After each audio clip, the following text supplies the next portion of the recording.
Good morning, ladies and gentlemen. Welcome to South Coast Raceway. We are about to go racing, and as you can see, the first two cars out on the track here. We've got Noel Inman in the tall T. He's in lane one. The Aeroflow lane one, in McDonald's lane two. We've got Ollie Weldon in that nice little lime green LH Strata. Fantastic day here at Portland. We are live streaming worldwide, ladies and gentlemen, via Drag Race Central, and big thanks to Mark Humphreys for his continued support with this track down here. So here we go, first pair off the rank. An 035 reaction there for Weldon in the Toronto, and Noel Inman goes down. Look at the sun shining beautifully here at Portland. Nice pass there, 694 for Inman in the tall T and a 7078 for Ollie Weldon. Now that's been a personal best for Noel on this track, a 690, so he'd be happy with that. Mike Generis coming up now. He is in the white VK Commodore. He is in lane two on the McDonald's lane two. Michael Jennings in the Aeroflow lane one. And he is out there in the Exterminator. This is a complete replica of the Graham Elliott car running in the 70s. Fantastic looking car. Having a bit of a chat with Graham Elliott this morning. And I met a gentleman by the name of Wayne Gower who has been around for many, many years too. There's a 131 and a 485 for Gianneros, but a 131 reaction there for Mike Jennings. Goes through on a 730 for 746 for Michael Gianneros. Next pairing we've got coming up, ladies and gentlemen, we've got Peter Moore out there. He's in lane one. And in lane two, it looks like we've got David Bray. David out here in the beautiful SSR V8 Commodore. Dave gets a nice little burn on the tyres there too. Big hello to Alex Mee over in Adelaide. Great to see young Alex up around, that beautiful big smile on the boy's face. And we will have a look around there. I'm pretty sure we've got a good line of cars coming through here, but a lot of Adelaide people coming out of here at the moment. Fantastic to see so many people here at the South Coast Raceway. And once again, look at this. The sun is shining down on the track here. It's come out right on opening time for us. Great to see a good crowd of people on the track at the moment. Good reaction time there too for Pete Moore. He's got an 012 and a 582 reaction for Dave Bray. Runs through on a 190 and a 787 there. Ian Heck coming up now. Ian out there in a little 32 Ford Tudor, and Henry Spisak. Good to see Henry in this little Volkswagen. Henry's been running Volkswagens for a lot of years, and it's great to see Henry back out on the strip with the Flying Bug. Just an interesting fact about bugs.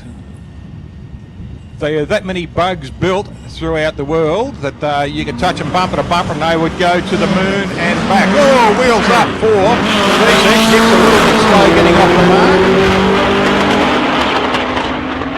mark. Gets up and away there, an 075 for Spisak, and he runs through on a 783. An 871 on a slow start there for Ian Hick. 60 footer, he won't be happy with that one. Moving right along now, it looks like we've got young Andrew Shirley out there in lane one.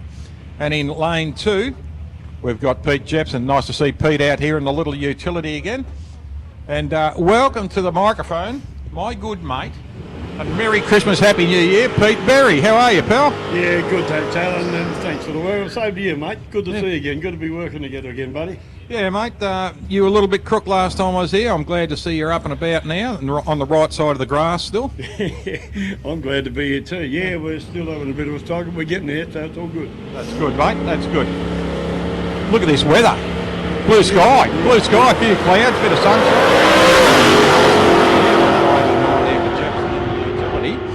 And Andrew Shirley, oh, good look at this, mate. There's a good run there for Pete Jepson. A personal best on this track, 668 at 101 and a 730 at 89 there for Andrew Shirley. Look at the Brougham. Look at this, classic car heaven. Beautiful car, isn't it? That one? Yeah. I saw that last time.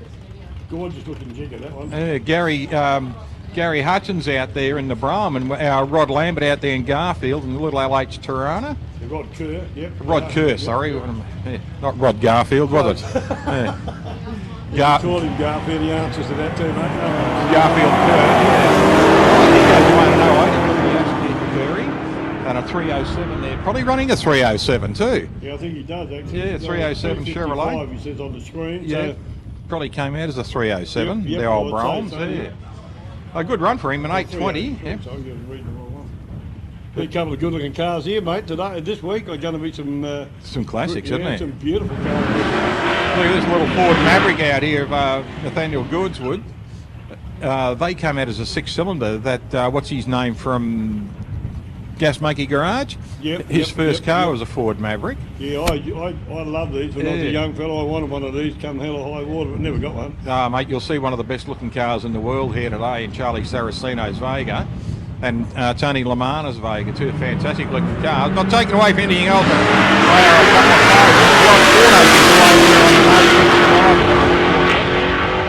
a hot rod that one is. Oh, look at this. Both PBs on their first run.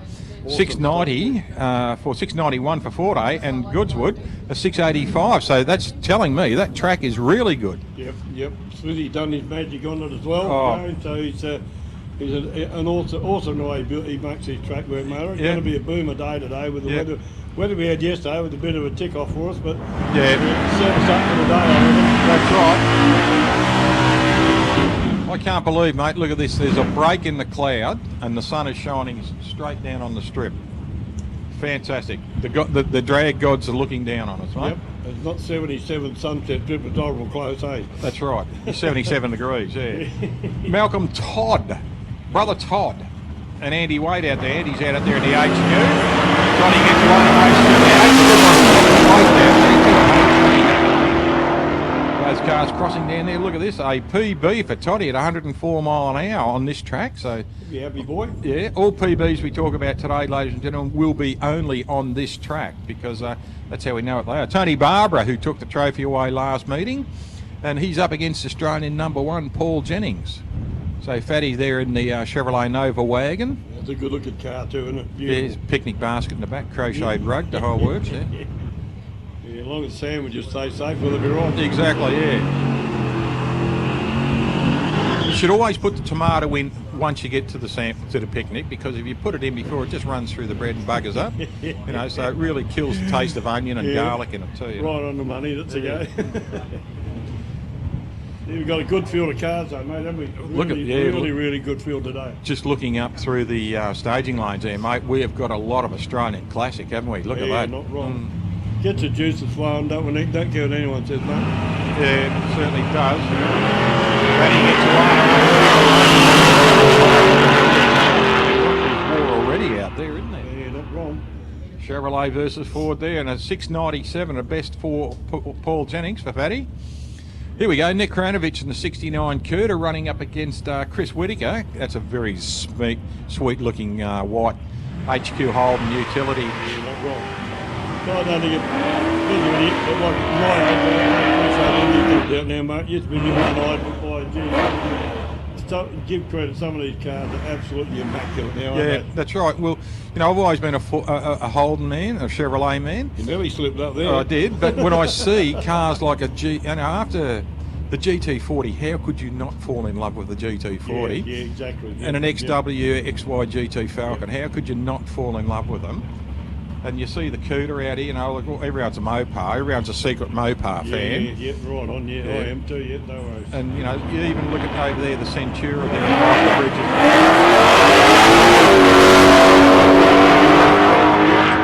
What we've been having, mate, it's the first in the ones, I reckon. They will just have to start picking their game, mate, won't they?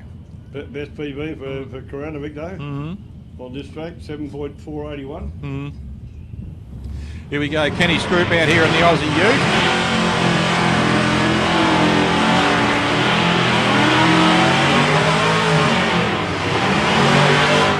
Ute. Gets some nice heat into the tyres, really spins them nicely. Mike Bridges over there in the little 265 6-cylinder, the old Hemi-powered 6.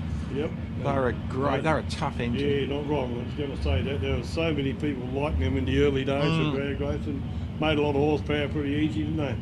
E49s, the Chargers, I think they were the first 3-speed Chargers, the E49s, and they were giant killers, you know, 100 mile an hour in second gear. Made one in I had one of them, and that was fascinating. You never beat him in second gear. No. No way. Fantastic machine, great engine too, the Hemi. Oh, he's deep staged here. Yeah, absolutely. Anyway, he's only into qualifying, so we'll see how they go. He's backed up.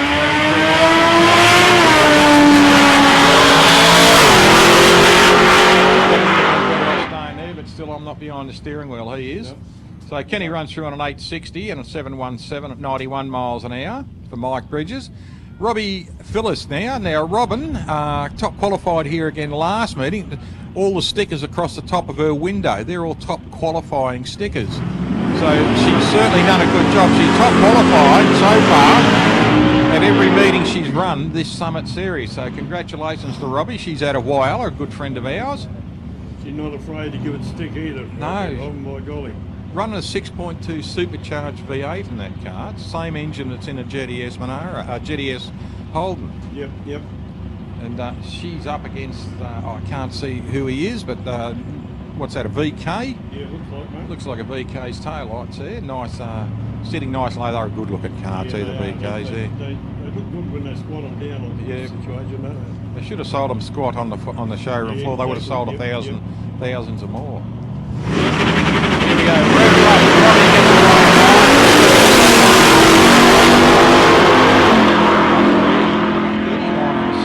And she PBs again. 6:33. Too, mate, eh?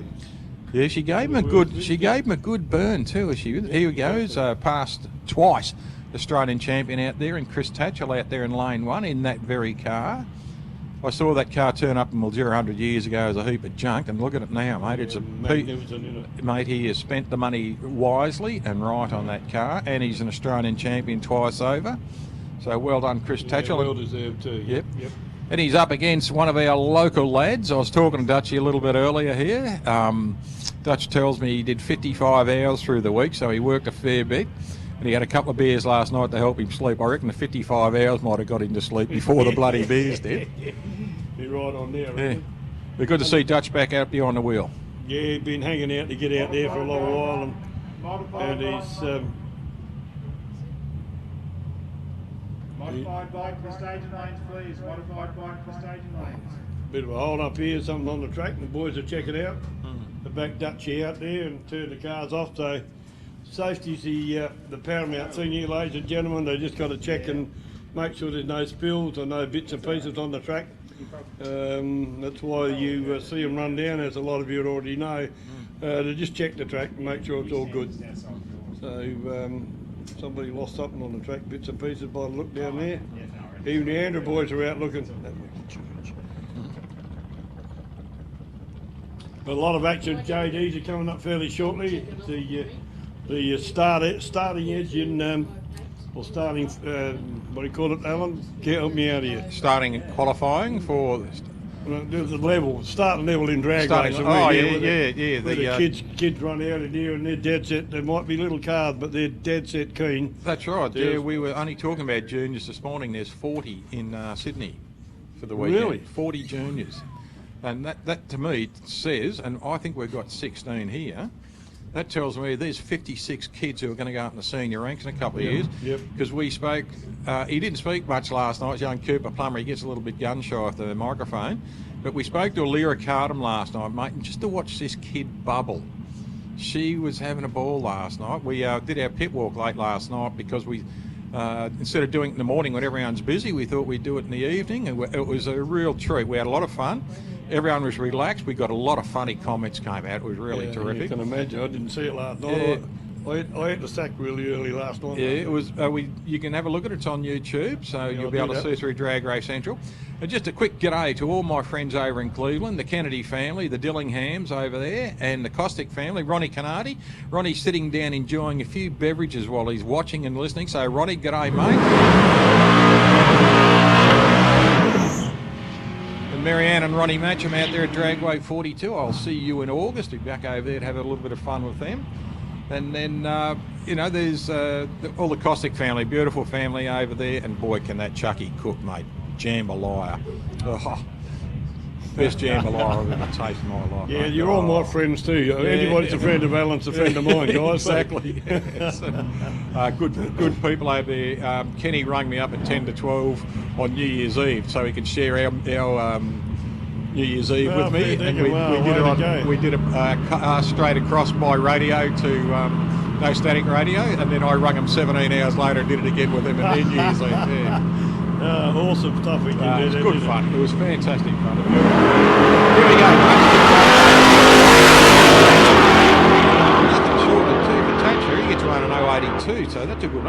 7:07.9 for Dutch, and a 7:80 consistently for Chris Tatchell.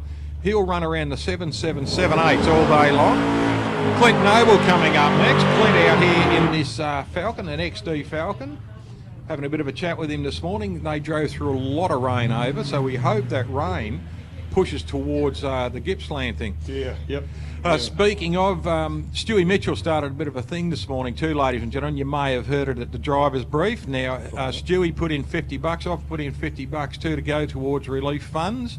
So if anyone else would like to go over to the club room and just drop some dollars in for the weekend, it's for the relief of the bushfire funds over there. We're going to try and get as much money as we can. And please, ladies and gentlemen, be generous. Even if it's a handful of change or something like that into a bucket, take it over. We'll be pushing that all weekend just for the bushfire relief fund. There's a lot of people around the world. Shane Warne sold his baggy green for $1 million yesterday. Dyson Heppel got nearly $300,000 for cutting his dreadlocks off.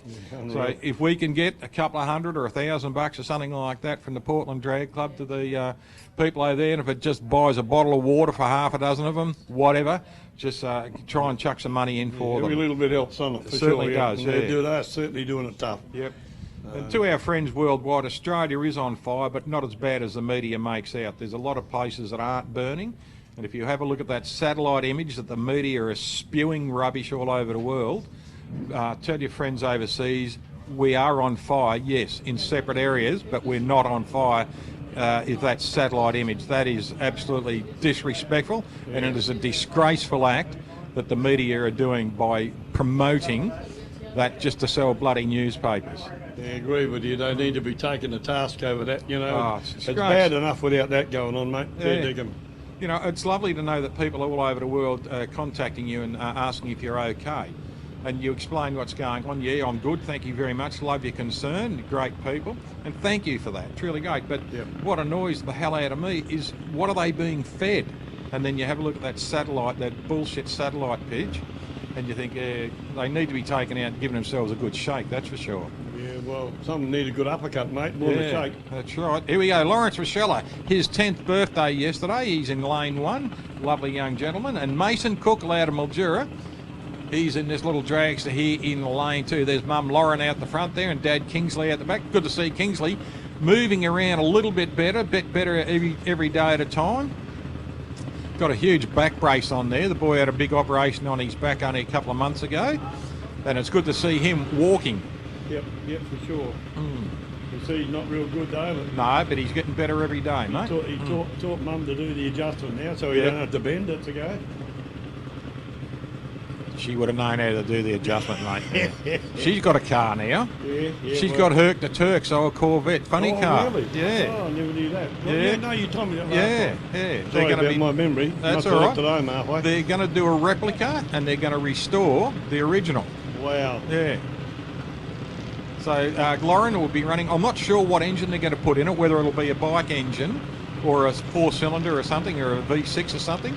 But that'll come out in the next couple of years. You know, I'm not sure how many. You know, how long's a piece of string on this one, because Kingsley, with his injury and everything, he's got to be fixed up, and they've still got kids to grow up with. Yep. But it'll be fantastic. It might be a little thing after kid toy for Mum, you know, but great to see. And look at this, an 08. Double 08 reaction on the line. A couple of C-Class juniors here, ladies and gentlemen. An 028 there for Mason Cookle. But look at this, Lawrence Rochella, an 008. 12.67 against the 13.70. So 12.67 at 49. That's Mason's PB on this track. He'd be happy with that, mate. He would be. He'd be stoked. I think the Rochella family, there's Anthony's dad just walking off now. I think he would be over the moon too for 008 reaction. Yeah, right. You should do it herself. Yeah. She would, I'll tell you what, her smile would be making that helmet hard to get off. Lovely young kid, and every time Dad races, she does. Yep. The cars just travel together all the time, and I thought we had a good interview last night with Rob. Hell of a nice guy to talk to, and we talked to Alira as well. If you watch the interview with Alira, you'll see she's just bubbling. And that's what I love about the juniors. They have a lot of fun. Young Ryan Russell out here, Spud Gun Jr. You watch Spud. This is quite funny. Watching Spud himself with Ryan, you can almost see him willing the kid to go. Once he gets up there to, he gets him into stage. Yeah, you watch Spud. He'll come back here, check everything out, and he'll stand there and almost willing. You watch him on the lights. You watch Spud. It's funny watching Spud sometimes.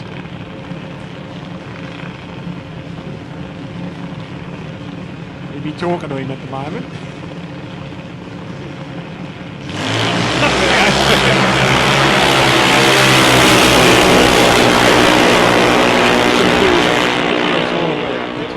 Oh, look at this. He's done a PB on his mile an hour too, an 81 mile an hour. Well done. 8178. Good ridings. And an 877 at 77.77 mile an hour there for Alira. And that's a PB for her mile an hour. Bit quick on the light, a 008 on the wrong side. Yeah, here comes Nathaniel Cookle coming out.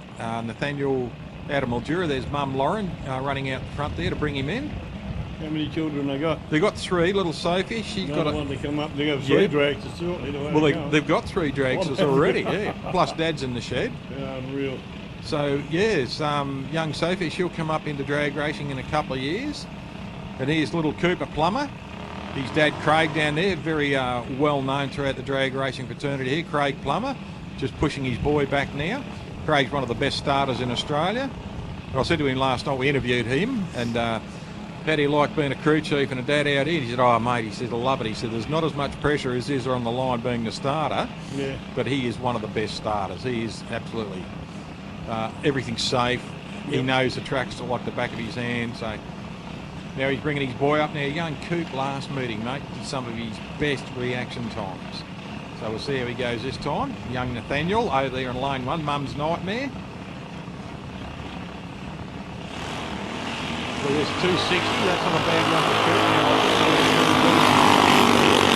C-class rank, so 1199 index. PB. Unreal. How good's that? You tipped it, didn't you? Yep. 12.137, a PB for Cooper on this track. So Janelle will come back up here. Mum, she's working in the towers today. Big smile on her face already. Yeah, she knows what's going on. Todd Wagner out of Mildura and Timmy Baker. Now, Todd, where is he? Oh, yeah, there he is coming in. Steve and Jody Wagner, past president of the Mildura Club. And here we go. These Josh Baker about to bring his boy in. Josh is about to bring his younger brother in and roll him back up.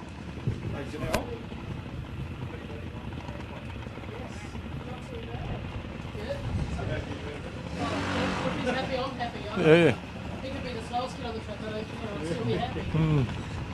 Mum's just come back up in a town. She's quite happy. The boys just done a PB.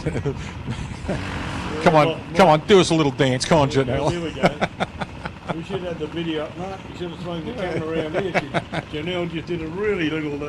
here we go. Whoa, she's off again. Reminds you of might be able to get a bit more of that later on the next one, mate. Reminds you of the underground in Melbourne, doesn't it? Todd Wagner. Oh, love it. The people who say, underground? What's he talking about, the underground? We know. We're old. We're old. We know the underground, all right? Dear. Todd Wagner out of Mildura, and he's up against Timmy Baker out of Gowan Bray in Melbourne. Now there's Dad out the back there, Craig Baker, twice Australian modified champion, and Josh, who was a runner-up in the last champion round here.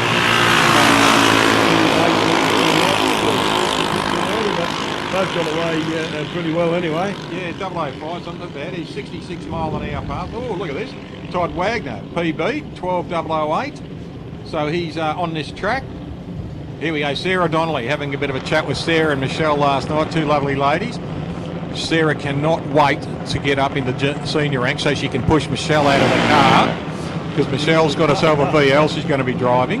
And she goes, with Sarah, how's this? Sarah goes, I bought myself a car the other day. Oh, yeah, what'd you get, honey? Thinking it's a Commodore or a Falcon. She goes, I got an 84 Camaro and all that. I'm 64, I'm 62 years old, and I haven't got a Camaro. How can she have one? You know? But the sister car, or looking car, to Sam Cardinale, who we'll see later today with the red one. But I asked the girls last night, I said, what's happening with Plum Crazy? Grandpa Doug Ellsworthy's car, Yep. because that was a killer machine. Yeah, It still is. Yeah, love it. And Great memories. they were saying, "Oh, Dad, Grandpa thinks he's going to get back into it," you know.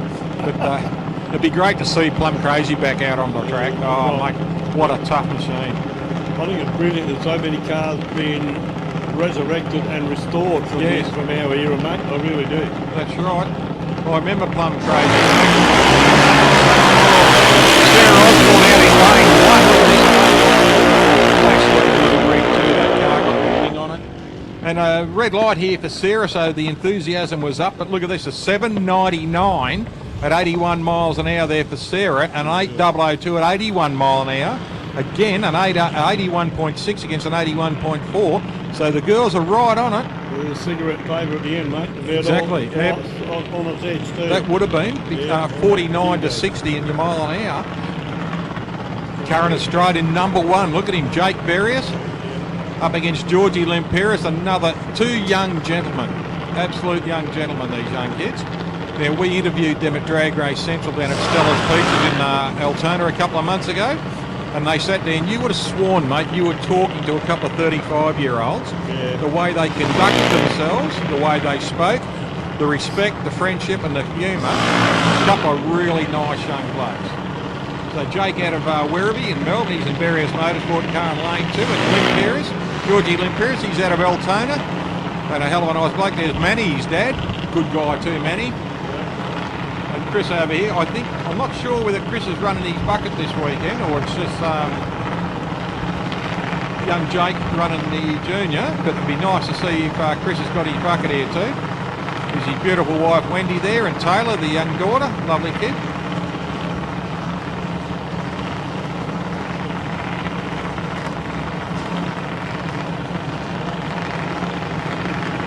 Good to see we're starting to build up a crowd up on the hill, mate. Yep, starting to get a few out there, mate. Well, it's a big problem. We tried to get a promo going down here last weekend, but it just didn't happen. I just put a fair bit of work into it, and then it just didn't eventuate. So I'm a bit disappointed. But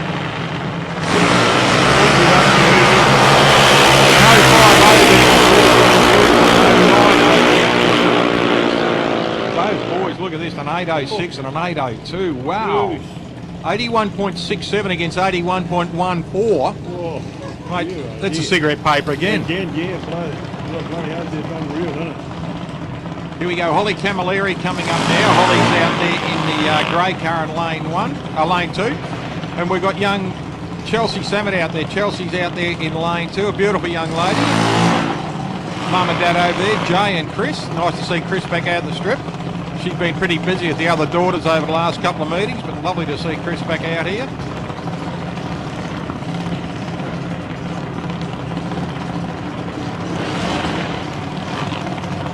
They're dead set so keen, these kids, aren't they? They are. Unbelievable.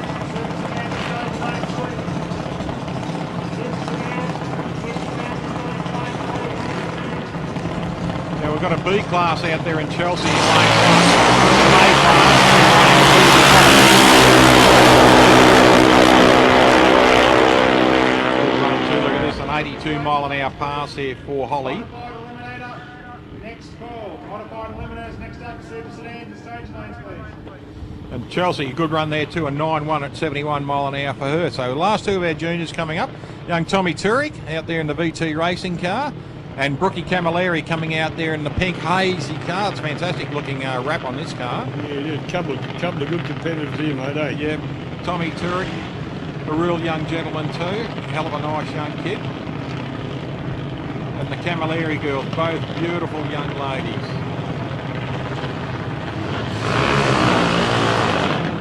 These of them different, they're starting to do burnouts in the water too. I haven't seen them do that before. The little A-class dragsters, they just give them a little bit. They're getting right up into it, you know, because next from A-class is senior licensing then. Yeah. They're being coached beautifully by their mums and dads. Yeah. And being looked after, and they're learning every pass so that when they get up the senior ranks, they know the ritual. Yeah, I'll confess something after this run, mate. About JD's.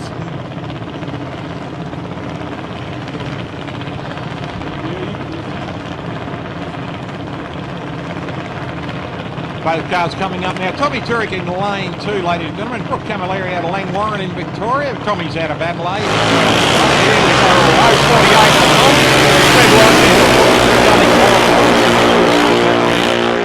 Right, what's your confession? Yeah, mate, when I first saw junior dragsters, I thought they were the most boring thing that I've ever seen in my life.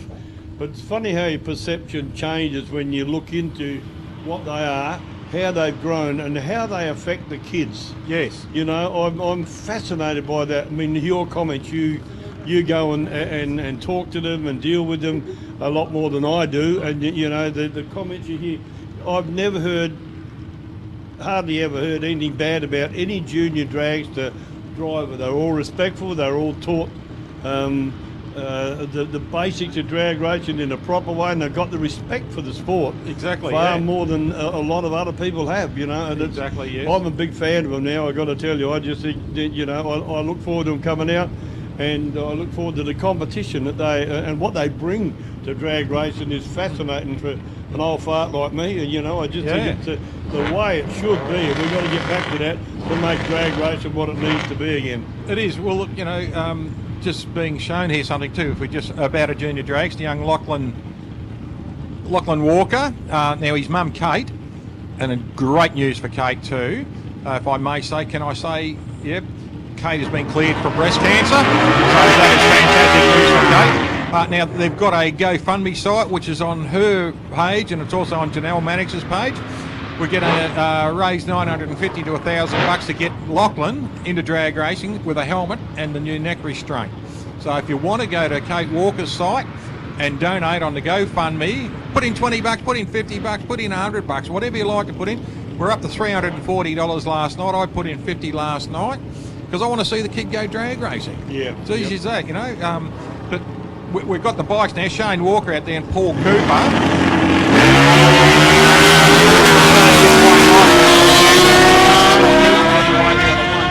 But Walker gets through on a 6:05, so that's a good consistent run for Shane. A 7:64, they're at 98 mile an hour for Paul Cooper. Here we go, Darren McGregor up here in lane 2, and in lane 1 we've got the boy who's been pinching all the trees lately, Gavin Don't. Yep.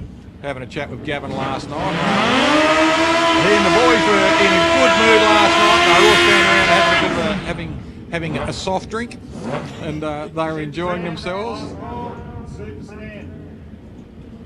They were all standing around having some good cheer and everything like that, but you know, they're mates, and then the helmet goes on and it fills full of blood. Yeah. And the horns grow. Yeah, the sly look from side to side. Yeah, when the flag drops, the mates stop until they get to the other end and they're mates again. Yep.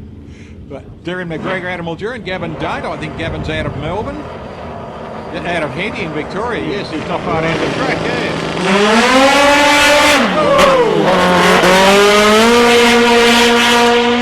How good's the track if it's doing that?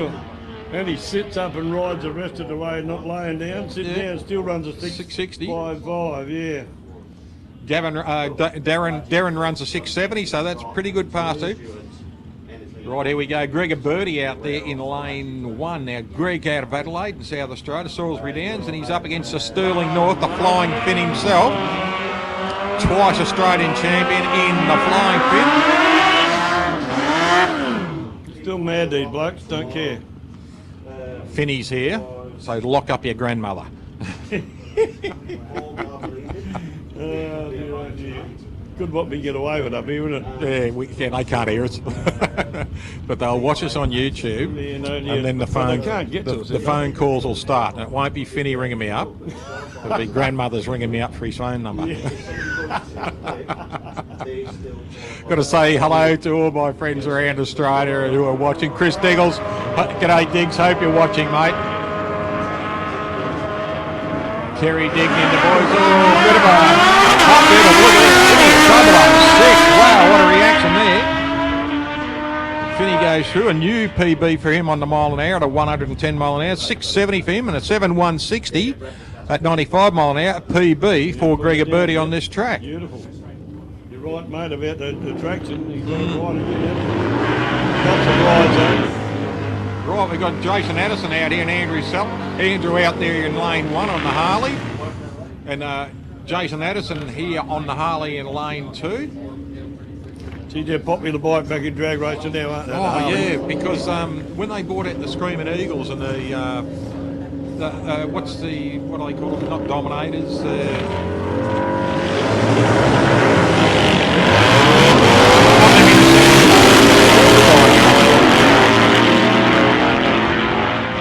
Like 732 to Andrew Sellers there, and a 769 to Jason Addison over in the McDonald's lane.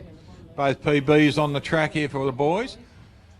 The Destroyers, that's what it is. Yeah, the Harley Davidson yeah, Destroyer. sorry, Now, when they bought them out, you could buy them off the showroom floor as a bona fide drag bike. Harley came back into it, and then you see blokes like Danny Rickard, who's now running a fuel bike, a Harley. Yep, And you look at all the boys who have run fuel bikes and throughout the world, Nikki Zack, she's in Australia at the moment, but when she goes back to run the Man Cup in America and everything, she'll be back on the pony. Yep. I hear we're going to see Gracie a little bit later on too. We will. Gracie's coming out for a bit of a look for adoring fans, and it'll be great to see Gracie back out here.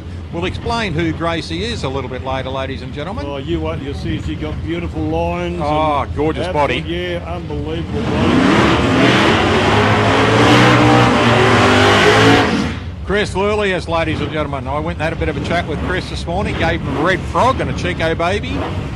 And Joe Cabunny, Jojo Zepp out here in the PG Engines car. Nice to see Jojo Zepp out here again. Yeah, he's a good runner too. He always puts on a good show. Penfield Guard.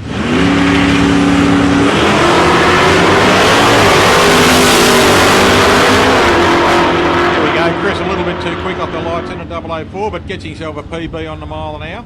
And an 0142 for Joe Cabone. So that was a good pass for him, an 014. And he runs a 650. Here we go, one of these pretty little Chevrolet Vegas. Look at this, Tony Lamana's little car. Running up against an 84 Camaro. Now this is a good looking car too. This is Donny Tiani's car. Good looking machine. Beautiful. They're a sleek looking machine, aren't they? These two just look Couple of American cars, classics. Yep. Drag cars.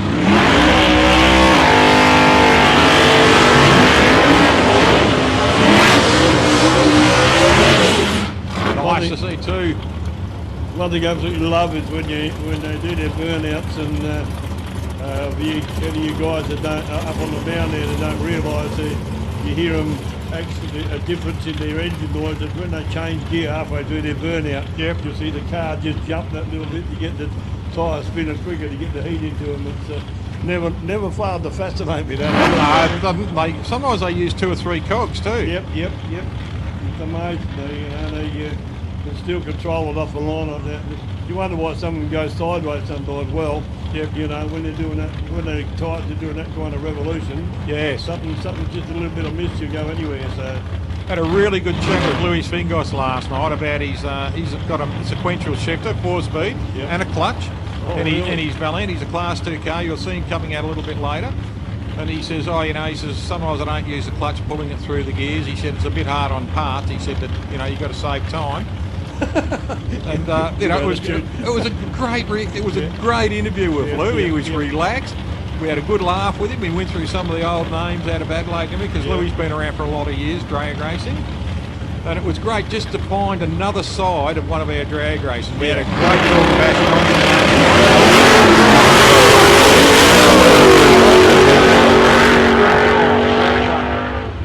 he was trying to keep it in there, wasn't he? But a little bit too far out of this. He's moved to the right side of the track. He's got over the lane in case he's leaking. Well done. Good drive. Well done, Donny. Left a bit early, got out of shape, but I'll tell you what, use the brains. Well done. He's going to... He'll be back to drive again. He's at the point of no return.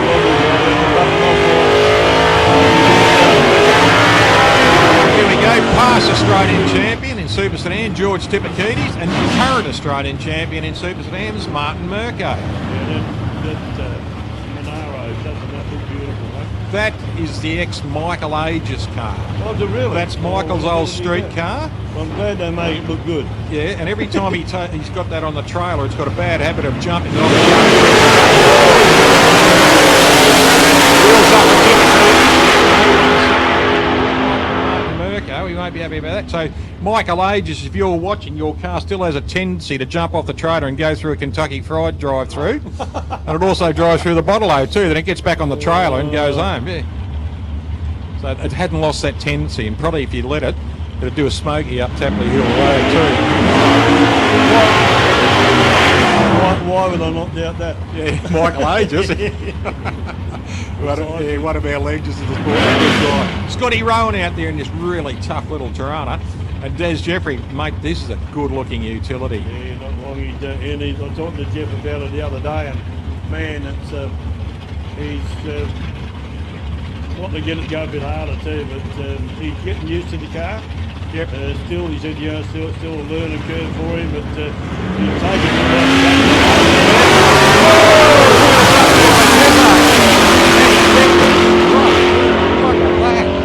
Wow, an 043 and a PB of 5808 at 116. So Des Jeffrey, fantastic pass there.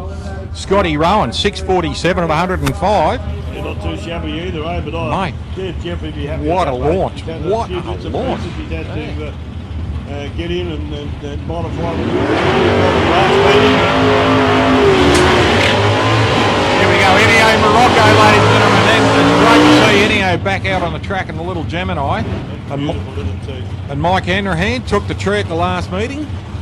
Yeah, beautiful looking Monaro. We say that about the little shop at Johnny Jackson, but this is no different, mate. You see the guy that designed these things years and years ago, they'd be turned, if it's still alive, they'd be turned over, they'd be stoked if it's dead, they'd be turned over in their grave. Yeah. To see something like this looking so good and going so quick now, you know. You look at the roof line on that. Chevy Vega. Tirana hatchback. Yep. And you look at the front line of it where it gets cut off bluntly at the nose and everything like that. It's a miniature version. Oh, 046 for Hanrahan, 047 for Good. Oh, double PB, 654 at 104 for Hanrahan, and a 578 at 120 mile an hour for Enio. He's going to have a smile as big as a split watermelon. Wrong, fair dinkum. And here we go, Mark Bush out there, Bushy out there in the black utility, the second car, the Dutch.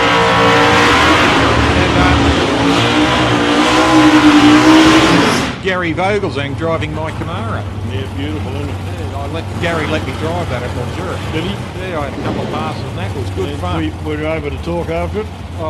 Couldn't get out of the car for a while, it would have been embarrassing, but, but it was a lot of fun. I mean, your tongue might have gone a bit... I can't say that. Dry, yeah.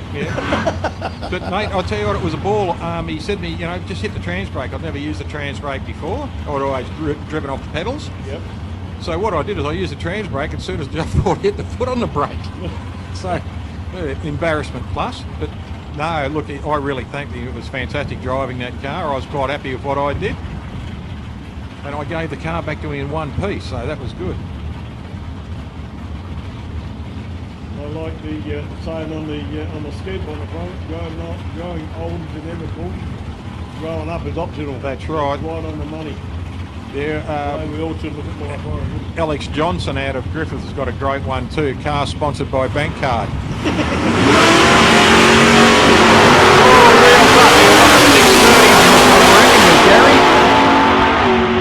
Look at this. Oh, 590. No. Wow. 597, a PB. That's a good one for Gary. He's usually up around the 620, 630. But look at this. 625 there for Bush. He'll be happy. Yeah. Tony Tedesco. We had a nice chat with Tony last night. Chimera. Fantastic ride. Gary Gregg out here in the utility. Nice bloke too. Having a chat with Gary this morning. But Tony and his daughter Brody. There's Brody out there just standing on the lane behind him, just about to take the photos. But having a good chat with Tony last night. Very humble guy. Yep, really yep. nice fella.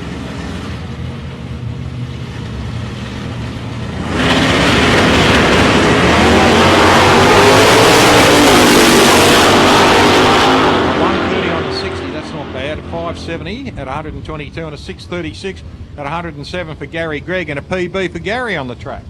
Yeah, Tony's car looks beautifully then, doesn't it? Yeah. Absolutely gorgeous off the line. Look at his 60 footer there, mate. A 130 against a 139 at Gary, and Gary had a good launch too. Yep, 230. There we go, brother Todd. Chris Ferrugia, mate. This, ladies and gentlemen, I urge you, go and have a look at this car, Chris Ferrugia's. It is a museum piece.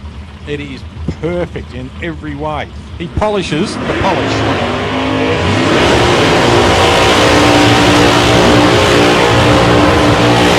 Oh, Toddy, nice burn. We had a chat with Toddy last night. He was having a Coca-Cola disguised as a Melbourne can. So yeah, that would have been an interesting chat. They're good boys, the top boys. They always give you a bit of time and give as much as you hand out to them. Yeah, we had a good talk with Toddy last night. A lot of fun.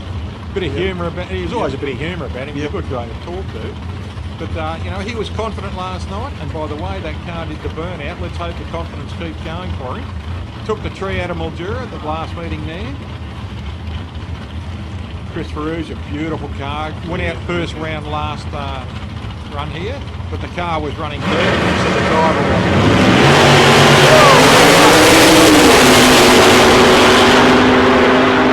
There's a 009 and a PB 559 at 121 mile an hour for Ferrugia in lane 1, and a PB for Toddy at a 570.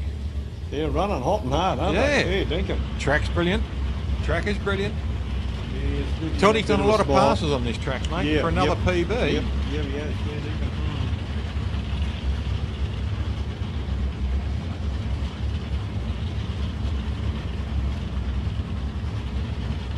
Alex Groyder's out here in the big yellow taxi.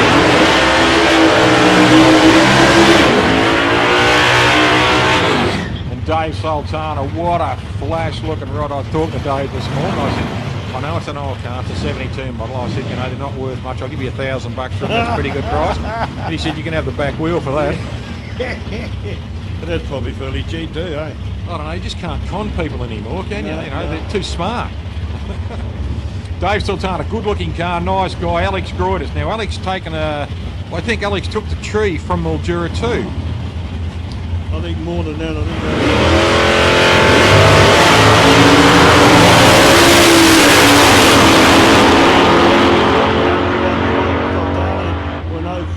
The Groyders. Yep, and Alex pulls a PB on his mile an hour at 117 mile an hour.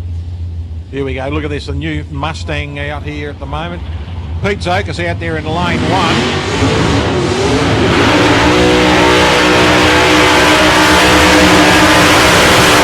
Nice burn too there for Pete Zokas. A good long burnout on the Ferrari. Mr. Wonderful himself. Black top garage. Look at this. Doesn't that look nice? That's a nice paint scheme.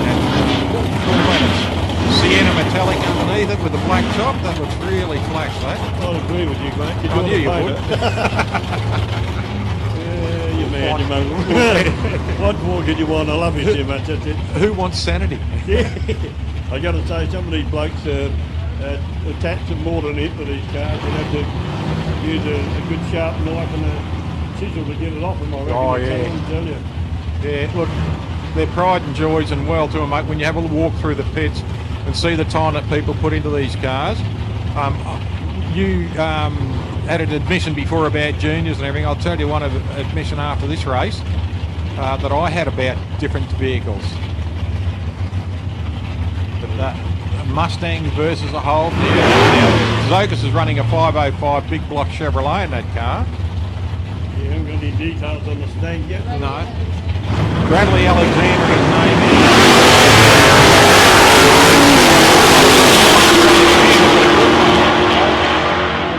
Now Pete runs showing a 602 at 115 and a 689. Now here's Jimmy Fitz. Now Jim's running a 355 cubic inch Ford in the FJ.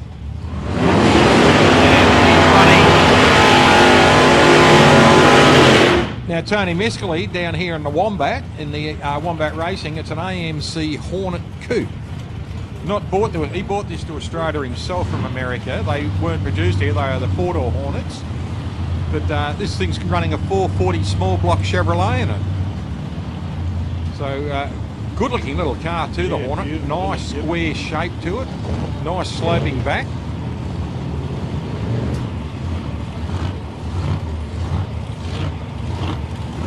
Great to see Tony. He's a naval commander, current serving member.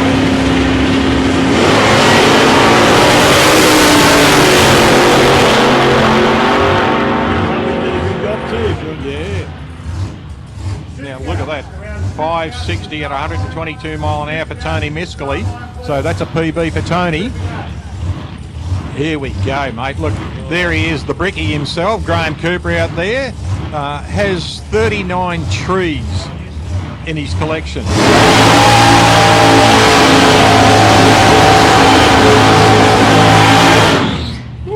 How's that for a quick burn, eh? Isn't that a tough little LH Tirana, this one? No deal, mate. It's a pretty tough car, the other Tirana, but Yeah. it's gone one step further on that, and like it's ridiculous, hasn't it, really? I love the size of the blower and the hat hanging out of that. Doesn't look good. It looks like a Hot Wheels car, doesn't it? Yeah, it does. Yes, that's true. It's Brendan Carr out there up against Graham Cooper and the bricklayer. And a big g'day to Ricardo Glazier. We know he'll be watching up there around the Tamworth area. G'day, Ricky Glass. How are you, pal? Give it around there, buddy.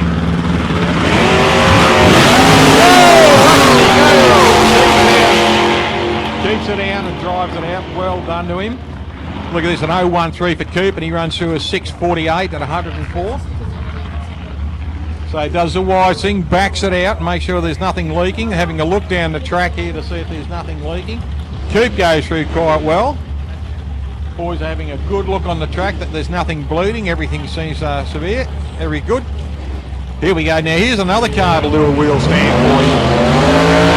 Mick Piscaneri out there in the Henley Motors car. Now Mick, he's only bought this car in the last 6 months. Had a lot of fun with it. Now Brett Matthew, just a quick burn. That's all he does. Watch this thing. Car. Let's see if he'll wheel stand it for us. If he's on form, he will. With the Grandpa Pack Venetians in the back. Doesn't it look good though, mate? Does, I mean, it's just, again, set right, isn't it? Oyster beige, the colour. Is that, yeah? Oyster beige. Oh, Yep. you're amazing. You go around with a swatch kit and check them out there. I could be making this up, you know.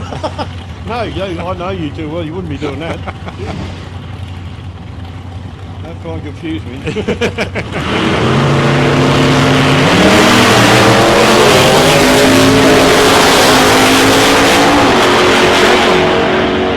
Matthew, but look at this Piscaneri run through on a 6-1. Wow. Well done, Mickey. And a 109 reaction, a 139.60. So you'd be happy with that. 307 on the reaction for Brett, not happy. 720, not happy, but he'll get it. Here we go, Cozzy Piccini and Rock's running two today. Cozzy in the Ute, Rock's running in the Monaro, so dad and son. There's Rocky out there. So we've got Cozzy Piccini in lane 2, and here he goes, Rocket Rod Cardham out there in the Cardham racing machine. Like, geez, he does a lot of racing. Yeah, you're not wrong. 26 events last season alone, and he's on his way to probably to do 26 again this year. That dedication, mate. It is. Really, you know, The just love- believing in the sport. Loving it, yeah. So Robbie Cardham in lane 1, Cozzy Piccini in lane 2. It's a new car, Cozzy's, is it what? They've been working on it for a while now. Cozzy ran it here last meeting and ran it in Mildura.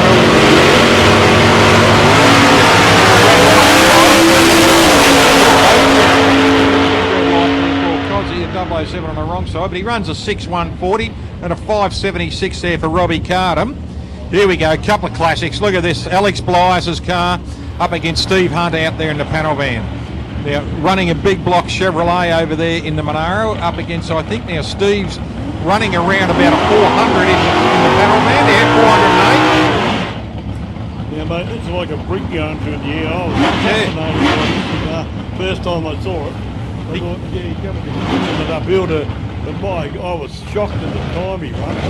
He came over here to do a test and tune in one of the meetings and took away the tree. Yeah, you remember that? Yep. Previous best is 6.455. With the track today, I wouldn't be surprised if he pulled them in all good wind direction too. The wind's going right down. That's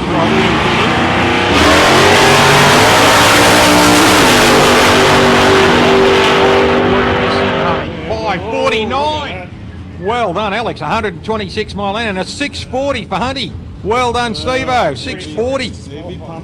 They'd be both pumped over that, wouldn't they? They will. Now, just before the modifieds come in, I went to Reno for the hot August night, and I had a look at those cars full of hydraulics, you know, do all the jumping. Never thought much of them at all, you know.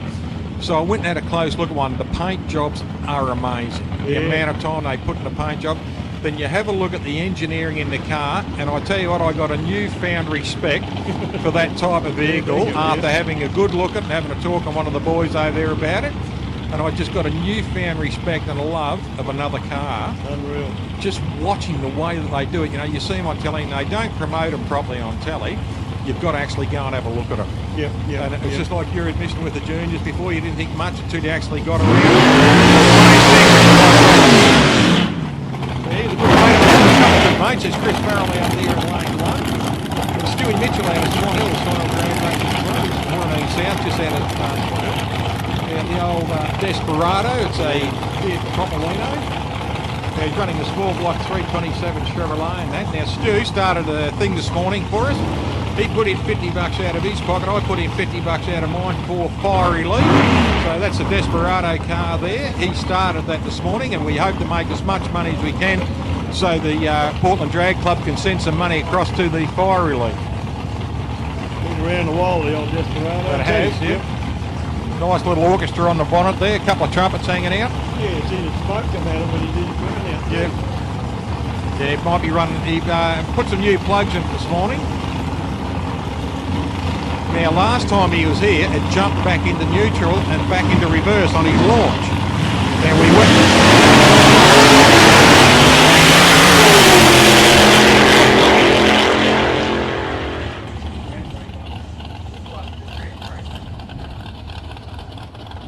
Something stopped there. Anyway, Stewie runs down on a 608 at 112 mile an hour and an 026, so his car went well. Now, something did happen to the trans brake then, I'm pretty sure, because his back wheel skidded as it launched. Super gas to the starting line, please. Super gas. Wise man too, drives over to the wall to get off the lane. Yep. Now, Stewie, last time he was here, the car dropped into reverse off the trans. So Bob Williams from Swan Hill, you know Bobby, with the Wilburn Racing funny car. Bob was watching on the live stream and spoke to Stewie on the phone and said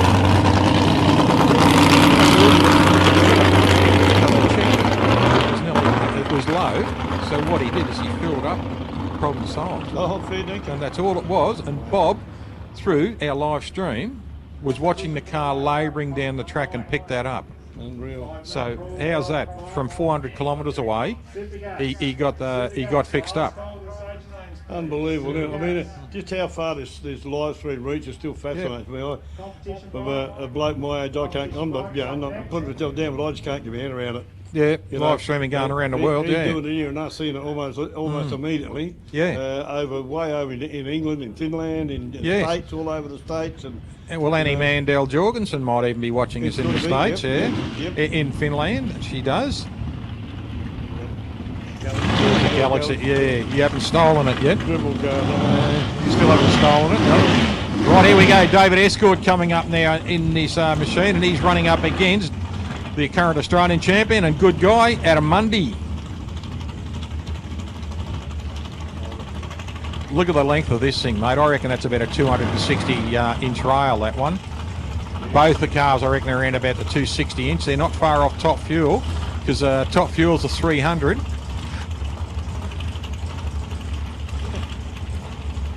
Talking to a man to run.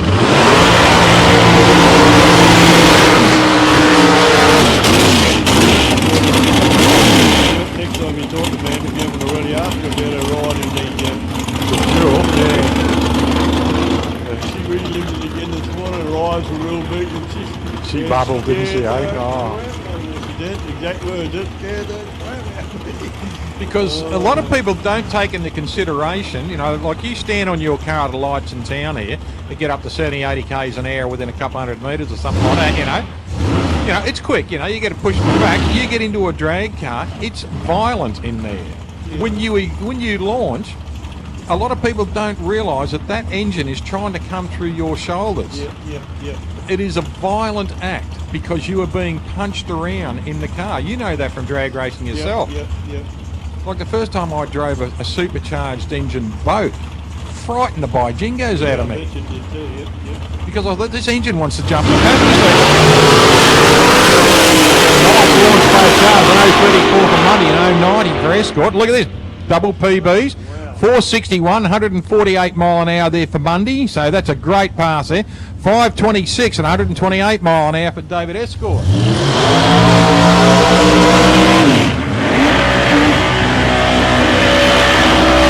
Shane Wynn having a chat with the Dial Before You Dig car a bit earlier this morning. He went to America, had a bit of fun over there, said it was bloody cold, and I said it is winter, and he says, is that what it was? You just love it. Didn't go many dig. He used to dig a lot of trenches and footballs.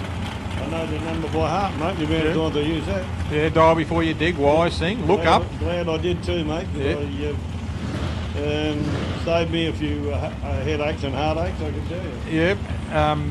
Shane out there in the car, and Derek Wills out there in this beautiful little altered, running a 420 cubic inch Chevrolet engine, up against a 565 cubic inch engine dragster here for Shane Wynn.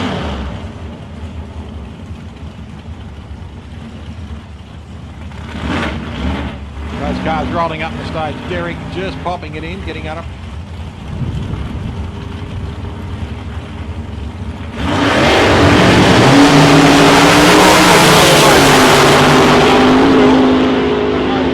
There for Wind. Oh, another PB on the track. 489, 140 mile an hour for Derek Wills. Here we go, young Josh Baker down here. Josh down here in the blue machine. Stole the car from his dad. And here he comes, Ash Johnson out here in his new car. Oh, not new car, but his new wrap. He and Matt Cherney did a lot of colours and the design and everything, and came up with the colour system on the car. Fossil Team Racing, it's called. And we had a good chat with Ash last night. Hell of a nice guy. First time we got him on the microphone.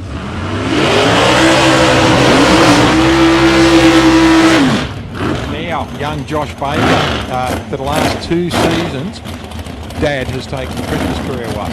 Josh came here last month to try and do the same thing. Unfortunately, runner-up.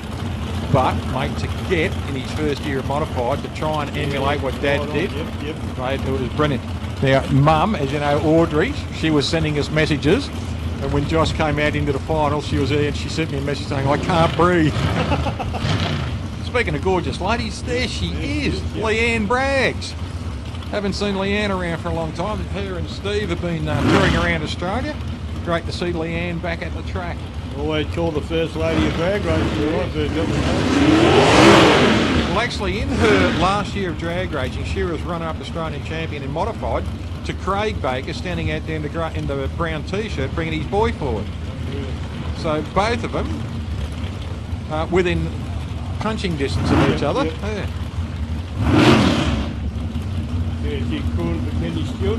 Yeah, there's Amanda and Kenny coming in. Beautiful rail, that car, the Fuchs rail. He's such a nice guy too. Yeah, 26 seasons now, Fuchs Oils have been sponsoring him.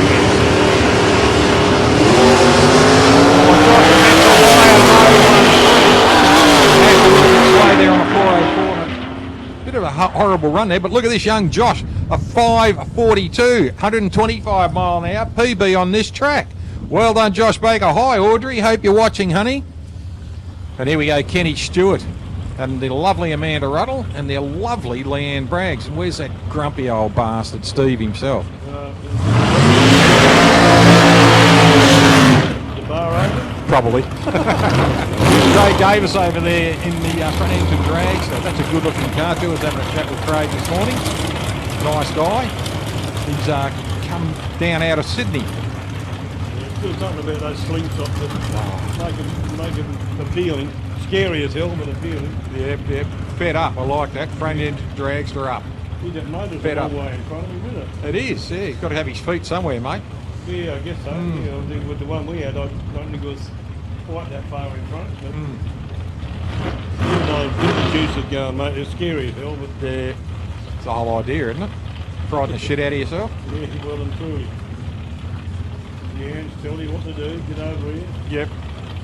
Bring him up. A lot of experience there under that little peak cap she's wearing too. Yep, well and truly. Done a lot of racing, knows exactly what she's on about.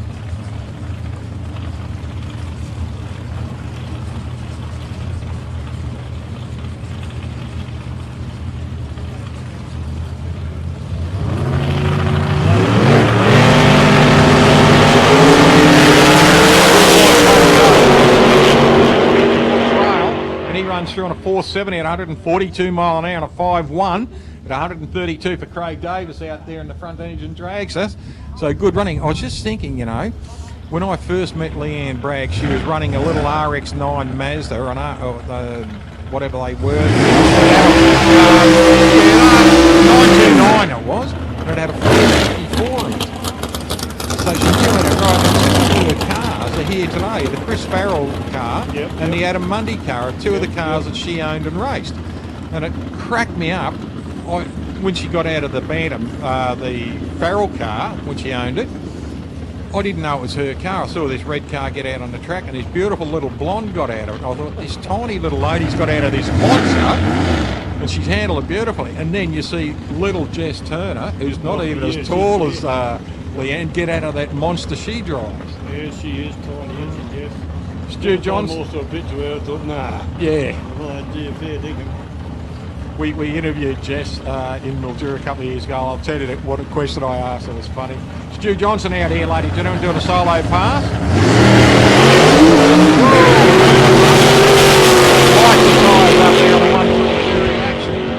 Goes across here on a 5.99 at 129 mile an hour, so good passing.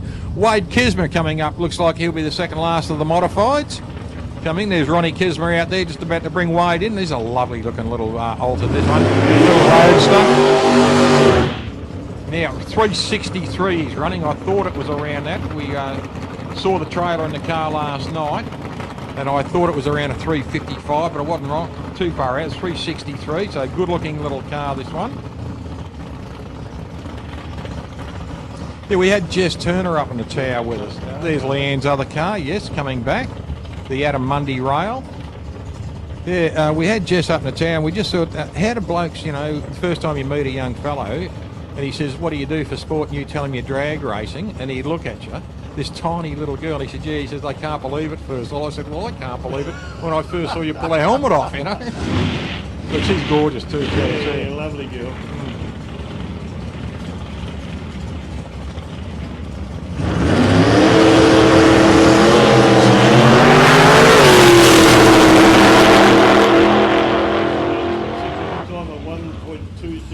Stop the clock at 5.965 at 113.99 miles an hour. Good straight run. Good boy there. Speaking of Audrey Baker, I just got a lovely message from Audrey. Honey, we're thinking of you. And we're sitting here watching the drag racing while you're sitting at home with your girls' weekend with your dogs and cats. And the boys up here, and they were all good boys last night. I've tucked in the bed early. We'll play some pictures, Audrey, if you need them. You ready? Yes, we tucked the boys in the bed. I read them a little golf book before they went to sleep last night. Janelle just blew to kiss us so we don't have to. Yeah, good on you, Janelle. We jumped in on getting our gravy, she did, so it's not right. Right, here we go. Simon Barlow on the Reed's transport car now. I was talking to Simon about this car. It's actually a 632 cubic inch engine. Craig Walkham built it from the Walkham brothers, and the signature blast he just did does the burnout, 3 blasts down the track, brings it back in, 3 blasts. That's a Walkham signature of make sure you're clearing your throat before you get there. Oh right, never knew that. Yep. Now Paul Walkham used to do the exact same thing in the Orange Rail, which now is owned by Bruce McKendry in Whyalla.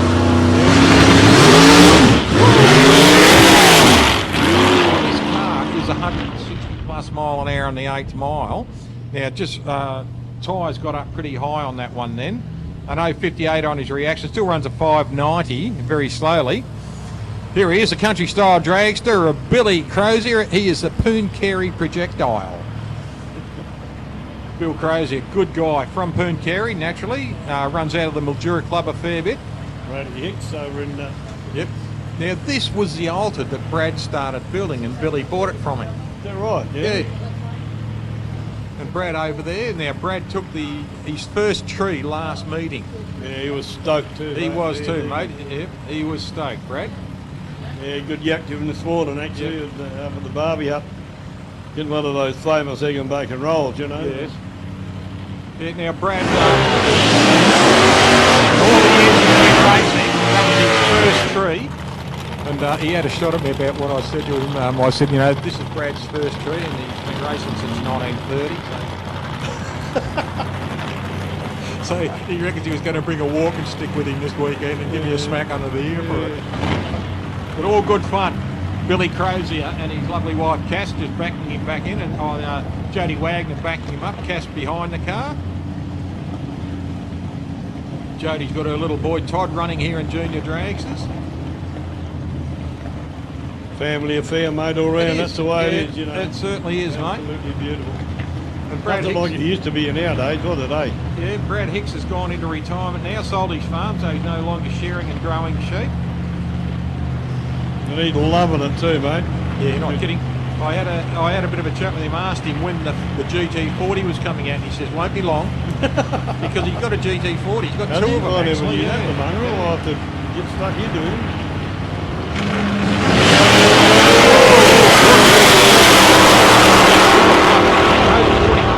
499 at 136.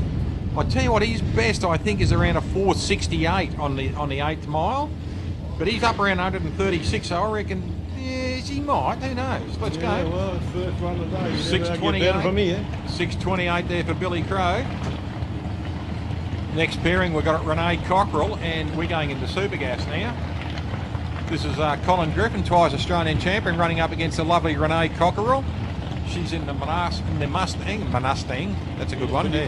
That's a Mustang. That's a cross between the and Mustang. Yeah.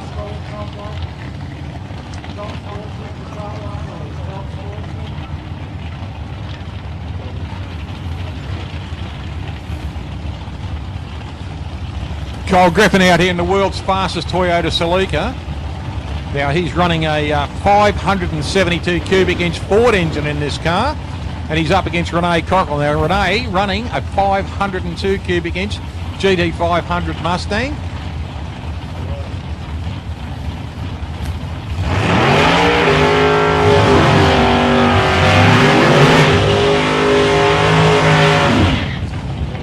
Just a quick ruling too, ladies and gentlemen, all the people in the staging lanes, if you can hear me and anyone anywhere else, when you bring a car up for burnout, please don't stand in front of the car. It's a hard and fast rule that they are policing. Bring them up, put them in the water and get behind the car, please. Once they do the burnout, either get in behind the barricade or jump the fence.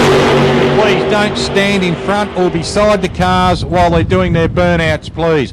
It's a hard and fast rules, and the track staff are enforcing it. So once the car's into burnout, please get out of their way, get behind the car or get into the bunker. Anton Krajina coming up next, and he's up against Graham Spencer. We are in the index here, ladies and gentlemen, Supergas, and the index is 6.3. So you will see that the cars are running on a 6.3 here on their index.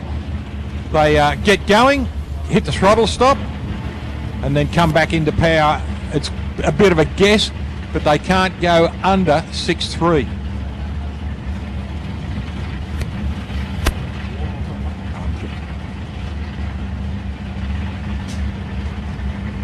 Yeah, Graham Spencer out of Diggers Rest, and he's Anton Krajina out of Melbourne.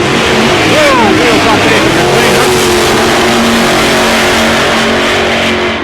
It looks like the cars fold on the line, ladies and gentlemen. What they actually do, once they launch, they hit the throttle stop, and then the car will accelerate around the 60 to 100 foot out.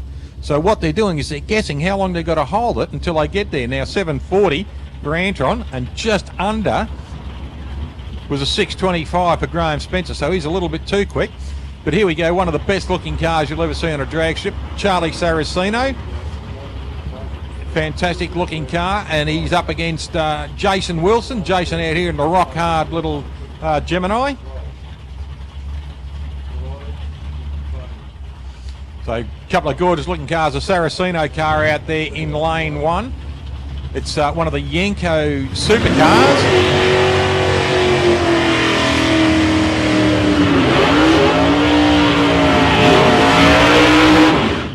Jason and his lovely wife Michelle and daughter Grace, and the Salisbury South Mechanicals repair car, one of the best looking cars you'll ever see on a drag strip too, ladies and gentlemen, is Charlie Saraceno's beautiful little Chevrolet Vega.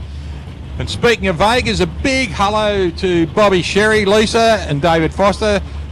Sorry you can't get over here this weekend. Love to see you again very, very soon. But just saying hello to the Sherry family over there in Adelaide.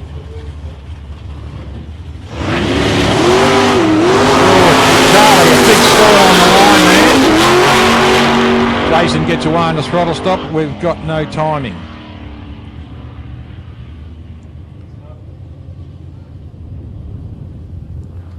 Next car coming up is the gentleman who took the trophy away at the last meeting. Who took the tree was Michael DeRose Sr.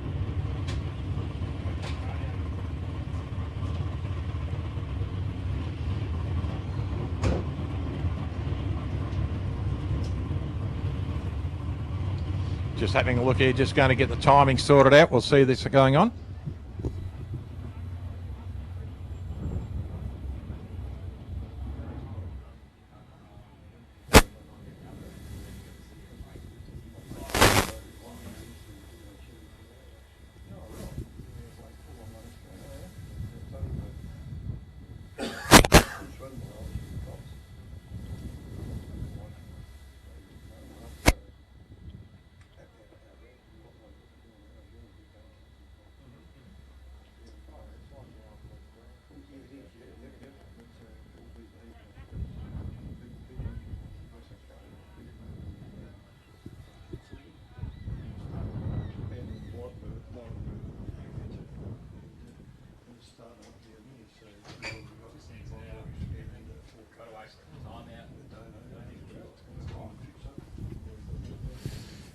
Just having a bit of a check out on a few of the things here at the moment, just holding up.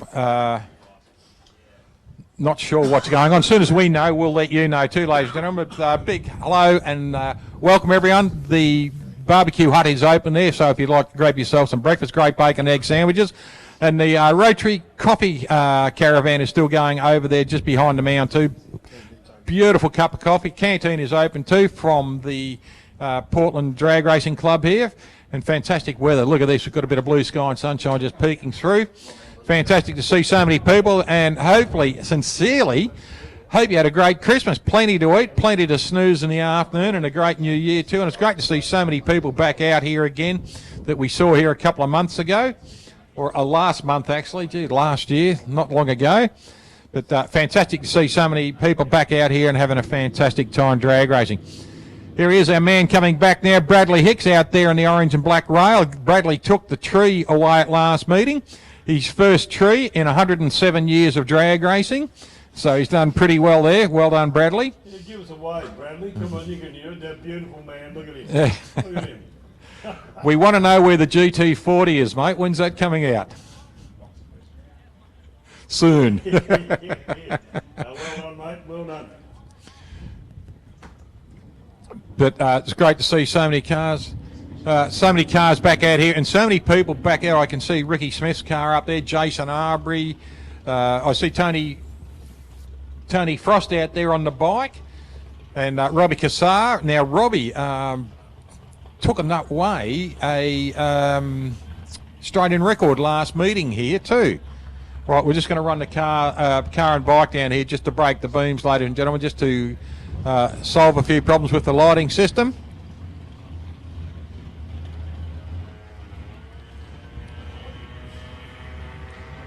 A 6:86 reaction time there for Luke Davies on the bike. Andrew Smith gets away on a 9:94 reaction. He'll be happy with this. It's his best 60-footer he's ever done on that car, a 3.9. Now, that's something just while we're here too, ladies and gentlemen. A couple of years ago, I was in the States, and I went to, with some good people too. We went to the Wild Horse Pass Motorsport Park at Phoenix, Arizona, and we saw Tony Schumacher break the world record on top fuel. Now, he ran a 3.667 at 336 miles an hour, over 1,000 feet. Now, this is in top fuel. Now, just the other day, Brittany Force ran down on a 3.62 at 331 miles an hour. So she has run 0.4 thousandths of a second quicker than Schumacher ran when he broke not only the speed but the mile-an-hour record too. But she has broken the time, the elapsed time of the 3:62. How good's that? How fast are they going to keep going? Oh, I don't know. Remember when drag racing first got going, they were out with their slide rules. Yeah. They can work it out how far they wouldn't be able to go over 160 mile an hour or something. And somebody broke that. I don't quite go on the numbers, but it just went ridiculous. Went more and more every time they put a number up, somebody would break it. So. Well, Mike the Rose, Mike gets one. Looking for a 6:30 or better, 6:31. It's on the money. Took the tree away last weekend because you remember, mate. You know, not being rude or anything, but when you drag race, didn't they ride your car off Noah's Ark for you? What do you think of the weather here today, mate? You mongrel. Might have been right, but Fred Flintstone Racing Team. Yeah, well, you used to wear the shoes out. They weren't as good as they are now. Here we go now. Jason Wilson coming back in. Now he's going to do a pass because no timing. He's looking a little jig at this baby too, isn't it? Yeah, little wagon. Yeah. Now he's running a 383 Chevrolet engine in this. Now Charlie Saraceno was up with him. Now Charlie hasn't come back in, so hopefully there's no problem with Charlie. He's going to go on what he knows of the car.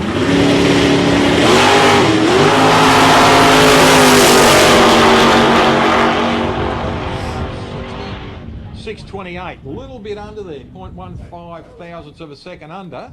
So he's looking at a 6:30, but still a 6:28 gives him a good gauge of what the track is. Yes. Yep. And look, I was just thinking as we saw that car come out, it's amazing what they're doing with cars that were absolutely discarded by most as in looks. Yes. And they build them into something like that little wagon looks absolutely smick, I reckon. Well, really, the little Gemini panel van like that, not knocking anyone or anything like that, but they were a little shopping cart. Yeah, exactly. They were what was affectionately known as a pie cart. Yeah, yep. You jump in and go down the corner store, get a pie for smoker, and you know. I just got a glimpse of Gracie too, mate. Yes, I can see Gracie over there. Yeah, she's looking good, isn't she? She is looking good, dear, yeah. Look, we'll have a chat with Varun later about Gracie. But ladies and gentlemen, if you have a look over the back of the mound there at the staging lanes, you will see the red bike with Parker written on it. That is Gracie. Now, that is Phil Parker. There's the Parker Memorial Meeting. Now, Phil Parker, one of our top fuel bikes, unfortunately passed away 2 years ago Thursday, pardon me. And fantastic guy, became a divisional director of Andrew out of Melbourne. Did a lot for drag racing and a lot for people around him. Just a good guy and fantastic bloke. Sadly gone, but fondly remembered. So there's Phil's bike over there, affectionately known as Gracie. So I know the story of Gracie and why it was called Gracie, but when we have a chat with Varun, we'll see if we can get Varun over on the microphone a little bit later, and she can give the story of Gracie and have a little bit of a chat about her beloved Phil Parker. So yeah, so I talked to Varun yesterday, and they got spare engines for it, and they've got different names as well, eh? Have they? Yeah, right. I was absolutely staggered by that. But lovely girl, Varun. Girl you can, love straight away. Just a personality, the type of girl she is. But no, it was absolutely. Well, it's the first time I've had a close look at Gracie yesterday, and I was almost speaking. It was hard for me, but it just took my breath away, mate. It's such an awesome bike. We had a bit of fun at Mildura at Easter time because there's always a full moon at Easter time. So we went out into the crowd and I got kids howling at the moon. And the kid who howled the best, and we did it by appreciation and applause and everything, we took this young bloke into the pits. The Parker boys were there with their fuel bikes. Darren Morgan was there with his fuel car. Frank Antonio was there with his alcohol car. So we took this young kid, I took him into the pits, took him around, showed him all the cars and everything like that. They gave him a few, they sat him in Darren's car, they sat him in Frank's car, gave him a couple of T-shirts and posters and everything.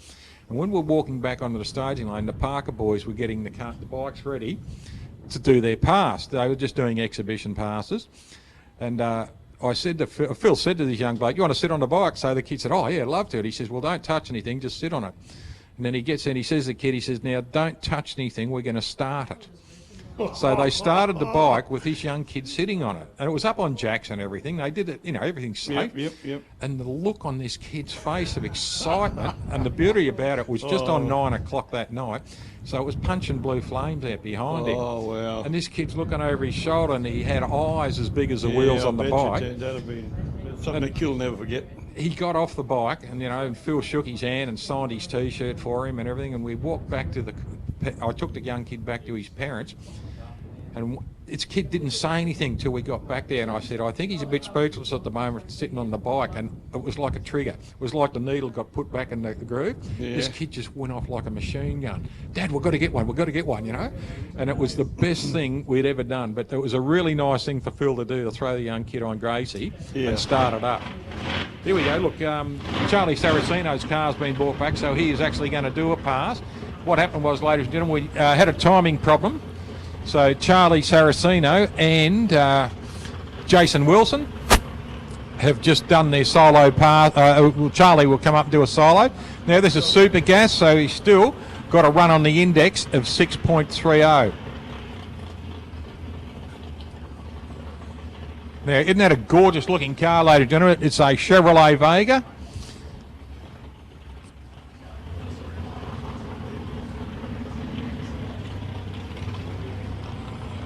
Mike DeRosa's crew bringing him in as well, just partnering together. But the Saraceno car, fantastic looking car. Love the colour. Suits it right down to the deck, that beautiful blue. That would be almost Foster's big, wouldn't it? Be horrible close, mate. Yeah. Especially if you like Foster's. Yeah, I didn't mind the odd drop of Foster's. Fell between my teeth. Like the seat of it. Yeah. The way that car sits. Too. Yeah, it looks good, doesn't it? It sits on top of its wheels like that. It's unreal. I was wondering if I can have it. Probably Well, a you big, ask them, man. big check would probably take it away, wouldn't it? But I just don't have a No, big check. forget the check. Just you can't ask for it. Steal it? Yeah, well, we could arrange. Yeah, it wouldn't be that, hard, eh?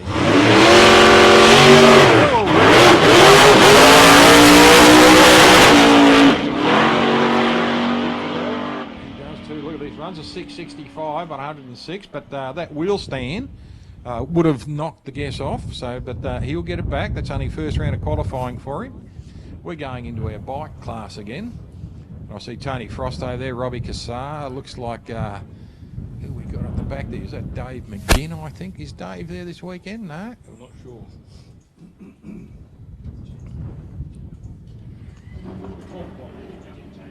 Yeah, competition bike we got coming through. Yeah, Tony Frost coming through now, and Nathan Stone. Now Nathan ran very well at the last meeting too. Had some great passes. Frosty was brilliant last meeting. Frosty's bike is for sale too, yes. The green and yellow machine you see out there.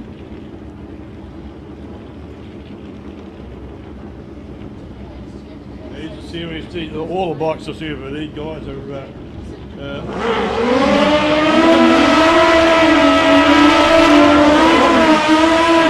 on the money fast, these guys, aren't Aren't they, mate? They're just missiles, these things. they? And you imagine, see, you just watch how fast these things go. Yep. And you can add quite a few miles an hour to what Gracie used to run on the top fuel. Quite a few miles an hour. I was just watching the young bloke behind Nate Stone's bike there. Now he's just pointed the heat machine at the tyre.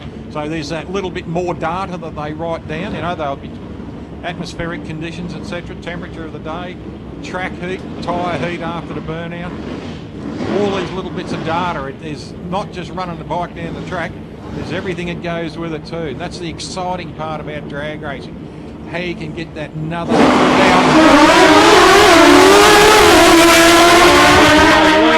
right, gets it going. Look at this, a 505 at 123 mile an hour for Frosty. PB for both bikes on the track. Wow. 520 for Stone at 132 mile an hour. Look at that. 505, he gets there before the elapsed time brings his speed up. He gets there slower off the line, but builds speed through the track.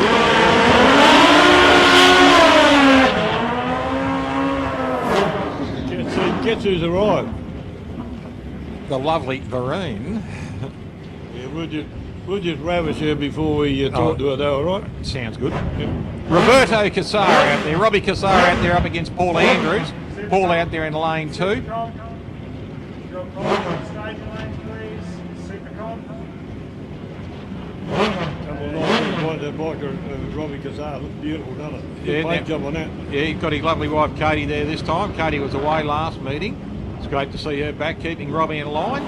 Now, not that he needs a lot of keeping in line, but very confident rider, Australian champion at the moment, top bike too. Now watch this thing, it's bullet quick off the line. Nice bloke too, Robbie. Puts in.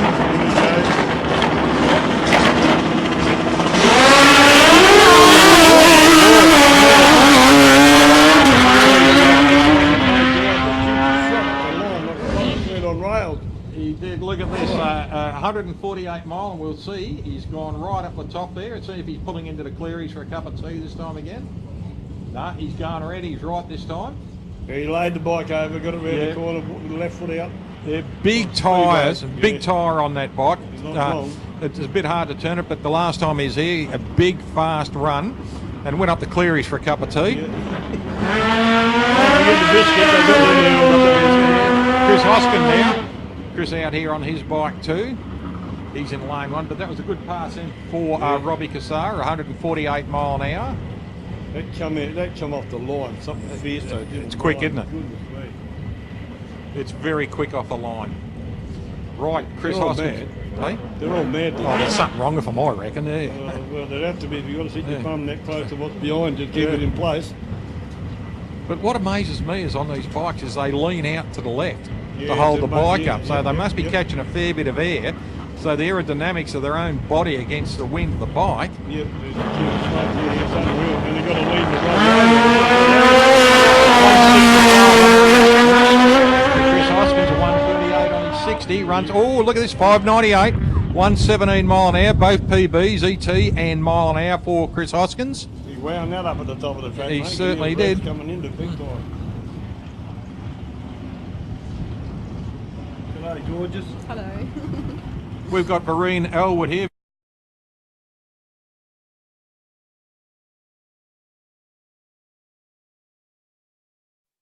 Racing and the South Coast Raceway boys who's let us put on display today. Feel free to come over and take some photos, hop on, have a feel and enjoy.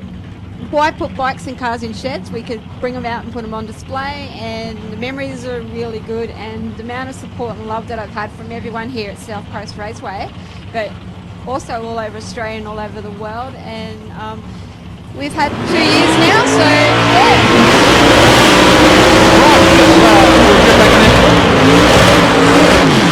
Look at this, I don't think these blokes like burnouts somehow. Of course, Leon Davies and Jason Arbery. Yeah. Current Australian champion in top sportsman, Jason Arbery, and a good mate of ours too, Leon Davies, out of Port Lincoln in South Australia. Now, Leon running a big block Chevrolet, and he's up against a 417 cubic inch Ford engine and the Jason Arbery car too. Now, this car, the Camaro, has been, I think he's had it about 6 or 7 seasons now.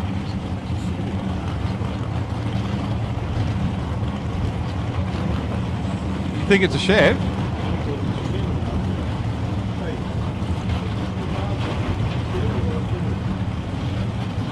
It is a Chev. How unusual, running a Chevrolet engine in a Ford. He's a lovely bloke, and the car's beautiful, but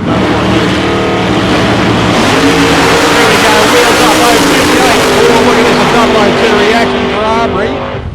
And he runs through on a 522, but look at this, a 525 at 133 mile an hour. A PB for Leon Davies here at South Coast. So great run for both cars. I talked to Art last night, and he was hanging out to have a run last night, but he done a few things to the car, and he really wanted to find out. He said, well, it's going to make much difference if it didn't work last night, it's not going to work today either. Right, they don't break this. We'll give that to you shortly for winning the data. Ricky Smith coming up next now in the Monaro. He's out there lane one. That's all right, mate. I thought it was the reason. Saves me doing it. Vlado Turek in the BT racer out here now. This is a little Nissan S14, and he's only running a little. It's not a little bit bigger now. I'll try and work this out. Yes, 14, so that was a 1.4 engine that came out in these things. So there's about 125 cubic inches. About 125 cubic inches. So the engine in the car here, we'll say 125 cubic inches. The engine in the car now is only 512 cubic inches bigger. It's running a 632 cubic inch engine, so that's what we got, nearly 10 litres of engine in that, or we've got over 10 litres of engine in that car. And, sorry? Crew Chief Tommy Churi. Young Tommy, one of the junior drags.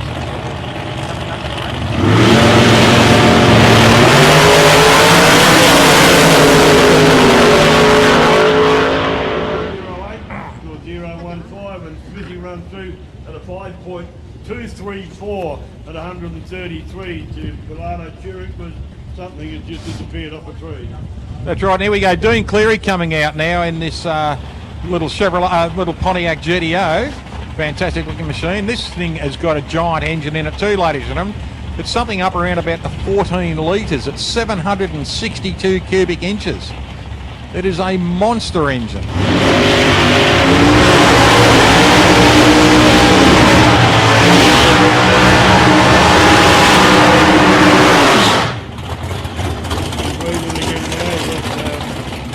What's going to do the burnout first?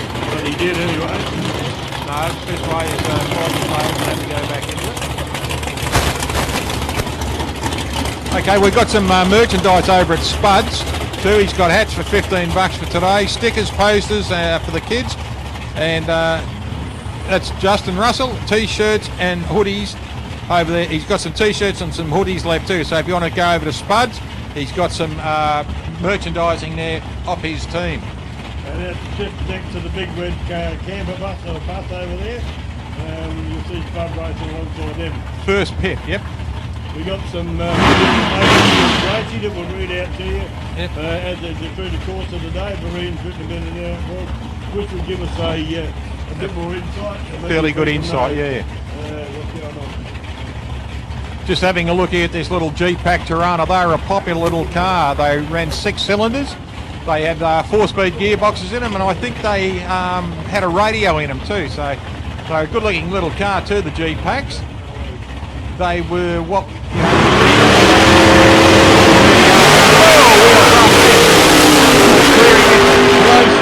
Drives it away from the fence very wisely, but look at this.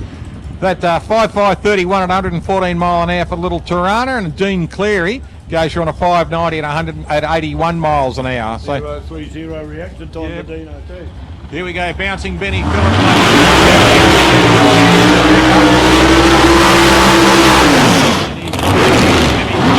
Tim running the XY Falcon, running a giant block in this one. Up against a 565 Chevrolet in the S10 pickup of young bouncing Benny Phillips.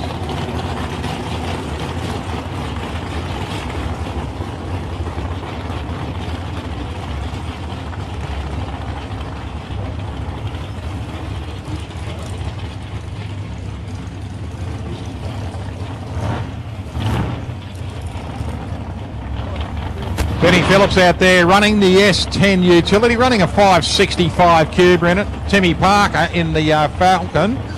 This is an XY Falcon running a 598 giant block engine in this car. Yeah, Tim's been running this car for a couple of seasons now, starting to get his head around it. Yep.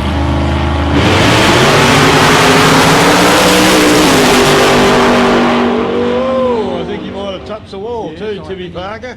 I think he might have grazed very close to the wall. Have to go down and check that out. Yeah, he stopped partway down. He's come to a halt, so something's gone wrong, because he stopped it out on the track there, and he actually gave the wall a little bit of a graze too past the stops. The moves are off down now. Timmy's all right. He grazed the wall on the way down. It's guys are going there to suss it out, see what's right. We'll see what happens, and we'll talk about a few other things at the moment. There's Sammy Cardinale coming out there in the Chevrolet Camaro. Now, Greg Damiani in the Mustang and the Monaro behind him. Right, Gracie. Let's have a bit of a chat about Gracie just while things are going on. Now, built by Jay Upton. It's a championship bike, was owned by Craig McPhee, the Australian top fuel bike champion in 2011. Phil purchased Gracie in 2005, ran at Calder Park, Heathcote. Initial testing, campaigned the bike in Darwin, Perth, Melbourne, Sydney and Willowbank. Parker Racing also took the bike to displays and exhibitions, runs at Victorian tracks, including here at South Coast Raceway, achieving a bike record which stood for a long time at 144.23 mile an hour. Wow. Phil and Gracie took the Parker Racing team all over Australia. The bike's quickest time was 6:58 seconds for the quarter mile at Sydney, and that was a 209 mile an hour pass. And I was there when he did it. Wow, yeah, mate, that was an amazing pass there. Gracie has two motors, which the team were able to change out. One effectively known as Chemo, and the other one is Bluey. Puma bottom ends and Vortex heads. Chemo, you can understand all that, and Bluey, because he was a redhead. Yep, exactly. And Chemo for chemotherapy, because unfortunately Phil cancer took him away from us. Nitromethane, a mix of 85% and 90%. Started with methanol, then switched over to nitro. Sprintex supercharger, based on a Kawasaki, on display thanks to Spud Racing, Spud Gun Racing and Parker Racing next to the Shannon's tent, thanks to the South Coast Raceway from Marine. And there's a couple of people over there having a good look at Gracie now. And when you have a look at the size of the tyre on the back of that thing, you'll think, how the hell do they keep them right? That is scary, mate. Can you put a call out for Trev Sherwell to jump in the tow truck, please? Trev Sherwell, can you jump in the tow truck, please, mate? Get down that end of the track, Trev Sherwell. Can you jump into the slider and get down there ASAP, please, mate, Trev Sherwell. I just got news too that Timmy's okay. He's out of the car. Right, okay. So we just heard why the problem happened. Broken steering in the car, so that's why I'll need to tow it, use a tow truck to get it off. But the good news is Tim's okay. He's given the wall a bit of a hunt. Big thanks to our two paramedics down there, the Ambos, for getting down there quickly.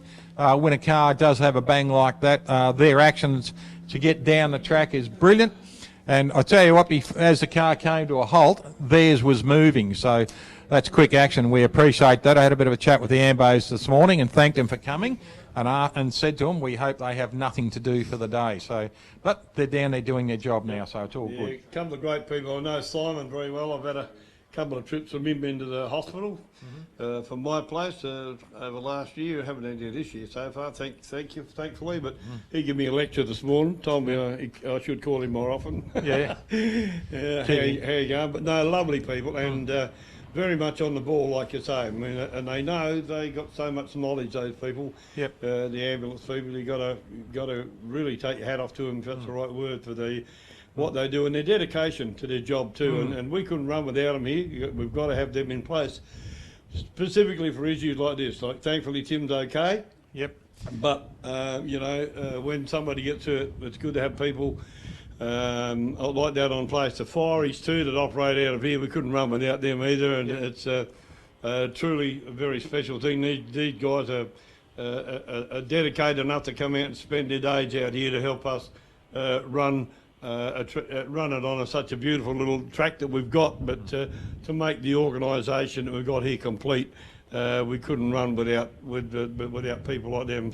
Plus all the volunteers, the club people that got in. Let me give the plug of club. If anybody that's up there would like to become a part of the club, then please catch up with somebody up the Barbie or down in the credentials office, down in the club rooms. Anybody with a South Coast Raceway t-shirt that looks like they belong here. Sorry. But no, anybody that's be interested in becoming part of the club, catch up with one of the officials. Same with any drag club, like not only us here, but Swan Hill, Mildura. If you're interested and you're down from that way, you know nobody up there and you're keen on drag racing, suggest to them they go and check it out. And if it tickles them, get them to become part of the whole deal, because it's very rewarding, you know, and it's all volunteer run.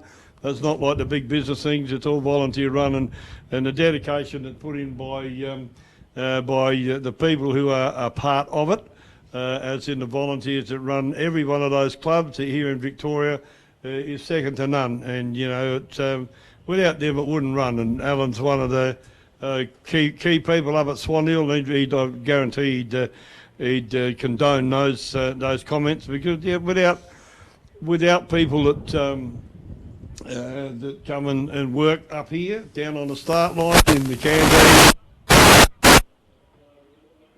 this one, and the cost would be horrific. That's right, mate. Look, it is very rewarding. It's not only just the drag racing, it's the people you meet at drag racing. And I just look in the tag, here's yourself from the local here, there's Janelle from Adelaide, the young gentleman up there running the computers. He's local too, young George, yes. And, you know, just the people, you know, the people from the Wild West, Sonia and Ian Board over there, fantastic people. And, you know, the Zapier family, all these people you meet from the other side of the earth type of thing. And drag racing's taken me now around the world. Yeah, yeah. So, you know, how could I ask for any more than that? I've got a great family, I've got drag racing family, Vereen, Gracie, you know, all the memories, mate, and all the stuff that's there, you know, for the many years that I've been, you know, 72 was my first addiction to drag racing, and all the people I've met in the meantime and everything like that's been fantastic. Speaking of fantastic people, I spoke with Andrew Chessels again yesterday. Yeah. Now, Andrew unfortunately smacked the fence in Mildura in his beautiful Monaro. Now, the car is in the paint job. Already, yeah. Wow. Yeah. And it's going to be painted something really, really sweet. I know the colour, but I've sworn to secrecy until the car... Whisper it to me. Hey, it's a colour. Whoa, did you hear that? But he sworn to secrecy, so I said I wouldn't tell it. When it comes out on the track, everyone's going to see it.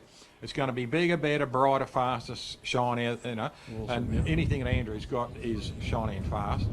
The good news is, mate, he is healthy. He's still got some sore spots, naturally. No operation required on the back, which is fantastic. Awesome, yep. He's Great been news. swimming, he's back into the fitness, he's starting to feel really good, and you can hear it in his voice. The cheer and the want to be back out there is back into it. Now, just getting back with the Andrew Chessels and talking about the paramedics, no one realised what had happened until Pete O'Connell pointed it out. Pete O'Connell watched the video of the Andrew Chessels accident. Within 11 seconds of the car's first hit, Dean James, track manager, was on a four-wheeler chasing him down the track. Wow. Within 18 seconds of the car stopping, the paramedics were at the car. So that's how quick the response was at Mildura. And we just watched the paramedics go down there just as the car stopped. So the response time, it's an eternity when you're looking at it. But when you get it back in perspective, 11 seconds later, after the accident, Dean's on a bike going down there to check him out. He's one of the authorised blokes. He's allowed to do it.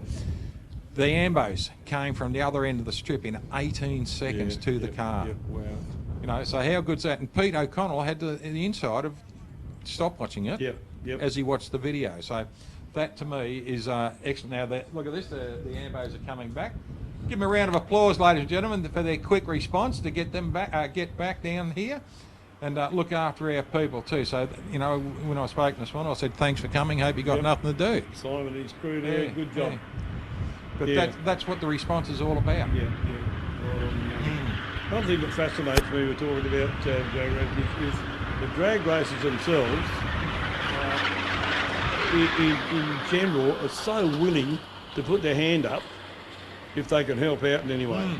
You know, not only to the running of the show, but especially to each other. Like you mentioned before about people helping other people out in different situations, you know, and they'll rob parts off their out of their spare bits and to keep them going. They might be run off against them in the final, but they'll still dip in and try and help their. So it really, when we talk about a drag racing family, it's got to be the right name. It's nothing short of being a family for the way it works, you know. And like you said, when they put their helmets on, you know, you're a mongrel. It stops for a while. The horns grow. But if somebody's in need, they certainly put their hand up and do whatever they can to help one another out. You know, it's a it's an awesome family environment, and that starts, like I said before, from the junior dragsters right through. Yeah. Very, very, very real and very prominent in the JDs. You know, because like you interview them and you talk to them all the time, and what you say about them is nothing short of incredible for the age kids are and the respect that they have for their family, for their cars, for people like yourself, and for other people, the kids that might come around. You know, don't say rack off, kid. You know, they'll willingly take the time to spread the word. You know, and what more can you want? Well, I've always maintained it. You know, I'm 62 now, so I've got a fair insight into a life type of thing. But I grew up around pets. My father raced powerboats, and we grew up with all the other kids whose parents were racing powerboats too. And we grew up around adults. We didn't grow up around cheeky kids all the time. And I'll tell you what, the insight we got into life, and if you have a look at, and it just continues on, a lot of people think about what I'm about to say, but kids growing up in motorsports, pets, have a respect for other kids, and they have a respect for other parents, because there's not many parents or adults around who don't become your parent when you're a kid in a motorsport situation. Your mentor situation. Exactly. Mum and dad can teach you a little bit, and kids never listen to their parents, as you well know. But if another parent came over and said, why don't you try this, you'd probably find the kid to do it. And all it is just that influence, and it's a brilliant family influence. And that's what I love about the sport. It's not only the sport itself, it's the people you meet in it. Yeah, very true, mate. I mean, and I've made some lifelong friends. Yeah. Don't see them very often, but you talk to one another like you talked to them yesterday. Like Ronnie Matthews and I used to have a car together years and years ago, Rags. Yeah, Ronald Allen Jeffrey, that's where the Rags come from. Yeah. And we used to work together in a steel mill as well. He was an electrician, and I was... was he? Yeah, I might get him to do some spark work. Sparky, Ron used to say, I don't know why I'm an electrician, I'm red and green colourblind. He used to frighten the crap out of him, and he was, but he used to, good Sparky.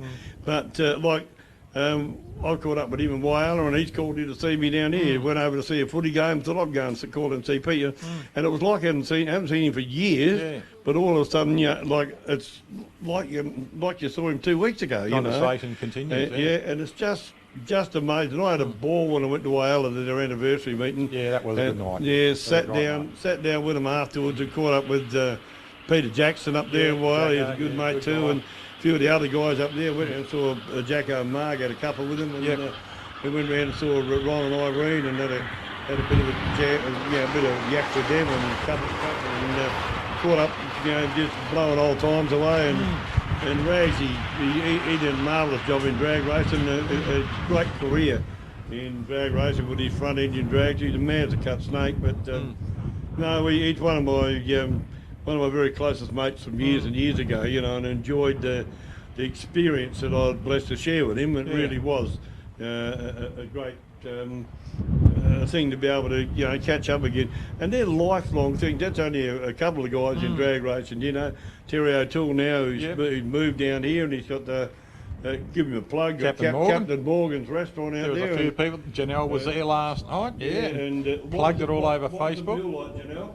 Absolutely awesome. Yeah, hang on, can you repeat that again? Absolutely awesome. You talking about me or the food? The food. The food, oh, good on you. No, Terry come down. Terry come down here, and we caught up. He was very good to me quite a few years ago, Terry, and I used to live with him and his kids, and I used to play guitar and sing, and his kids used to sit outside. He had a big winery a house that they were living in at that time, and his kids, I'd get a bit of peace and go and see, a huge dunny.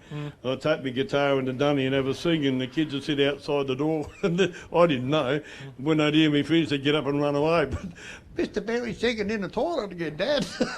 Terry still rubs that in now, but no, he's moved down. Well, so's the rest of the world now. You told them. Oh, you bugger! I never thought that. But no, Terry decided he'd come down here and then sort of retired, but then he had the opportunity to open this restaurant, and geez, he's a good cook. And as Janelle said, the food's superb, and Kenny and Amanda went out there too last night. Yep. And Amanda said, gee, it was a big meal.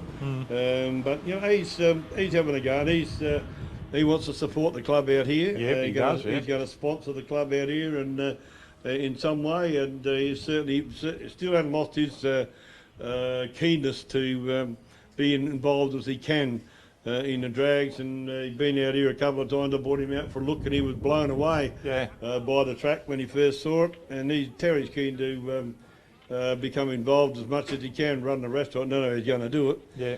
But you know, that friendship thing we're talking about was like again when Kerry and we lost touch for a while when we moved over the Coorong, but like it was like seeing him again. You know, when he turned up, it was only like a couple of weeks back. Yeah. So The beauty about it, mate, you can talk. We had a great talk last night, as I said earlier, with Louis Fingos, just about the years of drag racing. And we've been there. There's Timmy Parker's car just coming back along the strip there. you should see the damage on your side, guys. He did rub the wall. Don't know how hard. Yeah, well, Bad luck for Tim. yeah, a bit of bad luck. But the beauty about it is the car can be fixed. Yep, right on. The car can be fixed. They're fixable things. Hopefully, it wasn't too bad a damage on the side there. He's given it a little bit of a scrape there, but nothing dramatic. Still got the door handles on it, so didn't hit it that hard. They're usually the first things that pop off. So Smithy just running down the strip now, putting a little bit of weed killer on. Yeah, you notice that. There's good stuff, that. If you want to have your garden sprayed, I wouldn't suggest you use it because it's fairly expensive, but there's no weeds growing on the track. We couldn't see any. Well, it does a good job here. There's no weeds on this track. Oh, I love it. No, the other thing, like other new people come into your life, a few years back, Alan and I, you got to meet one another, and it'd been well, I love him, I don't know what he loves me, but no, it's been an instant affiliation, if you People will. are going to start talking to you, Keith. I don't care, I'm old, I've got to pick up every point I can. But no, Alan and I have become good mates, and through Mark Humphrey up there, who should give him a plug too, my old Mark. G'day, Mark. He's awake. Don't give me thumbs. Or was that a finger or a thumb? Thumbs up there. Oh, Thumbs up there. I can see it now. Hang on, just adjust my glasses again. No, Mark Humphrey out here doing the thing with Sport and Scribe, and like Alan said before, going worldwide. And again, I'm totally fascinated that what you guys see here goes all across the world on Facebook. The Sporting Scribe. Absolutely incredible that they can see it pretty much the same time as we do. And Alan, being the voice of Sport and Scribe Muscle here in Australia, is recognised worldwide. And I don't want to pump him up too much, but I think he does an awesome job, and he got a love for this sport that shows dramatically by what he does and what he is. And Mark's absolutely been a gem in the promotion of our sport, and being able to utilise Alan in that capacity, which I think is win-win-win-win for the sport of drag racing right across the world from little old Australia. Yeah, look, you're exactly right there, Pete. My love of drag racing has just been extended because of that terrific man down there on that scaffolding. It has. Put it down to you. It has, because Be careful, you're going to fall off of there. Fella. Mark asked me to do the microphone for the live stream and everything like that, which I gladly do and love it. And because of Mark, I've been to America a couple of years now because he's having a drink now. I haven't told him stuff he's drinking. I've been invited back to Cleveland again this year. It's this year again, so I'm going back over there to Dragway 42 in August for a 3-day meeting again. I was at Dragway 42 in July last year, and I was at Norwalk in September the year before, all on invitation and everything like that because of Sporting Scribe Muscle. Yep. So, we've gone pretty much worldwide. Anne Mandel Jorgensen watches us in Finland. Peter Olsen... How do you say hello in Finnish? Hello. Hello. Hello. Hello. That's Finnish. Jamaica. That was Chinese. Oh, cop Open that. the other page. I'll cop that, yeah. Yeah, just because we've got friends all over there. Adele McDonald and her family over there in Ireland are watching us. And Peter Olsen in Middling and up in the Highland, and Midlands, they call it. So, anyway, back to drag racing. Graham Horner coming up here now. Graham's in the white Holden VH. Now, this thing's got twin hair dryers under the bonnet. I had a look at the plumbing in this car this morning. It's quite amazing what Graham's got underneath. Now, it's still a street car.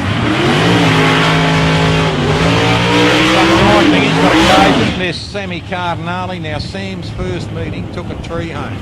That That was in yeah, Mildura. yeah. Sam out there in the Chevrolet Camaro. Now, that's the kind of Camaro that young Sarah Donnelly has bought herself. Nah, fair dinkum.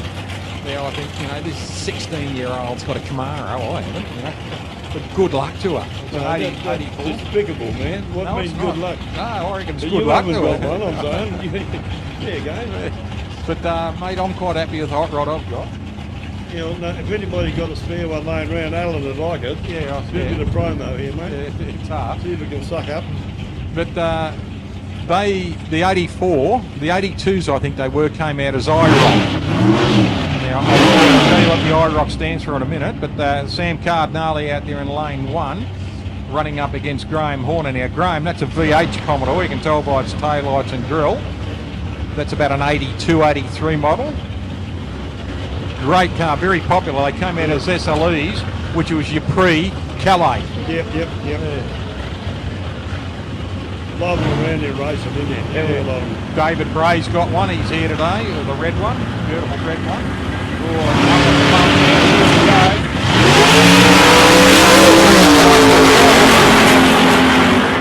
Cardinale goes through on 145 mile an hour and drops the chute. Actually, before he goes across the line, now Graham Horner's gone through at 109 mile an hour. So I reckon, look at this. Now Sam had the chute out before he went through the traps. Yep.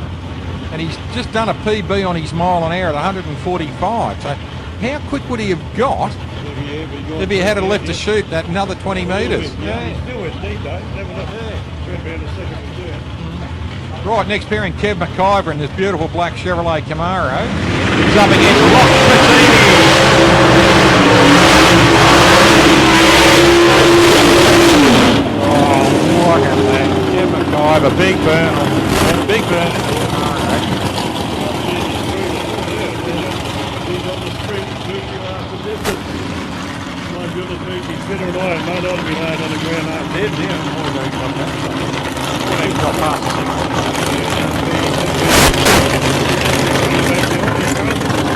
Rock Patini, look at this. What a beautiful looking car, Camaro. Open the door, let a bit of smoke out there, see what's going on. Cozzy having a look through the left side there. Yep. Got his boy Cozzy.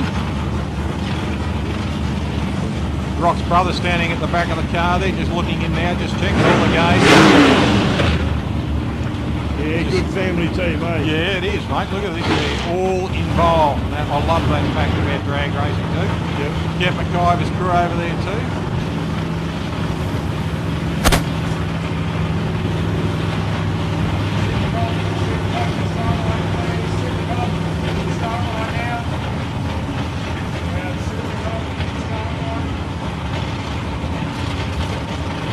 I like the emblem on the back of Rock's car there, Dirty Rat Racing. The big kangaroo.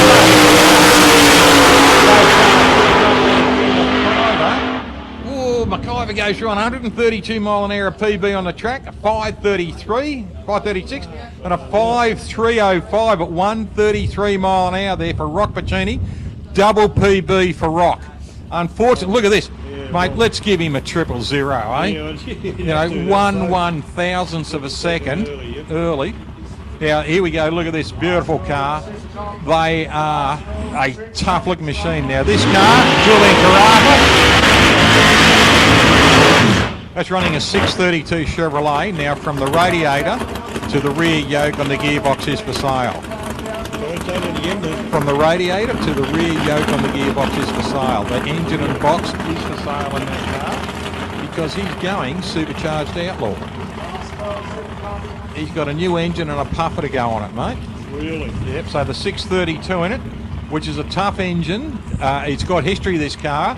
It's always been very tough and always a very, very consistent machine.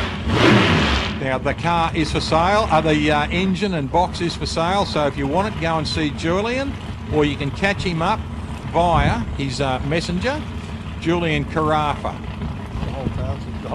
No, just the engine and box. Engine and box is for sale. The Willies is holding because he's putting it into supercharged outlaw class next. Unreal, yes, I love it. We've been on him for a couple of seasons. It's a beautiful car, isn't it?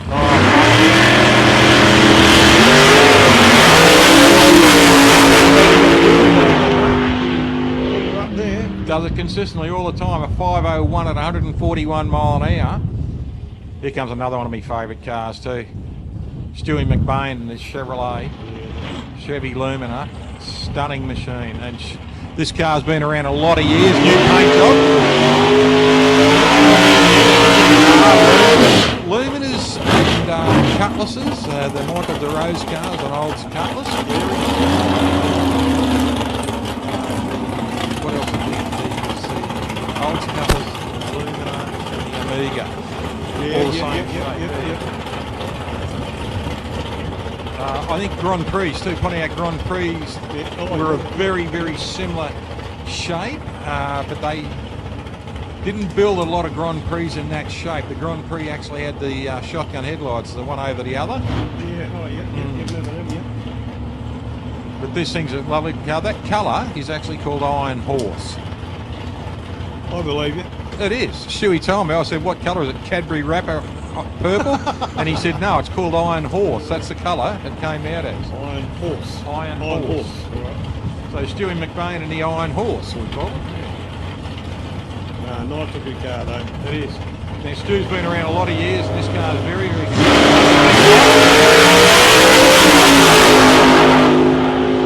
Your own 9.7 reaction time. Oh, 140 mile an hour, 490. How nice is that, eh? Mate, that's going to be a hard thing to beat if you're going to get consistent like that all day. Yep. 555 cubic inches of beautiful Chevrolet Camaro. Chris Leo driving this.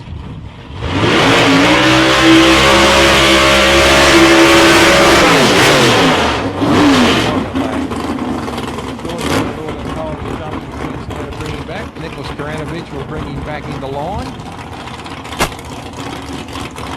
This car's got two names on it. It's got Chris's and it's got Nicole's on it. Nicole backing him up. And what she does, she spikes his rice puddles and pinches the car and goes drag racing with it. Yeah, there's a good girl. Loves the drag racing. So does Chris. They're a beautiful family of Leos. Sounds gruddy, doesn't it? Oh, mate. Some sound better than others, but this does sound like muscle, don't it? Well, it's a Chevrolet, mate. Yeah, well, fair enough. You know, the only thing that passes a Chevrolet is another Chevrolet. You know that, don't you? Is that right? Yeah. The weather's good, really improved today, hasn't it? A bit of blue sky out there, you mongrel. Trying to preach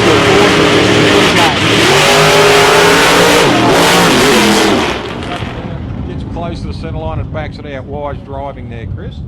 Good reaction time, though. Yeah. 41. Yeah, good one. It's 7-1, 68 mile an hour, but wise driving. Yeah, 68 mile an hour, just cruise through the finish line there. A bit out of shape can get really, really bad if you keep the foot in that situation. No, these guys are, like you just said, very experienced, but also Very wise driving. Yeah. Right, we've got one more of our top sporties to come through. Another, it looks like it's a Pontiac. That's about an 84, 85. Actually, that might be a kit car, they call them. You remember that kit series with Oh yeah, yep. David, what was his name? David Hassel everyone. Hasselhoff, yeah, David Hasselhoff. Hassel everyone. That's what he said. Yeah, and Louis Svingos out here in the Valiant. Yeah, Michael Carriosa. That's it. Yeah, it's a Firebird. Yeah, running a 308. So he's only got a small block in it, and we're running a 310 cube engine. That's why we're going to the small cubes. We're in Super Comp now. Yep. The Monster Rev with the small block engines, like our Alex Panagiotis. Yeah. 288 cubic inch small block Chevrolet, 13,200 revs. That's ridiculous, isn't it? That just turns over. I remember there was somebody, Lewis, in Adelaide that run a Holden 6 in the go. I think it was even a side plater. Yeah. And they reckon that no way in the world, and don't quote me on the numbers, and no way in the world they get more than 600 RPM out of the car when it let go.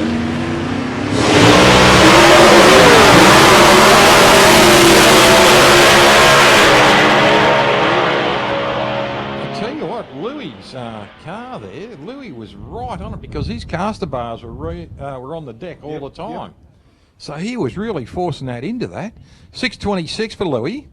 Now, look at this, a 585 is what he's dialed at. 635 what Carrioso dialed at. So that was a good pass. Now, here we go, talking about small blocks and massive revs. Now, this is Craig Gertie's, about 92 times Australian champion. Now, this is running, I think it's only about a 307 cubic inch engine. Massive revs. Now, last time he ran, or the last 2 times he ran, he got under the 1 second in the 60 foot. Oh, really, dude? Yeah, and the only other person to do it at our last meeting was Christine Steffen. She ran a 986. Now, by memory, he ran 2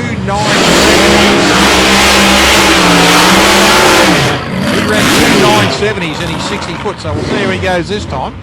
Now, Shane Baxter, a little blown altered. Sounds fantastic. I love the length of the pipes coming up.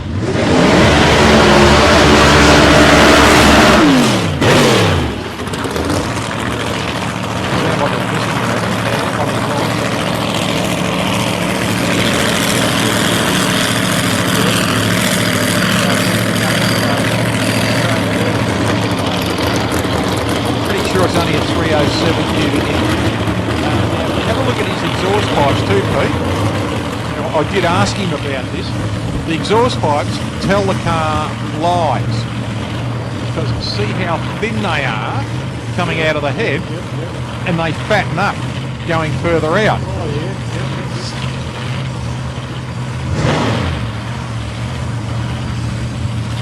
So what it does is his data links on the cars, as you can see them coming out where they're touching the pipes and everything like that, telling his engine management system we need more fuel.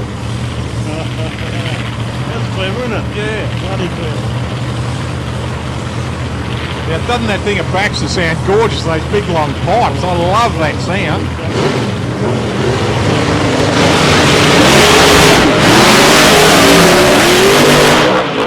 Shane Baxter gets a little bit of a spin up, but look at this. The boys are just going down just to check something on the track there. Luke Davis is going down to have a look. Has found something, eyes on the track. So there might have been something, just both tracks, both sides are having a look. There may have something come off the cars, or they're just checking to see what it was, rubber or something like that. But great vision from their track staff there too. Luke Davies, he's an amazing he's a trackie. I tell you what, he's been here since about 6 o'clock this morning, walking the track and something to start us found something down there. What did you find, Jordan?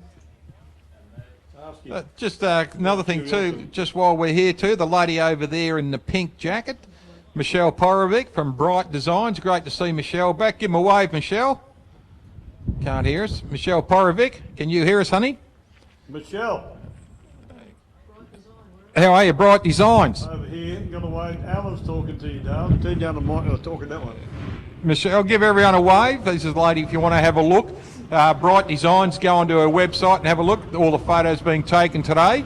You'll see that massive camera lens she's got there. So Bright Designs is her website. You can go and have a look and purchase some pictures from her. Here we go, Matty Forbes in the second of the deck of glazed cars here in Supercomp. And now the Chevrolet Cavalier. Best pass been a 5.192 at 131 miles. Listen to that instantaneous rev. Gilbert Nicolay there, and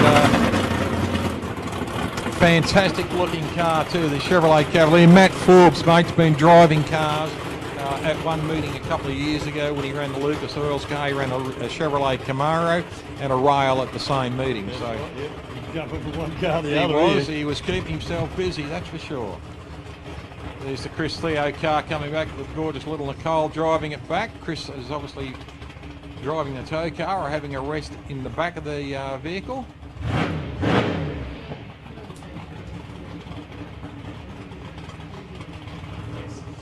Right, Matt Forbes coming up for a solo pass. Now his index, he's placed his index on a 516.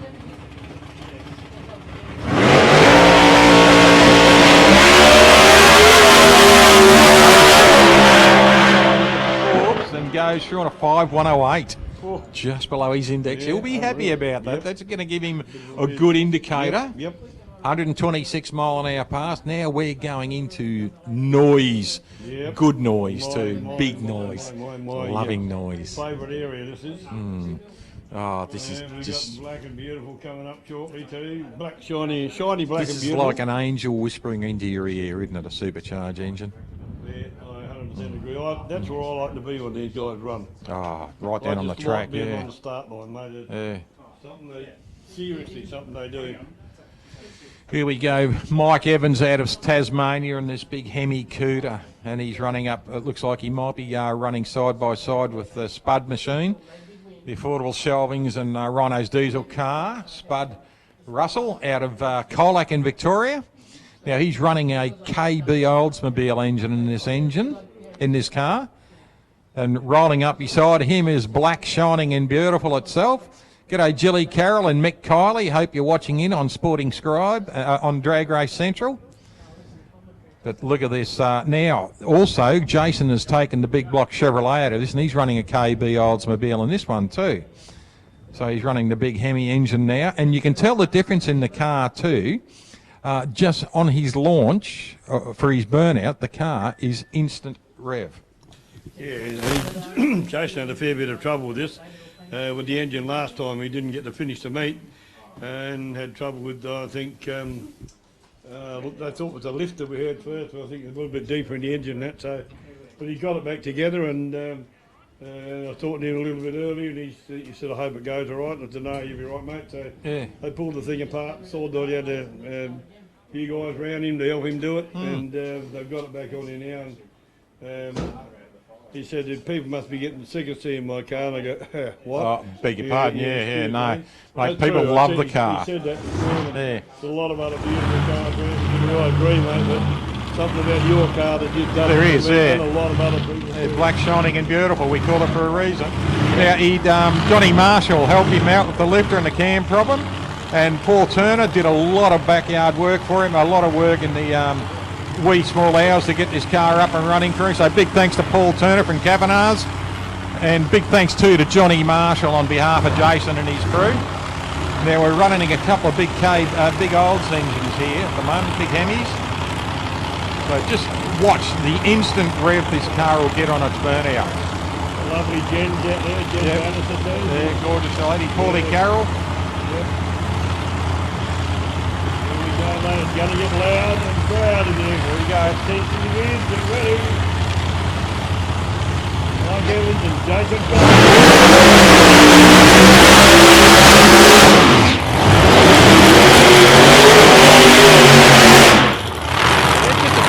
Burn on both sides. These grinds it in. Sounds fantastic. Get a big burn out that side. Get a high rev burn like that. Now Jason's car probably only spent about between 3,000 and 4,000 revs in, but it's enough heat to clean the tyre. Yeah, speed they'd be spinning. They'd be right at the end on it. Yes.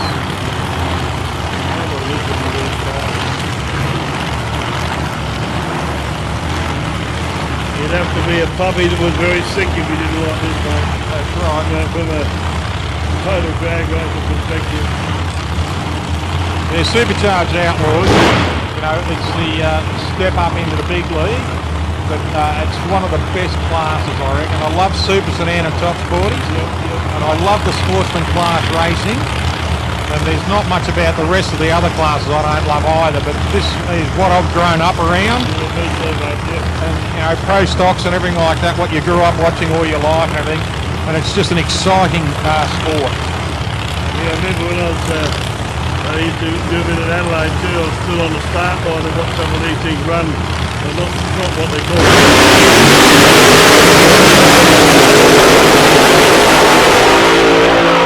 wheels off the Well, ground, look at well this, up the eh? track. 151.91 mile an hour for Jason Kiley, ladies and gentlemen, an 0118 on his reaction, an 0155 for Mike Evans. Now, Mike runs short of 479 at 138 mile an hour, and a 483 at 151 there for Jason Kiley. So, first run off the books there for Jason. with the new engine, 483, 151 mile an hour. I think he'd be happy with that. And Mike Evans, a 479. It's not his best here, but it's a good start for the first run of the day. So congratulations to both those drivers and their crews. Coming up next, we've got two blue machines. We've got the Chevrolet Camaro of Spud Russell and the Stang, Timmy Stewart. Now, another thing too happened in the Tim and Susie Stewart family, something really good. 33 years of marriage yesterday. How good's that? Two people who have been in love for 33 years plus.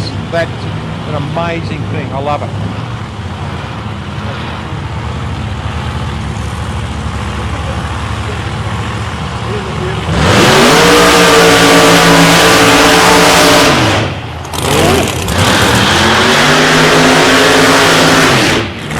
Those cars good fun. Just going to take them out to the 60 foot. It's almost sideways. Back.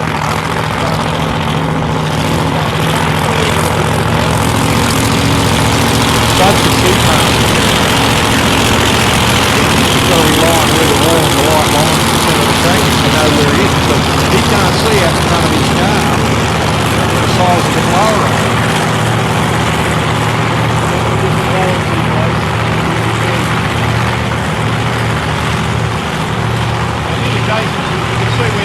Spud's crew is. He's right in front of the car, so Spud can see him. Sue is off to the left side, off to the right side of the car, so Tim can see her.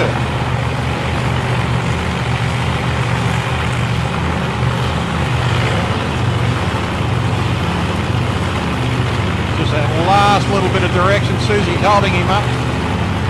Dave Thornton squirts a little bit of juice into the stop the butterflies and breathing up. That sounds lovely, mate. Oh, you had the window wide open, the bowl, so you had the window up. Exactly.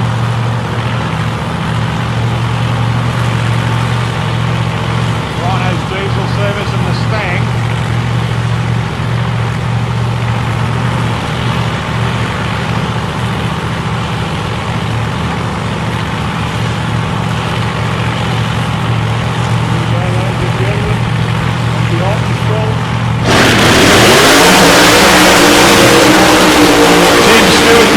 Nicely, but unfortunately for Spud, blows the tyres off it. Now Timmy Stewart runs through on a 456 and 146 mile an hour. Spud idles across, wise ride, wise drive. Blew it off the tyres on the launch, but a 170 launch there for Tim Stewart. He's gone around, so he's happy. But 146 mile an hour pass. So good one, and the car looks straight down the track too. It looked really good. Really clever. Yep. Next car coming up is the Lockyer Engines car. Super Street start line, please. Super Street start line. All Super Street cars can start line, please. All Super Street. The Lockyer Engines car of Christine Steffens is coming up next.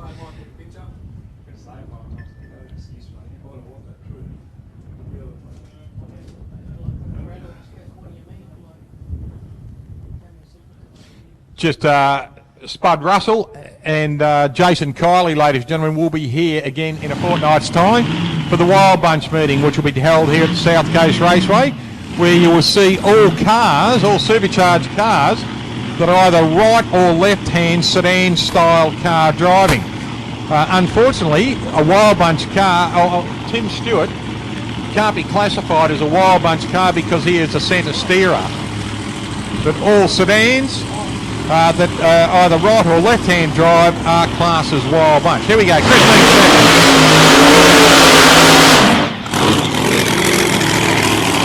Lady driver, you guys. No chauvinism.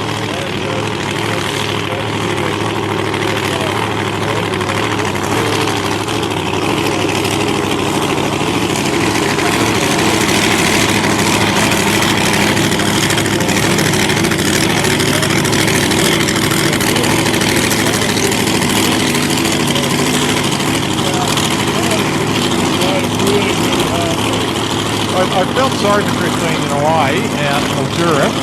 She ran against Wayne Talbot. Now, Christine did a massive run of 165 mile an hour, her best. But she was outshone because Talbot did a 206 mile an hour pass. I saw that. There's Jason Clyde coming back. Give him a hand as he goes past. Black- Really good run from Jason. Black, shining and beautiful.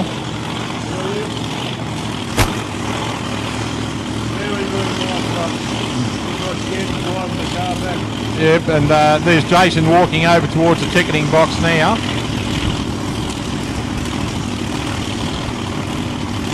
round nice guy too. That's He is a hell of a nice guy, yeah.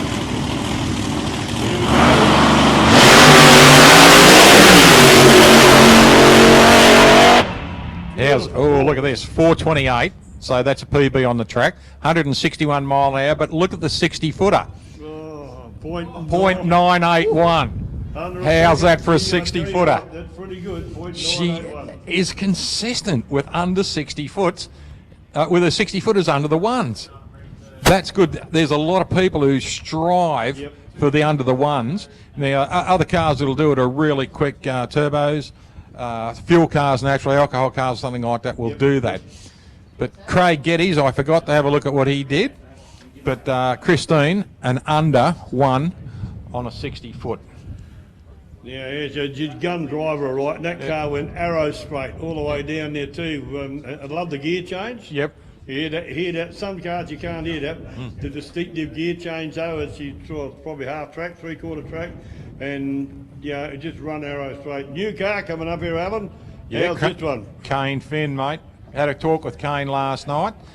Nice guy, really nice guy. He's crewed on a lot of cars. He's been drag racing for a lot of years, and he's finally decided to get another toy and have a go again. And he could not have picked one of the nicest looking cars ever to be graced on a drag strip. It's a 63 split window Corvette. It's a Stingray. It's running a giant 568 TFX, so she's a full aluminium.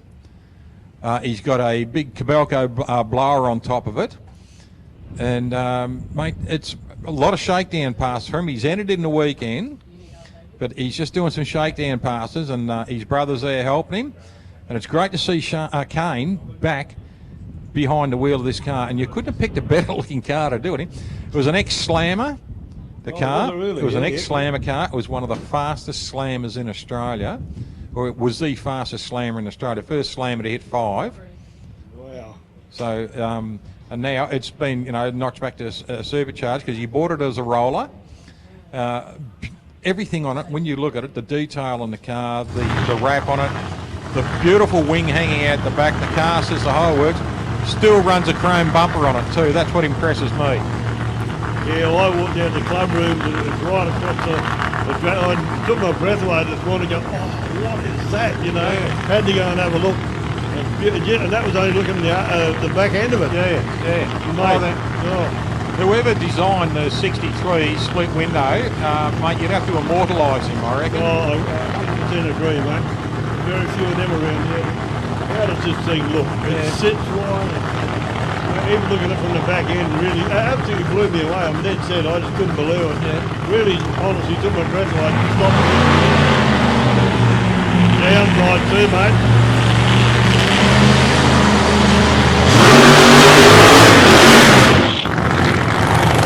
Look at that from behind. Yeah, that's a bum worth whistling at, isn't it?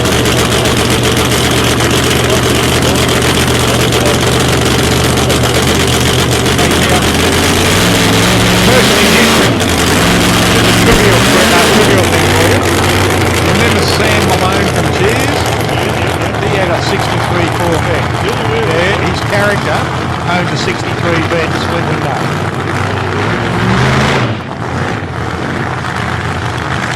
Very rare. They only ever came out in 63, the split windows. Yeah, right. Yeah. I didn't know that.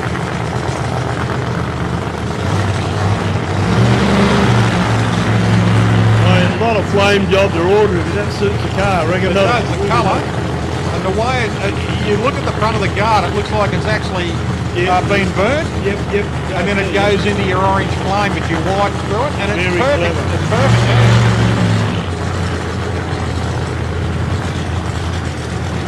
Might be a bit tentative, I suppose, or nervous if you like. Straight down fast, there you go. He's Crewy, what he's going to do is just bring him up, relax him, make him feel good.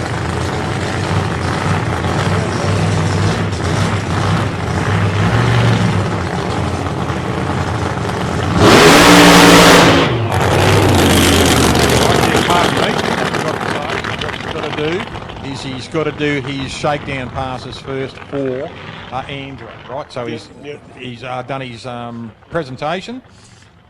He's done his launch. Yep. Now his next run will probably be 100 foot, then half track, then full track, I believe. Yep. Yeah, I believe that's how it goes. So he would have been under the observation of Billy Karras and the boys from Andrew, which they would have. Yeah, the boys are standing at the back there, so all That good. was pretty impressive. Anyway, it sounds beautiful. Yes, It it sounds so does. strong. Mm-hmm. See that, and I walked over and said g'day to him this morning after I went and had a look at the car. No, pulling and putting the push rods in, had one of the rockers off and everything, you know, and just checking things out. And it's just fascinating to me the way that they can work on the cars the way that they do, and you know, you think, gee, they're going to get this thing back together. You do it in your backyard, you think, bloody hell, I'll do that tomorrow. Yeah. You know, and he'd do it in Here we go, we're back at the Satchel in lane 2 and Mike Generos in lane 1. Now, I believe Michael has been driving this car on registration plates to every meeting. So how good's that? You know, you just drive the car through the week, bring it out the track, run Super Street. That's what it's all about with drag racing. It's an entry form into drag racing is Super Street. If you're above junior age and everything, you want to get into drag racing, you can run your street car off the street and then get up into Super Street, then you go to Super Sedan and on and on and on and on, right up to fuel car. But Mike Generis, now Mike's best pass has been a 674 and a 743. Chris Tatchell goes through on a 782.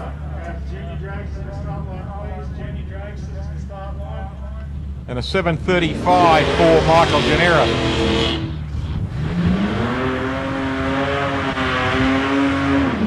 the showman, Noel Illman. Yep, Noel's here, yep, and the old tall T. You're going to give it a bit of a stir today. My son Glenn said to him, when you go up, get one egg and bacon roll, said, yeah, we'll have a bit of fun, we'll be right. Yeah. He always does have a lot of fun, Noel. Unbelievable, not wrong. And loves it, the Pat's fair dinkum. It shows you the age of the car. He's 98 years old.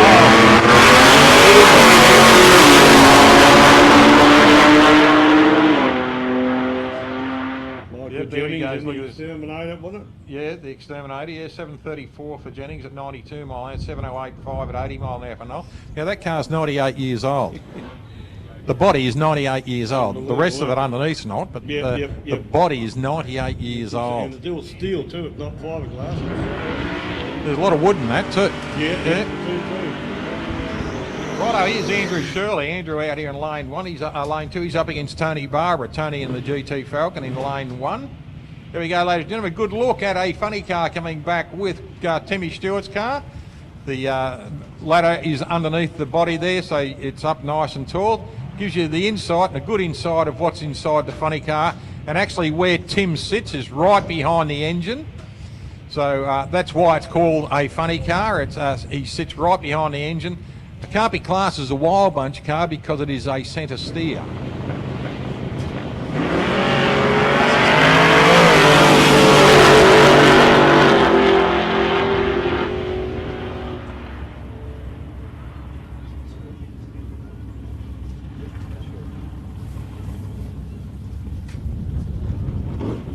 Yeah, got a big field of Super Street today, ladies and gentlemen.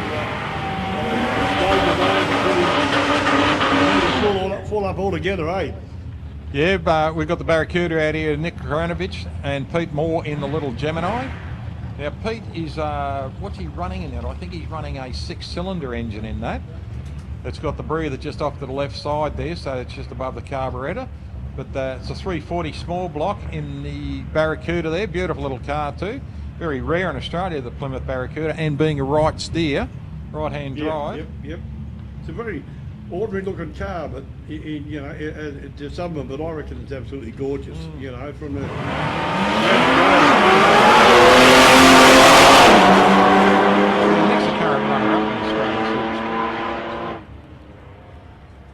Did a lot of travelling last year. He's just run a PB down here on this track, yeah.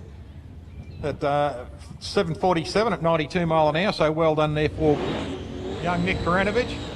Ian Hick now. Ian had a little bit of a launch problem on the last run he did on his throttle fire. And here we go, Michael Bridges in the Centura, the caravan tower. Still got the tow bar in the back.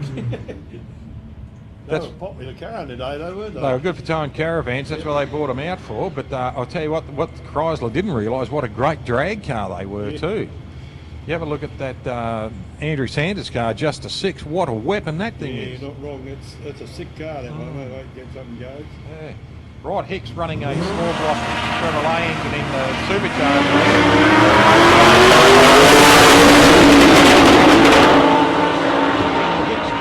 Crackling a lot too, so he won't be happy with that. But 7198 at 90 miles an hour and a 9.2 at 52 miles an hour there for Ian Hick. Now, I think he'll be happy with that. No, just a puff of smoke coming out of the car then, so might be just over fueled. He'll get it fixed up.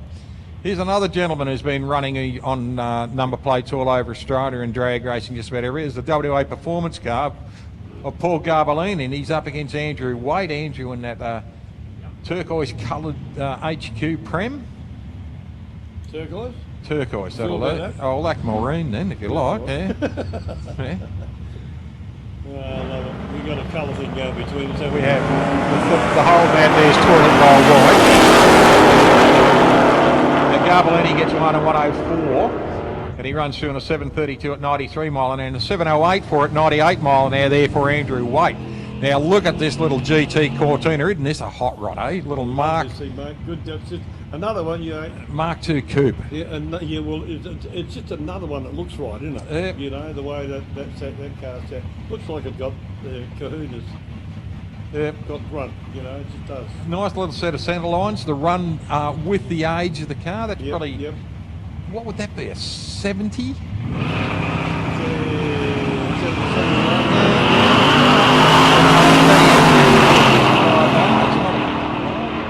Chevrolet, no, probably about a 63.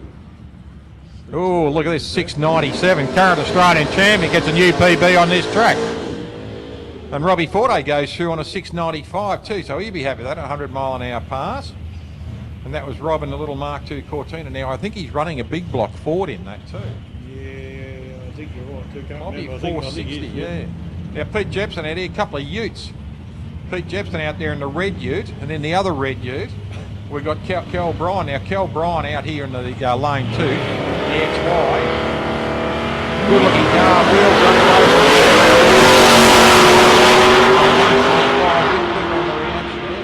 Kel Bryan gets away on a 319. But look at this, 662 at 101 mile an hour, PB for Pete Jepson. Yep. And a 705 at 98 mile an hour there for Kel Bryan in the ute. Here's the Aussie ute of Kenny Scroop.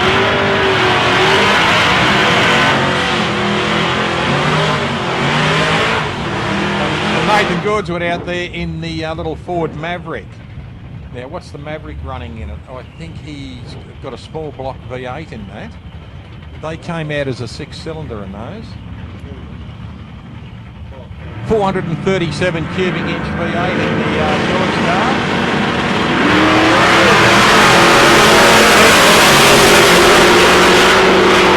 Kenny Scroop gets one at 454 in red lighted and a PB for Ken. Well done. PB for Kenny Scroop, 6:34 at 112. So well done, Kenny Scroop. You'll be happy with that. I tell you what, that was a quick burn there for Mel Todd. Yeah, a lot of smoke. Got a lot of smoke off it too. That thing really picked up a tread. Gary Hutchins out there running a 383 in the Big Brom. And Toddy running a 308 Holden.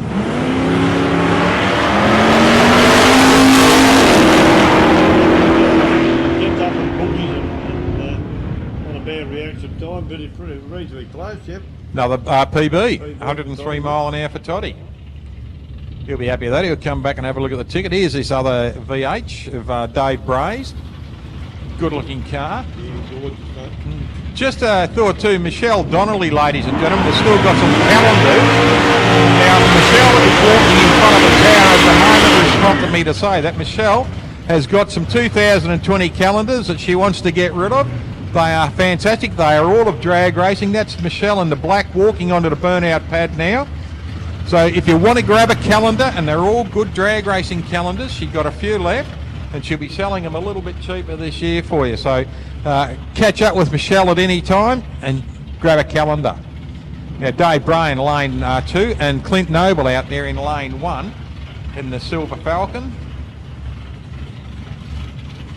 Well, a couple of good looking cars too, haven't they? Yep, yep. Used to roam the streets of Australia. Yep.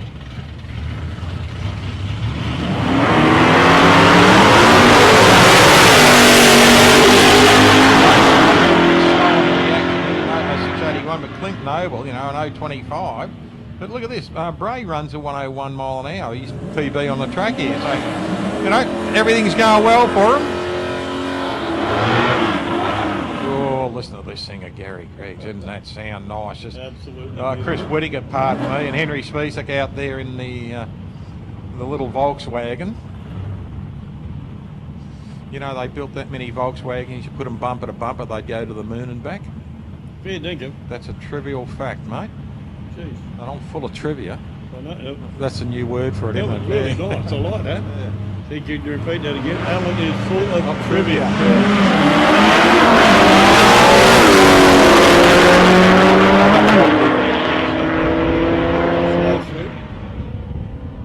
Went a little bit early. They go through the 7.37, 90.81 mile an hour to 7.137. 98.78 mile an hour. Chris Whittaker against Henry Spear. In the little whoppy. Yep. Now, we've got Rodney Kerr out here in lane 1, and he's up against Greg Dutchy Holland in lane 1, pardon me, and Curry in lane 2. Couple of local blokes here in Portland, members of the club. Yeah, there's a nice shot. Look at the Corvette rolling around into the lanes now. Look at the bump. Isn't that cute? So beautiful, man. Oh, mate, they should. Don't care where you lead them today, that's a beautiful. That is a fantastic looking machine, isn't it? Even if you like Gogglemabiles, that's still better than that. Oh, that'd have to be the Dart.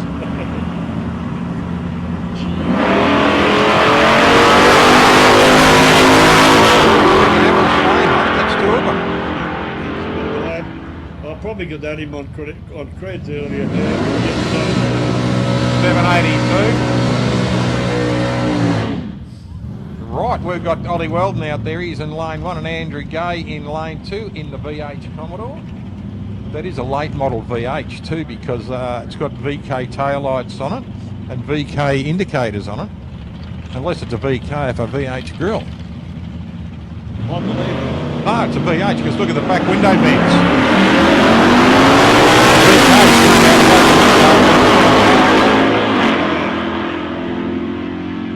Ollie Weldon goes through 7.143 at 97.06 to a 7.66 run, 90.76 to Andrew Gay, and that was a PB for Andrew too on the track here. Right, we're coming up in the junior drags as the big one-cylinder cars. power personified. That's right, How's that? one spark plug. Yeah, only one. Yeah. Big blocks. Love the juniors. Yep. The, like I the said before, entry level into drag racing for 8-year-old and onwards, and love the fact that they can do it. Yeah, can you imagine that? You got an 8-year-old child. Just imagine that, you know, you can get them into something like, if they're interested. And it's not only the car, like we talked before, what they, like Alan was reiterating. Is that a good word for me, mate? That's a big word, isn't Yeah, it? big word. I have to go home and see what it means later. I've got to use supercalifragilisticexpialidocious to use Spell a it big then, word. go Yeah. on. Hey, SUPER.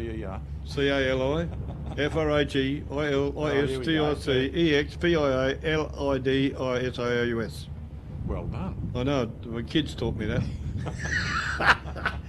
Oh, dear, Now do it backwards. they can throw eggs at me, they don't have to throw them at you, mate.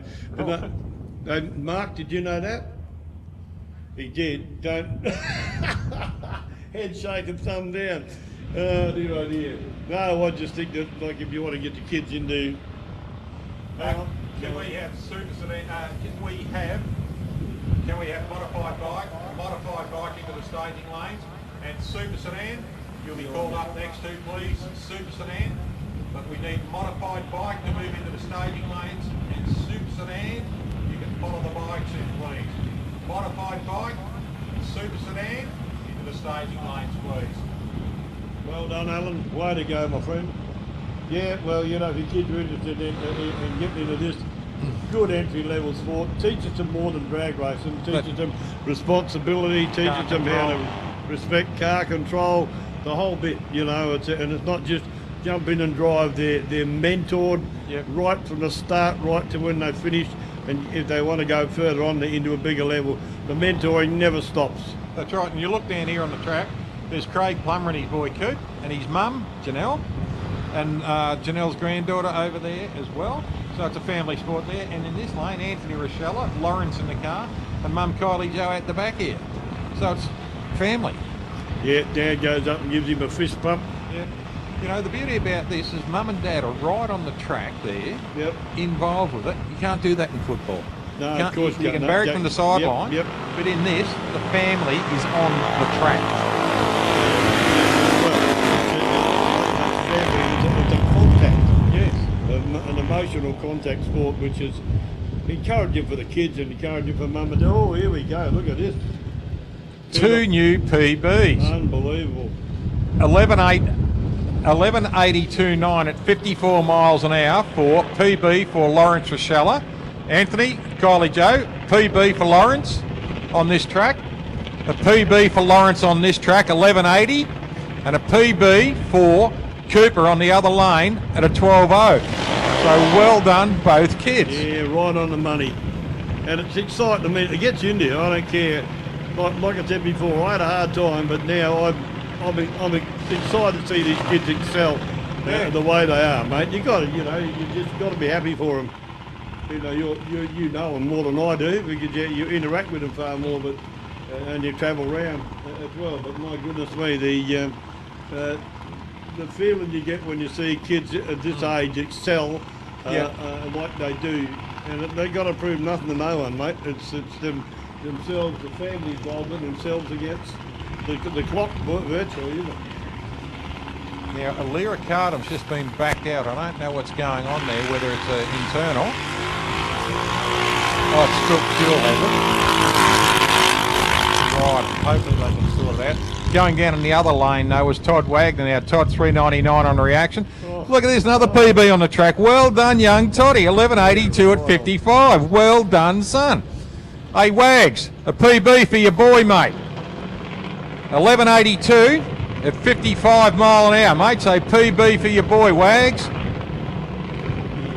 No, I don't think he can. Spud's little single cylinder big block would be making too much noise there at the moment. But Alira's car was spewing something out of it. Liquid, so hopefully it's only fuel, because that means it'll be a line and they can fix it up. But here we go. There's Spud, and here she is, a young Sarah Osborne. And have a look at this junior, mate. How would you like that? What a smart looking car. Look at the Intendant on the front, the canopy, the high screen, and the wing on the back. Doesn't that look brilliant? And it's got a parachute on it. Hey, it's even got a caster bar at the back. Look at that wheelie bar on the back of it. Like, what a rocket, eh? What a looks a part of it too, Alan. It does. The presentation. The kids got to have pride in what they do. This is teaching them that. 794 up to 2.54 mile an hour. That's an A-class dragster, and that's her best. Look at, she's got on her plate on the side. See ya. Little bit of humour involved, you know. And that's good too. Yeah, love it. Absolutely love it. You're right, that's a good looking... It looks like a fighter aeroplane, doesn't it? Nothing super duper fancy, but right. It's a quick car, and the cosmetics look fantastic. Red light.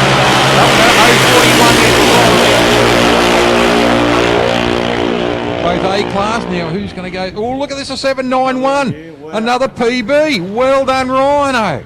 Good on you, son. 83 mile an hour and a 795 at 82 miles an hour. 794, 82. Oh, I'll tell you what, look at this. 79432 PB. She's run a 795 Oh, mate. Close to that, Benji. These kids are on fire, aren't they? Yeah, not wrong there. Not good. Georgie Lempiras coming out of Altona now. His dad Manny there. Now that's another good looking car. Look at the colour scheme on this car. Look at that. Black, the burgundy through it, it's through the wheels. Purple down the bottom. Yeah. It's beautiful. And then you've got the full wrap of the bones and Mum's Nightmare, the skeleton and the flames on this little hot rod. Like, just magic looking little cars. Look good, don't they? Oh, No, mate. they really do. You know what I love about it? The kids constantly are polishing, they're playing with it. It's Yeah. their toy. Yeah. You know, it's like years ago we used to nugget our football boots to keep them waterproof. These kids polish their cars. Nathaniel Cook out of Mildura, he's actually out of Redcliffe, out of the St. Drag Racing Club. Mum Lauren out there, Madam President, and Dad at the back there, Kingsley, President of the St. Drag Racing Club. Now his best has been 11.60 at 53 mile an hour, and best for Georgie has been a 7.95 at 82. Let's see how they go. Manny's running George up. Nice little wing on the back of George's car. Nice straight pipe. Whereas you have a look at the pipe on the rear of Nathaniel's. It's got a straight pipe coming out. Bigger expansion chamber on the A-class pipe, A-class car.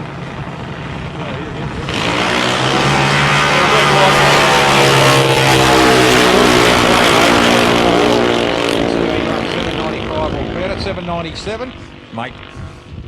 Not even a bloody thickness of it. No, exactly right.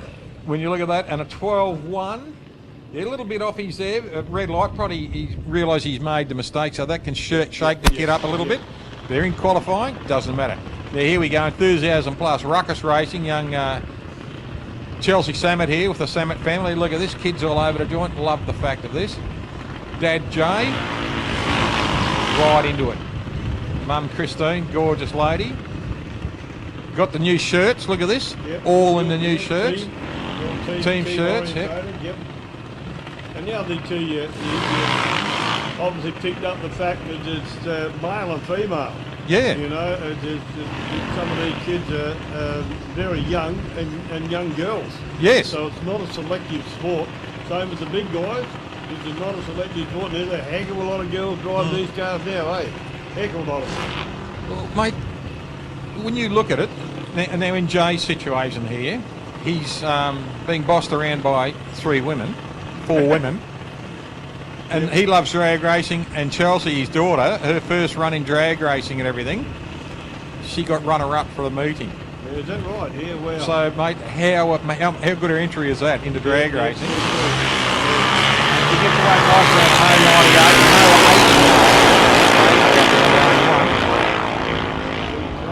This is going to be close. Look at this, a 9.70 and a 9.0. Wow, she does a 9.0. Her best has been 8.91 at 72, and she's run a 9.0 at 71 now, 9.7. Yeah, 9.1 has been Timmy's best at 72 mile an hour, so he was a little bit off then. You know, I'm talking a little bit off. We're talking 9 thousandths of a second off. Yeah. You know? You wouldn't even see that. No. Here we go, Sarah Donnelly. Now, her sister out there, Michelle, she has got some calendars. That's Michelle out there with the Summit hat on and the grey jacket standing behind the car against the wall in lane 1. Now, she's got calendars that are still up for sale. They were calendars of she put together of drag racing, and I think they're going for $15 each or something. Well worth it. So catch up with Michelle today. Now, Jake Berrius, Australia's #1 and all-round good guy gentleman, and his lovely family over there.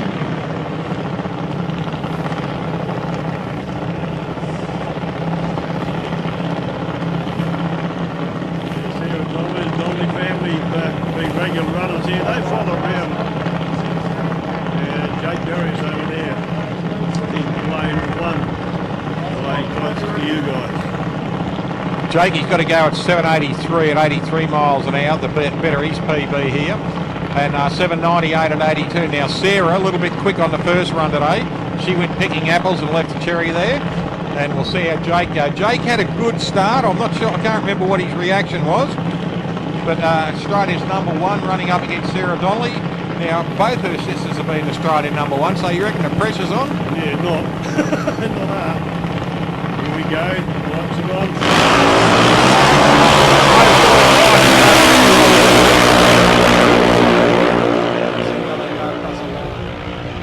7.92 at 82, and then she PBs herself here at a 7.960 at 82 miles an hour. So PB for Sarah Donnelly. Well done, Sarah. Be close on the finish line too, mate. My goodness, you see that.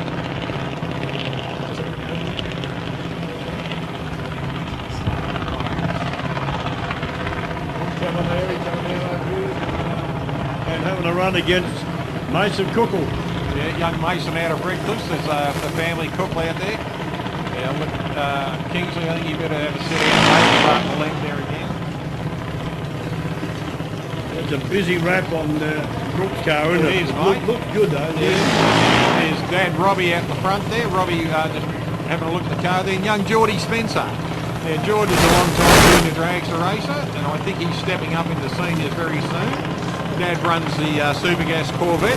Oh, yeah, yep. Graham Smith. Yep. George, young gentleman of the sport. Hell of a nice young fella. Now, these cars, Brooks is A class, and Mason is C class. So Mason's index is 12. He can't run any faster than 12. And Brookie is on 8 seconds on an A class. Now, look, there you go. Sarah Osborne's car coming back. Doesn't have a good match.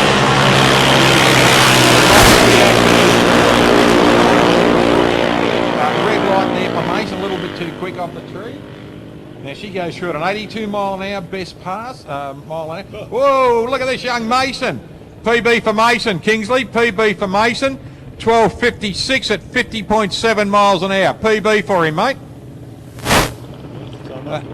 Yep, and a PB also for Brooke Camilleri on her mile an hour, an 82 mile an hour pass. So well done there for both kids. Tommy Turek coming up now. He goes to lane 1, and Holly will come into lane 2, just getting the car running over there. It seems to be a little bit of mucking around at the moment. You see the little box that they carry around, that's what they start them with. Charging box. Top end of the station lane, you've got the little starter box, hook onto, I think, the flywheel, and they crank them over so that they start. No room for a starter motor on these babies, is there? Yeah, have a look at Holly's car too. She's got the nice little pointed wing at the back of the car. She sits high in a cage, which is what they're supposed to do. You can't flop around in a cage. Yep. The belts hold the kids in. You can see that the only movement is the head, and that's just from inertia. But she got a little parachute on the back of this car too. Young Daniel Camilleri, Daniel Carranza, has got twin chutes on his car. And he pulled them in Mildura one day, about the size of golf umbrellas. Looks fantastic. Look really fantastic. I mean, the showmanship that's in it too is extraordinary, you know, that's what we need.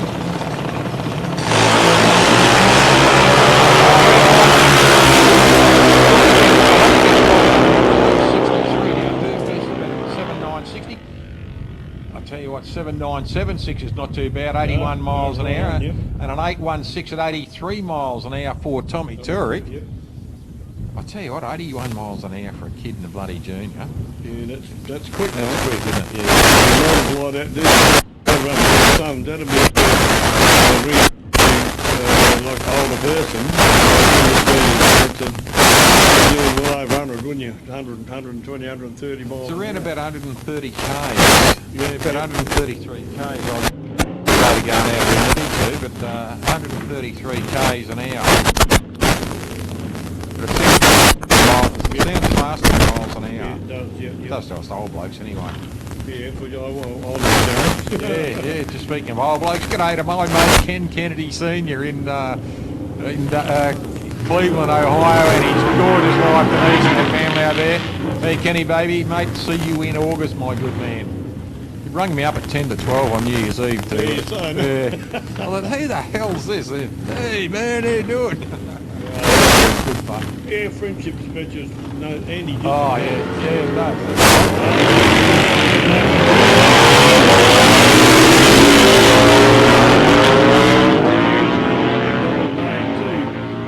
Sellers go through to 7.86. No, 7.686 with 89.23. And Hudson goes through with a personal best at 7.629 and 91.86 miles an hour. Well, we've got Shane Walker coming up now and Darren McGregor. Darren's out there in lane 1 and lane 2. We've got Shane Walker on the Destroyer. G'day, G'day, Mon. His lovely wife, Mon's not here this weekend, Monica. But Shane's doing very well at the moment, honey. He had a good first pass on him. His best has been a 670 at 127 mile an hour. That's for Darren McGregor, pardon me. And the best for Shane's been a 591 at 137. Let's see how close he ran a 6.0 on his last pass.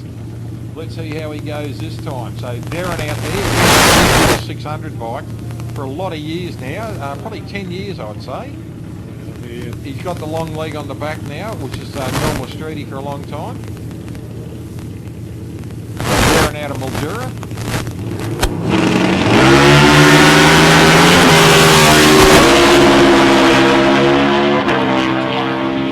Goes 2 walks, the Phantom. Gets away 6.083, 112 mile an hour. Well done for Shane. And a 679. Yeah, that's not bad. His Getting best close. is 673, so he's 679. You Yeah, see, well. see that Harley just turned. So front wheel was still stationary over the 60 foot on the back wheel. Paul Cooper and Gregor Birdie. Greg out here in lane 2 with the leg out the back on the GSX F Suzuki 750 cc's, and he's up against the Yamaha Z6 of Paul Cooper. Now Paul's best has been a 724 98 and Greg's has been a 7.1 6 at 95 mile an hour. See how both bikes go, leaning into it.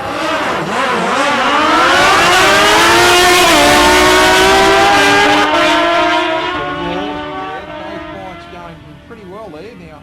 720 and a 740, 740 for Paul Cooper, 96 and a 720 for O'Bertie is a 95. So there was a Grand Prix hydroplane running for years called Oh Boy O'Bertie in the Madison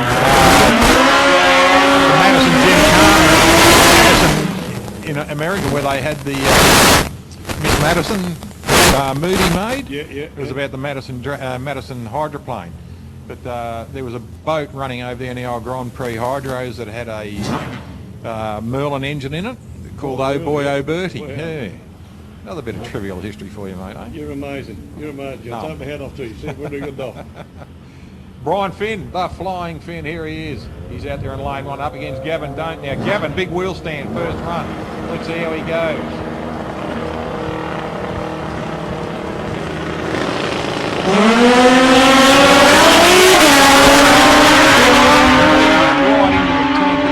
Oh, and he's done it again, both of them. Oh, wow. 5:30.07 and 134, a PB for Gavin Don't, and Brian Finn. Look at this, an 0.23 reaction and a PB on his elapsed. 6.610. Wow. They're going to be happy. Yeah, you're not wrong. Did you see Don'ty then? He really put the knees into the tank, didn't he? That was not going to rise up. You're not wrong. He was hanging on for all it's worth, wasn't it? Every Mate, part of his body, I reckon. He nearly sat on the front of the tank then, I reckon. That was a good ride. Great to see. Good launch off the line and well controlled. Great. How's our mate Mark going on? Worried about him. Is he all right? He's giving us Yeah, thumbs he up must be again. thumbs Yeah. up. I hope that's his thumb and not his finger. That's his thumb.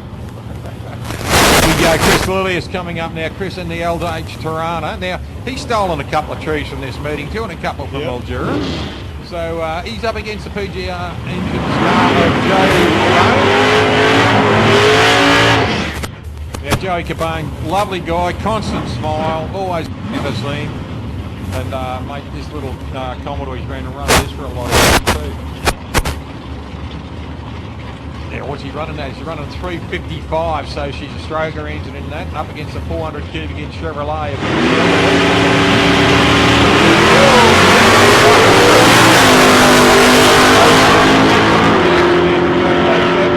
He runs through at 650 at 106, and a 636, a PB for Chris, but a really early red light too. He ran on the second, on the very last yellow. So Des Jeffrey coming up now. Now let's see if Des can get the wheels up again. Johnny in the Chevrolet Camaro.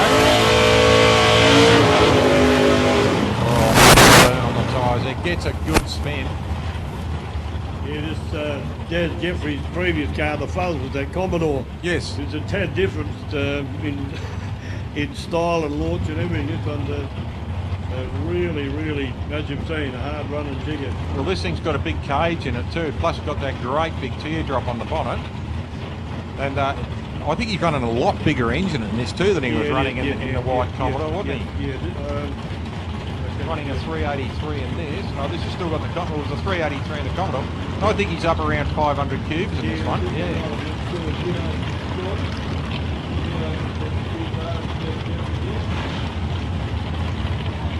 Yeah, no, it's big. You want to put a bigger motor in it too, though, Zane. So, well, yes, the same, but waiting for the guy to move in now. Something's wrong. It's the only car here. There doesn't appear to be going forward, so looks like they're going to have to back him out, unfortunately.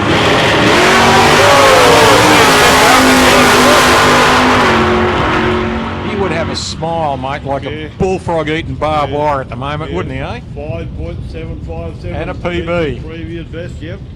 116.37 mile an hour. Mate, look at the reaction time, 207. You reckon he was sitting there saying, let's wheel stand up. Well, I told him the other day, and he said if he didn't launch so hard and he kept the wheels down, he's sure to run quicker. But he's having too much fun with it. And we need people consistent. We need people though to bring some kind of entertainment back into it more. I get really hyped up when they do the dry. Got out there in the little Gemini running the Ford 427. It's a Clevo. And he's running one big jug on top because he said Clevos like air more than they like fuel. So, something I learnt last night. The LJ Tirana running a 355 of Scotty Rowan, another nice looking car. Scotty Rowan comes out from Ballarat now every week we have here, so good. Regular runner at South Coast Raceway. Both cars coming up into stage. Here we go. Full wide.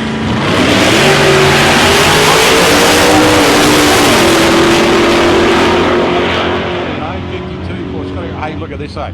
Bugger the red light. He says, look at this. I've just PB'd again. Wow, 568, 122 mile an hour. Do you have a smile on his face?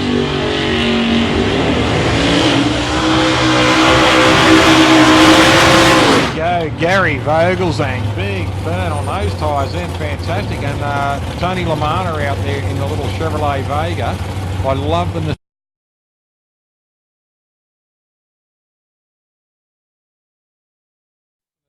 Camaro racer.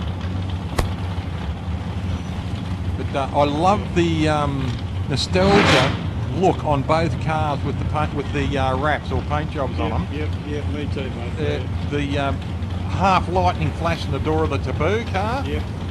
The white roof, you know, it's a white Camaro, and they've used the colour beautifully. And the yellow car over there with the rainbow in the side of it. Yep.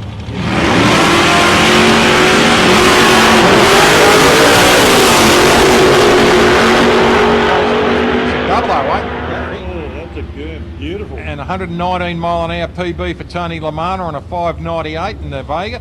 5994 for Vogelzang. Oh, getting close. Had a good run that one. There we go, two cars, Fiscally from AMC Hornet and the Chris Maruja Tirana. Look at that thing, mate. That shines on the sump plug, I'm sure of it. Yeah, I wouldn't doubt that. And Beautifully presented car, I reckon the mate. bottom of the tyres would probably shine too, you know. You wouldn't want him to do too shiny while he's driving Not down while here, he's but driving, yeah. But mate, what an amazing looking car. See that? The crewman's waving him in to get out the way. Can't see the lights. His crewman was actually standing in the yeah, beams exactly. there. Yeah. Here we go. Chris Ferrugia running a small block Chevrolet up against a small block 4.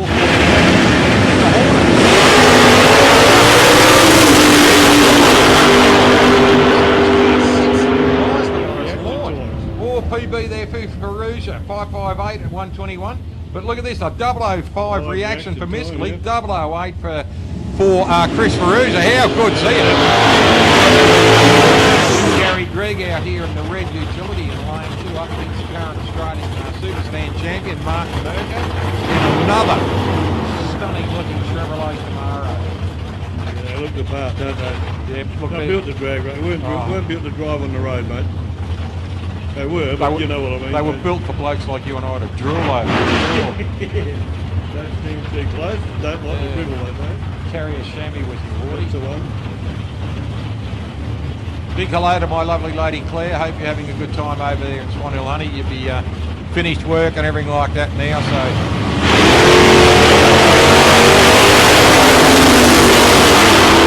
Also, big hello to Cliff Hayes back over there in Swan Hill too. Some good friends. Cliffy's got a great collection of cars too, mate. Got a Rolls Royce. Oh, really? Yeah. And his daughter, she's got a Parenti.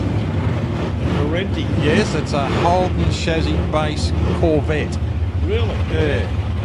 Speaking of Rolls Royce, the Greg Roberts, I don't know, he used to run a Roadster 20 years ago. Greg, he was a good young fella from Wales. Yeah. He moved to Adelaide and he comes up to Wales to a meeting years and years ago in a Rolls Royce.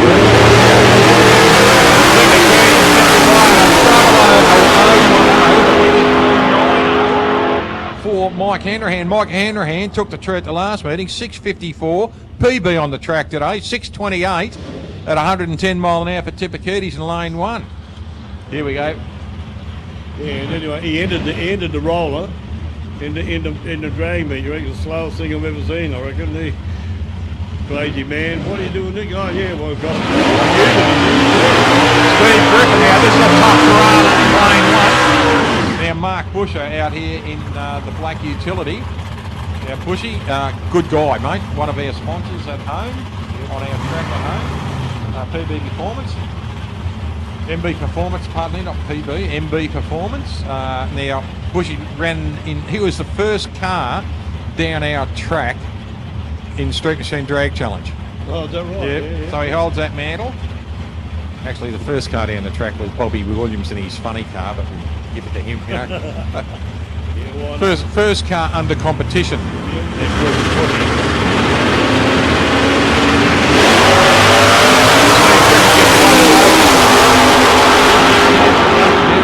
Look at this, 014, identical reaction times, ladies and gentlemen, 014, you rarely see that.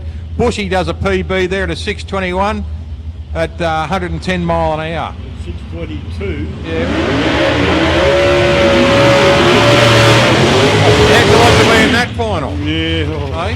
How would you pick it by eye, One mate? You wouldn't. thousandth of a second Unbelievable. separating them. Alex Groyder's out there in the big yellow taxi up against Brad Alexander in the Mustang, the black top garage Mustang.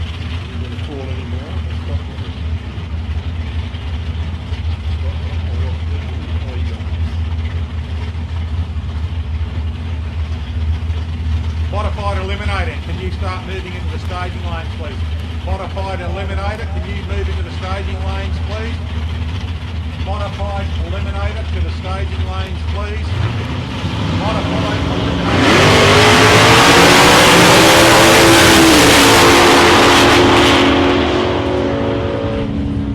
Oh, another PB there. Brad Alexander in the blacktop Mustang runs a 6009 at 113 mile an hour. So PB on his ET.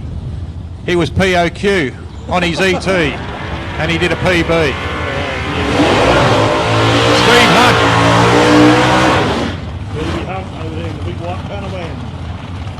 And Ennio Morocco in the little Gemini now runs a 400 cubic inch Chevrolet, and he's up against Steve Hunt running a 408 cubic inch Ford engine in the panel van. Oh, we said before that little Gemini is absolutely beautiful. Modified Eliminator to the staging lanes, please. Modified Eliminators into the staging lanes, please. Modified Eliminators.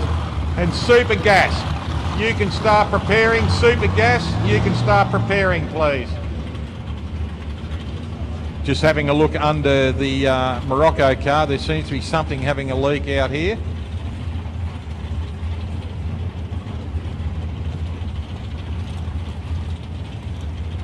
Darren Nicolay there just having a look under the car to see what the problem is. Darren was talking to his car, talking to him this morning. His car is in paint as we speak. Yep. So he'll be back out probably next meeting, which will be great to see. Unfortunately, he touched the sides of it here at the wall the last meeting. Yeah.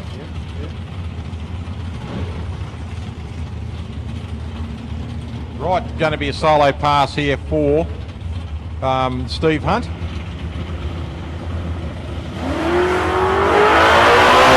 Unfortunately for Ennio, they've just asked him to back it out or turn it off or something like that. So the boys have got the cleaner down on the track there to bring it out. But Steve Hunt runs through on a 6:42, 97 miles an hour. Yeah, modifieds, if you can go to the staging lanes, please. Modifieds, if you can get to the staging lanes, please. Thank you. Thank you, modifieds. We love you. We love you all. That was for Bradley Hicks. Oh, yeah. Yeah, don't forget our mate Brad. Yeah.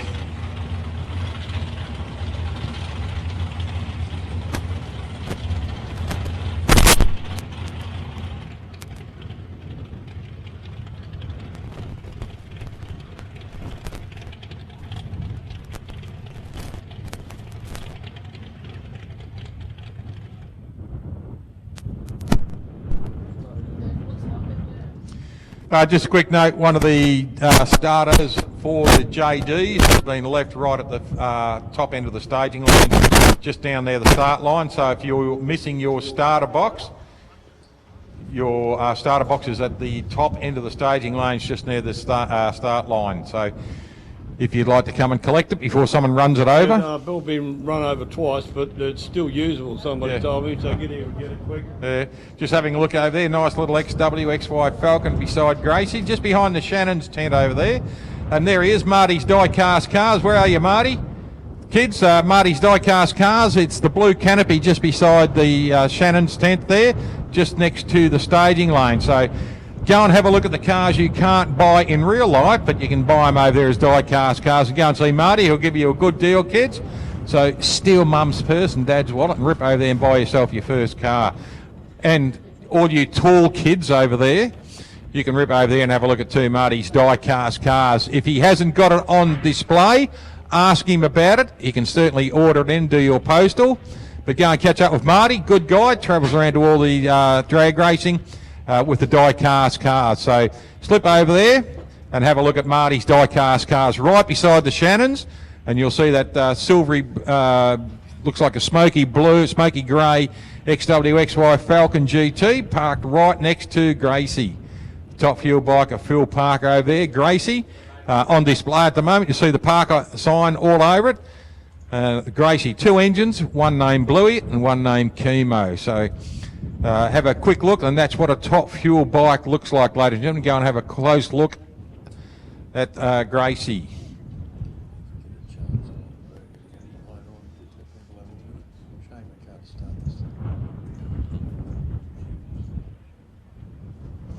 Right, Ennio Morocco just looking, just waiting here, just the boys down the other end of the track just having a little bit of a look at the track to see if there is any oil on it.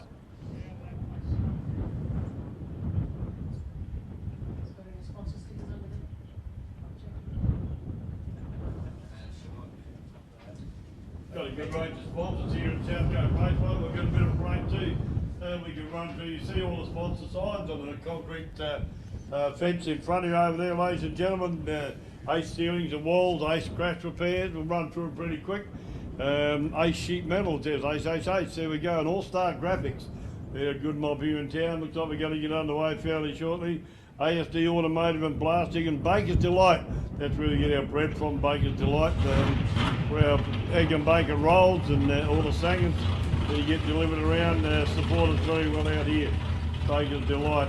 ASD Automotive and Blasting, we did that, sorry. Bayside Industrial Coating, good mob up there. They'll look after you if you need any work done there as well. BBR Body Repairs, you crash them, they'll bash them out. Paul and the crew will see you up there, BBR Body Repairs. We'll continue this next break we get. Now, obviously, fluid on the track didn't come out of Ennio's car because they've checked it, but the boys have gone further down the track and realised that the fluid on the track came from the previous pass. So they've Luke's just jumped on the bike and done the whole lap of the track there just to make sure that everything's clear down the other end. So Ennio would be wiping the sweat off his brow now knowing that he doesn't have a leak. And gets the wheels up on 014 reaction too. Runs a 400 Chevrolet engine in this little Gemini. Runs a 578 at 120 mile an hour. That's a good pass there, 128. Yeah, look at that, 128 mile an hour. So he's running pretty well there. Here we go, Tony Tedesco running now in the little blue Chimera.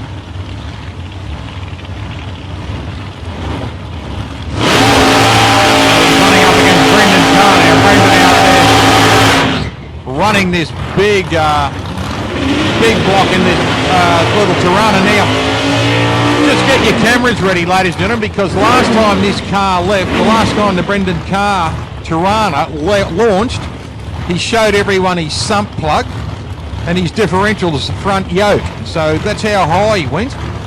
So if you want to get your cameras ready, see if you can have a look at his front yoke on his differential again. Some big ass tires on it. Oh, hadn't he? What? I reckon he might have scraped the bumper bar last time he got it up. Yeah. Might be in line for a set of wheelie bars. There he goes again. Look at this. Wheels up again. And what a launch too. Geez, he got out well. Oh, PB. 545, 123 mile an hour. And a PB too for Tony Tedesco. Tony runs a 572. Not his PB, but a 122 mile an hour is his PB. Robbie Cardham coming out. Here we go. Robbie from Cardham Racing in the Green Falcon. He's up against Mr. Wonderful himself, Peter Zokas. Pete's a good guy. Yeah, you ask him, he'll tell you. Should be a good one. Tyres nice and hot. Rob Cardham warms them. Put burn on both the cars there. Yeah, up there and down there. Hopefully we'll see her back in the juniors again very soon. How long will she be driving Dad's car? Probably in the next couple of seasons, I reckon, yeah. Super Gas, you can come into the lanes, please. Super Gas, come into the staging lanes, please. Super Gas, to the staging lanes, please. Super Gas. Thank you, Super Gas. We love you, Super Gas. Good run here between these two guys. Peter Zokas with no slouch. And Yep. Robert Cardham was certainly no slouch either. So Well, Pete was twice Australian Super Sedan champion. He's runner-up at the moment. He says first loser. Doesn't like being called run-up. He's the first loser. But Robbie Cardham, I'll tell you what, mate, this bloke has been running hot for the last couple of seasons. 26 meetings last year, and he's on his track to do it again. yeah, he's more than in love with drag racing. Oh, He's you're the not whole kidding.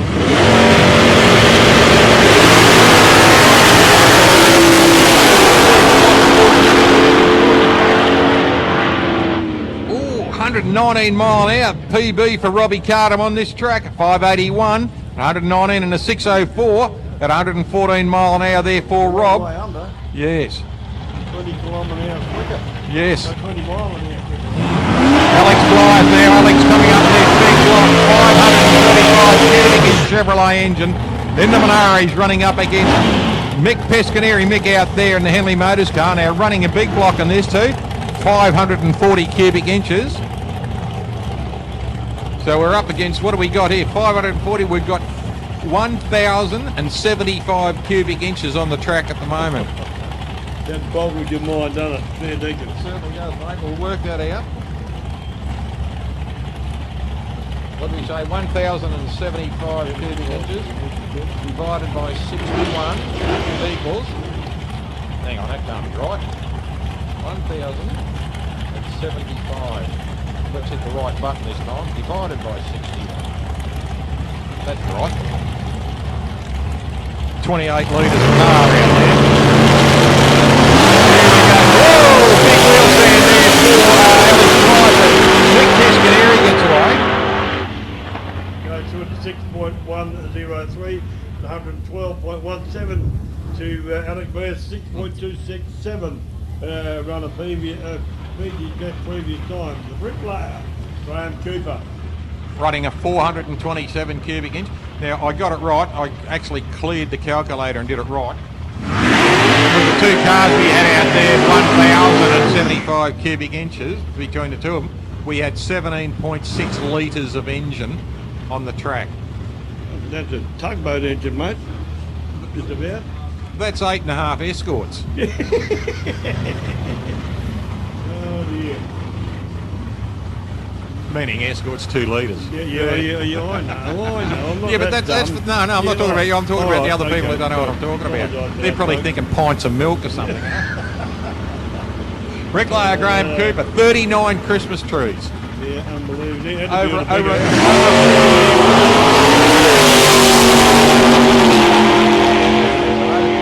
reaction time.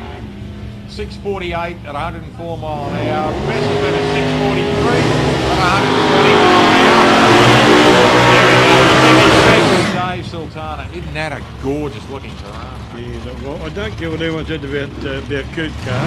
It doesn't look like it should run as quick as it does. No way in the world, but my goodness me, it's been consistently spot on for such a long time, hasn't it? How'd you like to be in one of those, that car, doing 170 mile an hour down Conrod Straight? Because that's where they did with a 6-cylinder. Yeah, they did too, yeah. Rocky was up around the 168 to 171 mile an hour all the time.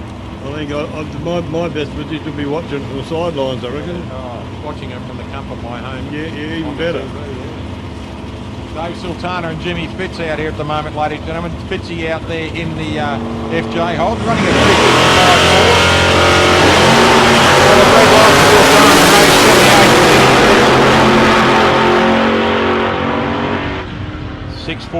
6:43 at 107 mile an hour for Jim Fitzgibbon, and a 6:36 for 106 miles an hour for Dave Sultana.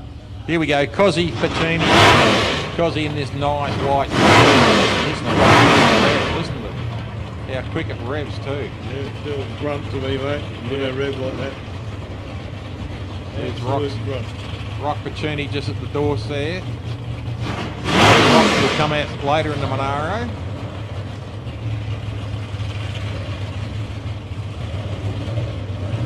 Brendan Carr's coming back, ladies and gentlemen. Good run in that car. PB on his ET and mile an hour. And nice big wheel stand to boot too.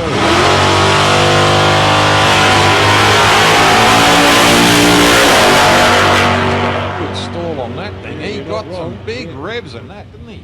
And runs a 6.120 at 115, so a PB on the track for him. That was a good run. Red light, but doesn't matter. Still in the qualifying. When you do it in elimination, that's when you get your backside kicked, isn't it? Yeah, exactly, yep. No second chance there, mate. Rodney Kenny Stewart about to come round again with a rear engine dragster. And that beautiful looking front engine dragster. Come here, come see the name. Craig Davis is coming up in the fed up. Yep. Front engine, the FED, front engine dragster or digger. Rear engine digger is what we used to call them. Slingshot. That's the word I'm Slingshot, looking that for. was the word. Slingshot dragster. Can we have competition bike getting yourselves ready, please? Competition bike, if you'd like to get yourself ready. We will call you into the staging lanes in the next couple of minutes.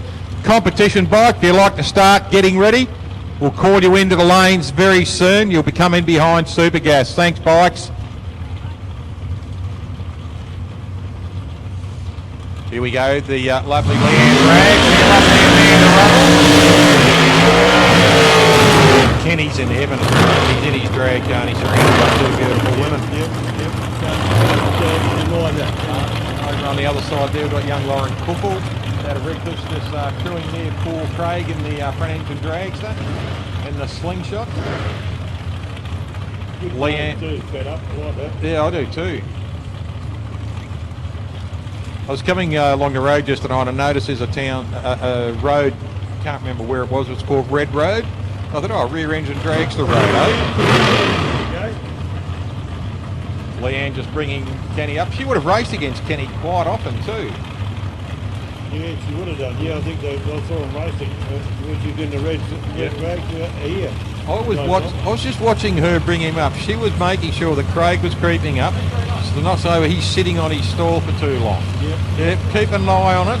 Good work. Craig Davies out there in lane 1. Lane 2, Kenny Stewart. And an 0.48 for Davies. Both cars going well. Look at this. Oh, PB. 5.160 at 130 mile an hour there for Craig Davies. A PB. 472 and a PB mile an hour of 144 mile an hour there for Kenny Stewart. Yep. Shiny Kenny.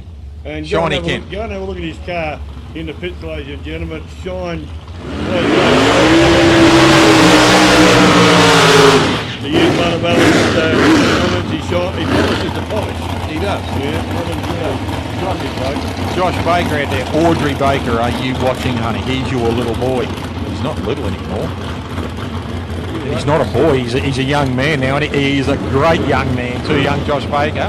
You're wanting to see what he does here, girl. Yeah, he's going to drive this car fast, Mum. And David Escort out here in the Australian Truck and Trailer Repairs car. Hell of a nice young bloke too, David. Met him on a lot of occasions. He and Greg, the gentleman just walking up to the car now, came to our Stellar Pizza nights when we did the Drag Race Central there. They were a couple of constant visitors for us. And that was great, those drag nights. They were good at Stella's Pizza down there in Altona. Yep. A big thanks to the boys down there. We had a lot of fun. Michael Kalazakis and all the boys turned up too. And we there was 24 tables in the place, and one night we had 23 of them. No, really? All drag races. So we filled him up, and that's what we wanted to do. We wanted, yeah. Oh, there's a lot of pizza and bullshit talk that night. Yeah. Not half as much as the bullshitters talk now, though.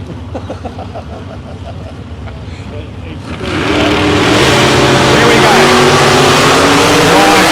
Oh, look at 0.0 for Josh Baker, you beauty, and a PB.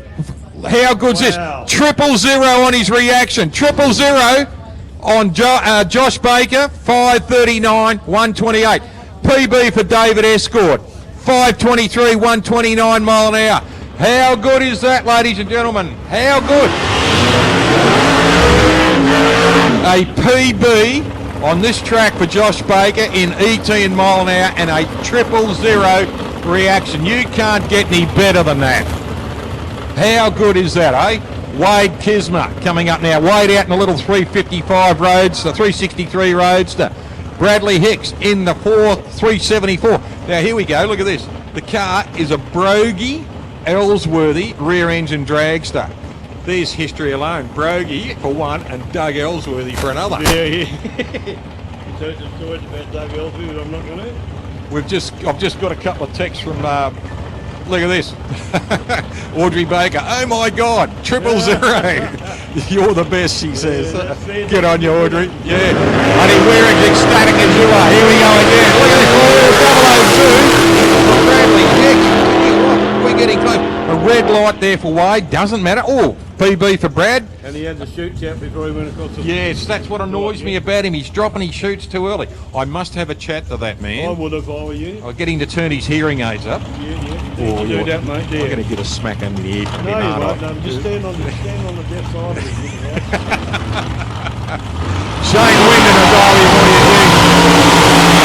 I'll tell you what, Smithy has done a wonder with this track again, mate. For the amount of PBs on this track broken today, that's quite amazing. The people come in now Adam Mundy out of Port Lincoln in the red dragster on this side. PB on his mile an hour earlier. Oh no, PB on his ET. Yeah, and now Shane over there, Shaney win the dial before you dig. I think Shane might have done something. I think he might have PB'd on a E2 or mile an hour too earlier. We'll see how we go. Now Shane out of Ringwood in Victoria.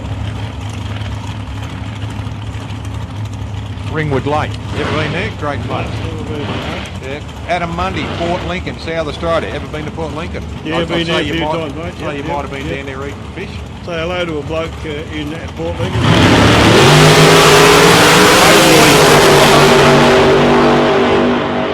Mundy drops the chutes out early.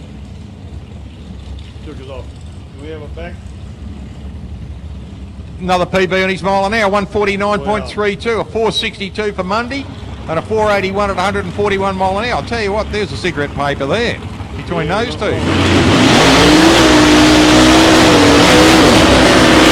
Derek Will's getting a long burn out on the tyres. Fantastic. Now let's see how Simon Barlow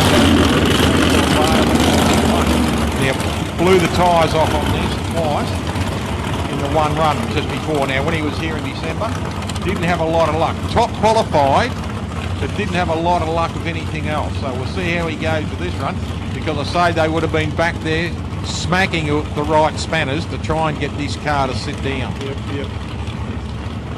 Yeah, big hello to Andrew Thompson over in Port Lincoln. Andrew and Taryn, yeah. They're still rebuilding his car. Seen a lot of posts on there, and hope it's going all right, mate.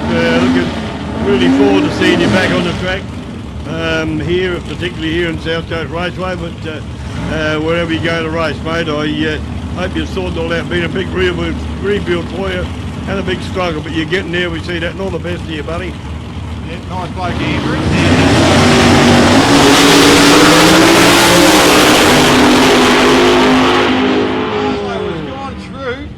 A good pass to an 047 reaction, a 441 at 148. A red light for Derek Wills, still runs at 489 at 140 mile an hour. I'll tell you what, Barlow, look at this, a 1009 on his 60. So he's getting close to the sub ones. He's getting close to his sub ones on the 60. See the way that dragster wobbled around on the way down though? Yes. He was wobbling, he was hanging on to it, I tell you. And he was driving it through, that's for sure. Yes. And that's exactly what you got to remember talking to Jimmy Walton years ago about his wobbly run. When you get that, you got a point of no return. You just got to keep your foot in it. But he was a gem, Jimmy Walton. Love the guy, you know. Privileged to spend a day with him here at South Coast Raceway. Love the place, and even though I knew him, he reckon you remember me. I think he was just being polite from Adelaide days. But no, what a gentleman! What a wealth of information that guy is. He could talk and talk and talk and talk for 24 hours, and you would still be sitting there at the end of the 24 listening. Yep. Because everything is funny, interesting, and you learn. And he's such a top guy. What a great beautiful people. And what they've done for drag racing, take a lot of topping, mate. Chris Farrell out here in the X-Land dragster, and up against Ash Johnson. Ash out here in the Fossil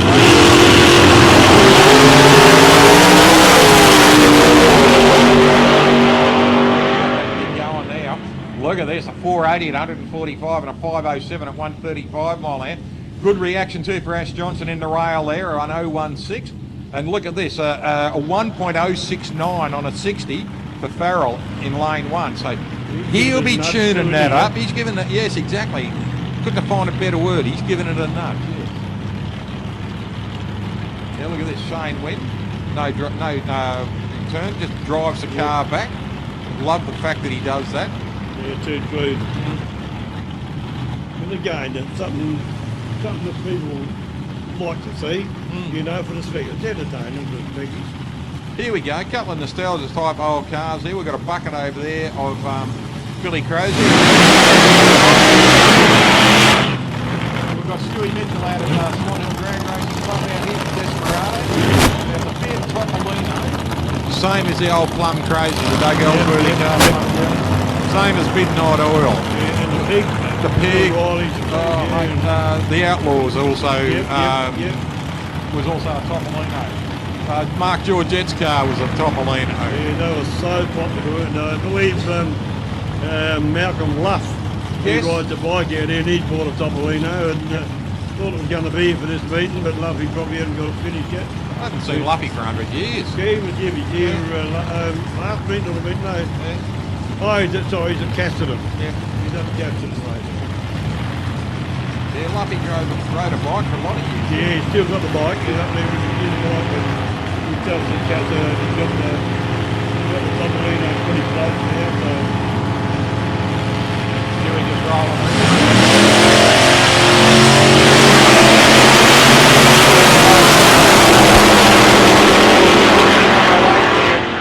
Reaction is 6-1. New PB for Billy on his ET, 6-139 and 111, 6-138 and a PB for Stewie on his mile an hour. Both cars gone up high there. The chute's out nicely for Stu. He's just taking his time. He's going right up the top. Can't see Billy, so he's going right up the top. Yeah, Billy's turning. but Stewie would have gone right up the top because he couldn't have seen him. Here we go, David Escort just going around the corner after a PB. He'll be happy, man. Here comes Renee Cockerell. She's a bit of a gun too, isn't she? Oh, she is. Your And- car looks beautiful too, doesn't it? Yeah, hey, look at this. Cole Griffin's wife, Anne, has fallen in love with drag racing again. It's lovely to see Annie back out here. She's actually bringing him into the line now.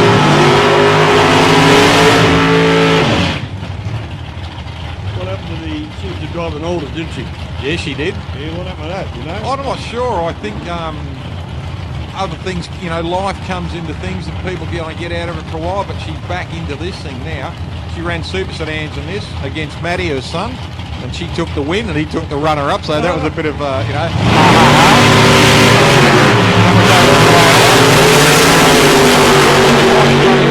Super gas and the index is 630. Oh, 628, 629. Both cars under the index, but look at that, 8 thousandths of a second under for 1.2 thousandths of a second under for Cole Griffin, so they would have disqualified themselves. They've got to get 630 or better on the index. Graham Spencer out there now. Spence educated me a couple of years ago on left-hand drive cars. Left-hand drive cars are better because your body weight is against the torque. Your body weight is against the torque of the engine, so it keeps your car flatter. Yeah, Andrew Greening converted his hatchback to Roma. That's right. Haven't seen Andrew on the track for a while. No, he's driving trucks now, so he doesn't get the time. He's quite a good mate, Andrew, from years back, and his car, I probably think.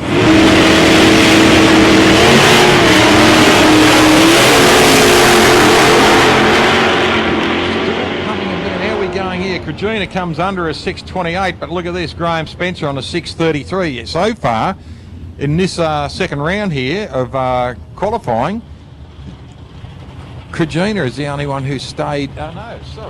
Spencer's the only one who stayed on the right side of the index. Yeah. Jason Wilson out there in the rock hard, and Charlie Tarasino in the beautiful Chevrolet Vega.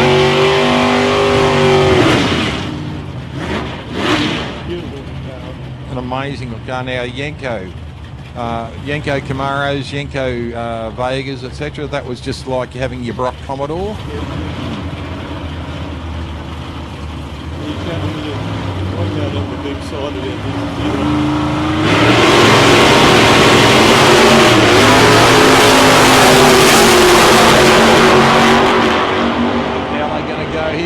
Both above the index, which is good. A 631 and a 634 for Charlie Saraceno.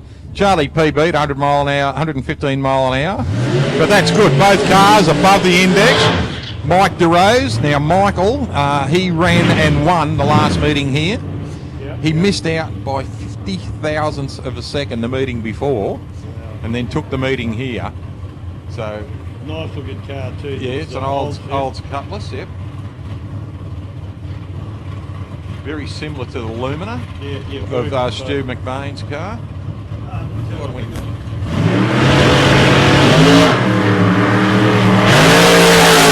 Top Sportsman, can you please come straight away to the staging lanes, please? Top Sportsman to the staging lanes, please. Top Sportsman, straight away to the staging lanes, please. Stop Sporties, please.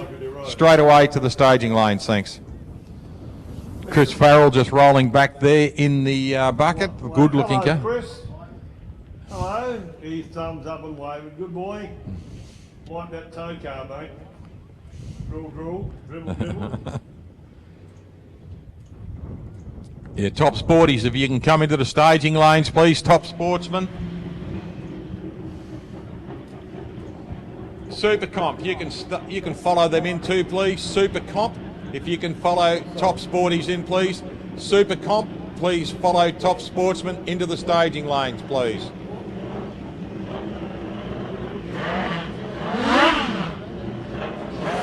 Tony Frost coming up now. He'll be up against Chris Hoskins in this second round of qualifying for the bikes. You want a boogie with me, baby? These blokes here, mate. Yes. Boogie with my baby. That was John Williamson. And you know,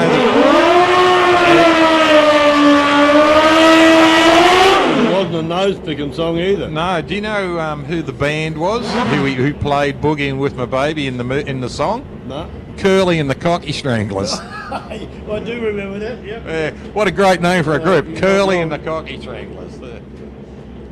Right, Chris Hoskins out in lane 1 up against Tony Frost. Have a good look at bike. Love the paintwork on Frosty's bike. Yeah. That bike is for sale. Yeah, you can see on the leg. Two really nice bikes for sale here. One very reluctant sale, of course, is Tony Frost, very reluctant sale over there for Gracie and too. Gracie's very reluctant sale. But if you'd like a top fuel bike, you wouldn't buy any better, and that comes with some spares and all. Couple of engines, Bluey and Chemo. Yeah, you go and talk to Doreen and her son afterwards, and they'll certainly give you the info, give you the guff on that. Looks like Frosty, so solo pass. 192 reaction, 140 on his 60. Runs through on a 6:04.3 at a PB to his mile an hour of 118.32 mile an hour. Bit of a shame about Frosty. yeah. Hopefully he can smack up the right spanner and get it back out here. I don't have any problem with that. I reckon he'll be back if we get another round of the mate, Polly. He'll be back out next round, guarantee you.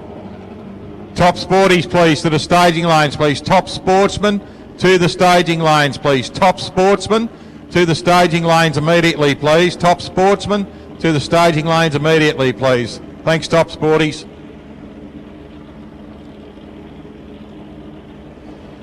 Super Comp, you can follow them in, please. Super Comp, you can follow them in, please.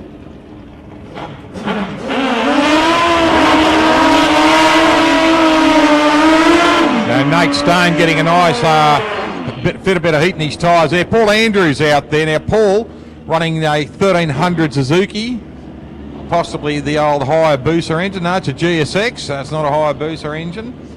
Well, same engine, but different style of bike, I would suppose. The GSX over here, Suzuki, of Nate Stone. I love those big teardrops they put on, the aerodynamic. Yeah, me too. Yeah. Now, he gets right down behind his fairing, Nate, when he runs. Both in full stage.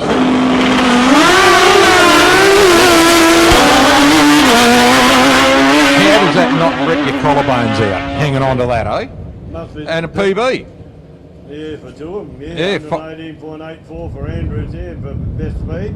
Mm. Well, but then you got 5.194 at 132.86. And Nathan Stone there, best time, ET. Robbie Cassar now, the bullet. Rob the bullet. Yeah, the character of this bloke, fair dinkum, mate. Roberto Cassar. Roberto, he's a beautiful man. And his lovely wife Katie pushing him back. Get the girl to do the job for him, no, nice bike, this thing, isn't it? As long as he stops it down the other end, it's a nice bike. That's right, yeah, he can call into Cleary's again for a cup of tea and a biggie if he wants. I think they've locked the doors this thing. Little short wheelbase Oldham coming back in front of you. Yeah, that's Billy Crazy, the Pern Kerry projector. Oh, g'day, Billy. Hey, Billy! He's got his hearing aids on, so that's all right. Right, Robbie Cassar just about to launch. Rolling himself into stage two. Now, this thing's a missile, ladies and gentlemen. Watch it leave. It just goes. It really just leaves the line like it's been shot out of a catapult.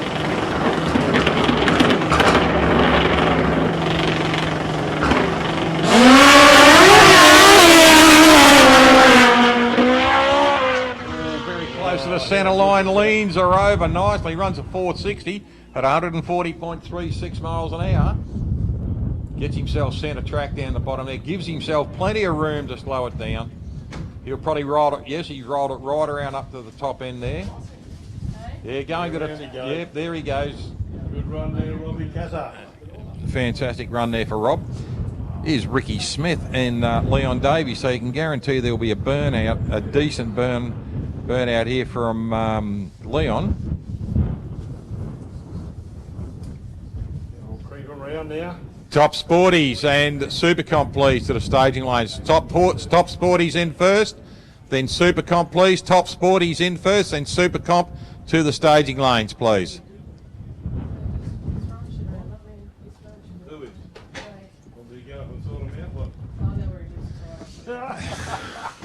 Don't cross Janelle. Whatever you do, don't cross Janelle. Because when you cross Janelle, she gets cross. You get cross, yeah. I heard she knows judo and karate and a couple of other words. She gets cross at Jep's cross. Oh, come on. Hey, full of it today, aren't I? You don't give up on your day job. I won't.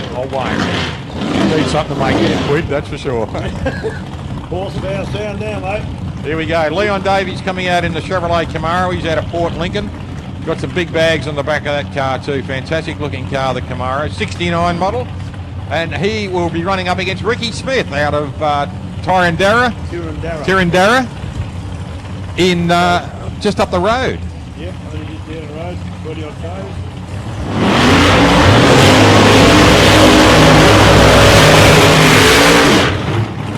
Then there's Stevie Braggs out on the track, having a bit of fun. G'day Steve, how are you, grumpy bugger? You sold your car yet, Steve? You sold your Ford? What does that mean? No, it means no. Don't interrupt me, I'm directing. Yeah. Come back. That's it. If he crossed with us, he just crossed his hand. Right, Adam Davies lining Dad up over there. Leon in the Adam, his boy, just lining the car up. I'm reading the screen, not looking. Oh right, yeah, Adam is his son, and there's a lovely Lisa on the outside of the wall there. Leon in the car, and Ricky Smith. Now, best for Leon's been a 5:25 at 138, and 5:24 at 136. Here we go. Good Lord, 0-0 for Leon Davies. I think that's a first for him, Lisa. 0-0 on the reaction for Leon Davies. 5:28, 5:54 at 133, and a 5:22 PB for Ricky Smith. Lisa Davies. Leon's just hit a 0-0 on his reaction. Who got the closest to the 0-0? We've got two blokes on 0-0. Josh. Who got the, Josh got 0-0, and so did Leon. Leon, yeah. Leon Baker, Josh Baker got one. Yep. 0-0-0-0-8. Oh, no, we'll have to check that out. Jason Arbery out here. So that's two 0-0 reactions we've had today. Now at Swan Hill, I saw history being made. 0-0. We had two 0-0s, side by side triples. And then the run after it, we had another 0-0. We thought there was something wrong with the electronics. So they did a full quick, hit the button. There was nothing wrong with it. They had a quick look on the lights to prove it. We had three 0-0s and two runs. Now, Janelle, you remember that? You were in the tower when that happened, yeah. So that's the first time I've ever seen that. Jason Arbery. Let's see if we can get a 0-0 here. Come on, Jason. No pressure. No pressure. He'll go close. Yeah, no pressure. Just a 0-0. That's all we want. Well, aren't you willing to tell you? No pressure. We just want a 0-0. No pictures on the way back. Current Australian champion. 0.38. That thing's a bullet. Look at that. 5:21 at 131 mile an hour. 1.16 on his 60. So he's done a 5.200 at 131. 5:21 there. Charlie Saraceno coming back in that beautiful little Chevy Vega. Nate Stone and Chris Hoskins coming back on the black bikes.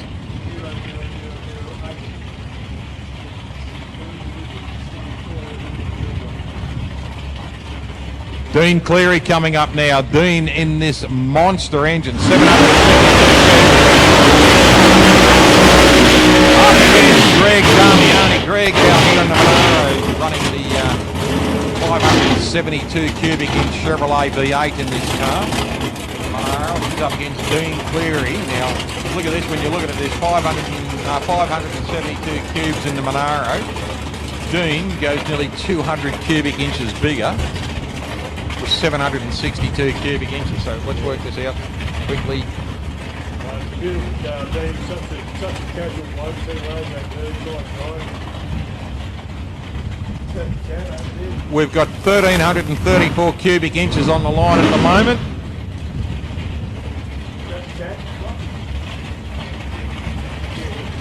We've got 1,334 cubic inches on the line there, and you work that back out to litres. There's 21.8 litres of car engine out there at the moment.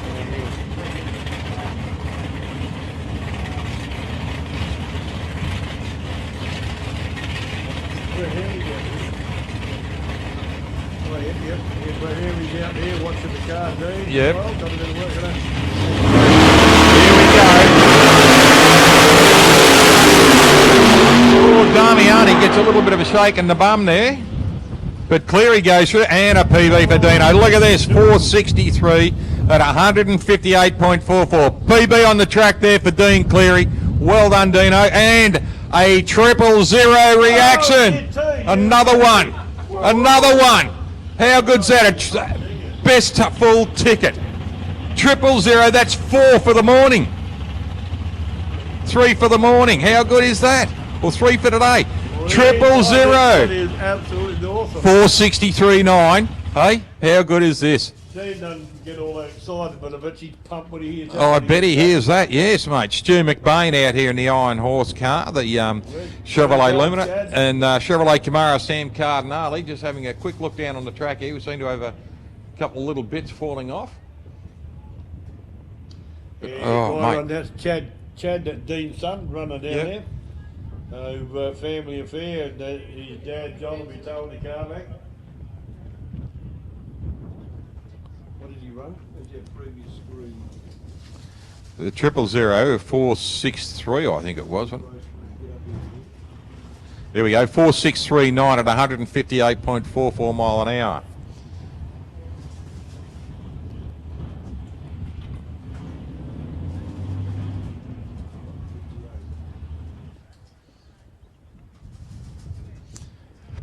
So Josh Baker, Leon Davies and now Dean Cleary have all done 000 reactions. Can we get a fourth? No pressure. We've got a tiny little bit of drizzle at the moment, ladies and gentlemen. That's why we have got a little bit of a halt in the proceedings. And just a quick chance to say good day to everyone and thank everyone up on the hill. We've got a great crowd up on the hill there. Thanks everyone for coming and supporting this local beautiful track here at South Coast. And it's great to see all the people who are not running at the moment coming up and standing up on top of the hill too, and just supporting all the runners who are. But it's great to see so many people, and it's fantastic. Every time I come to Portland, there's always a good crowd here. So great to see the Portland people supporting their local drag club and the economy it brings into the town. I know that the Retro Motel where I've stayed every time I've come here, very quiet, very comfortable little place. It was booked out again, full of drag races. Yep. And what's that, sorry? Well, it does.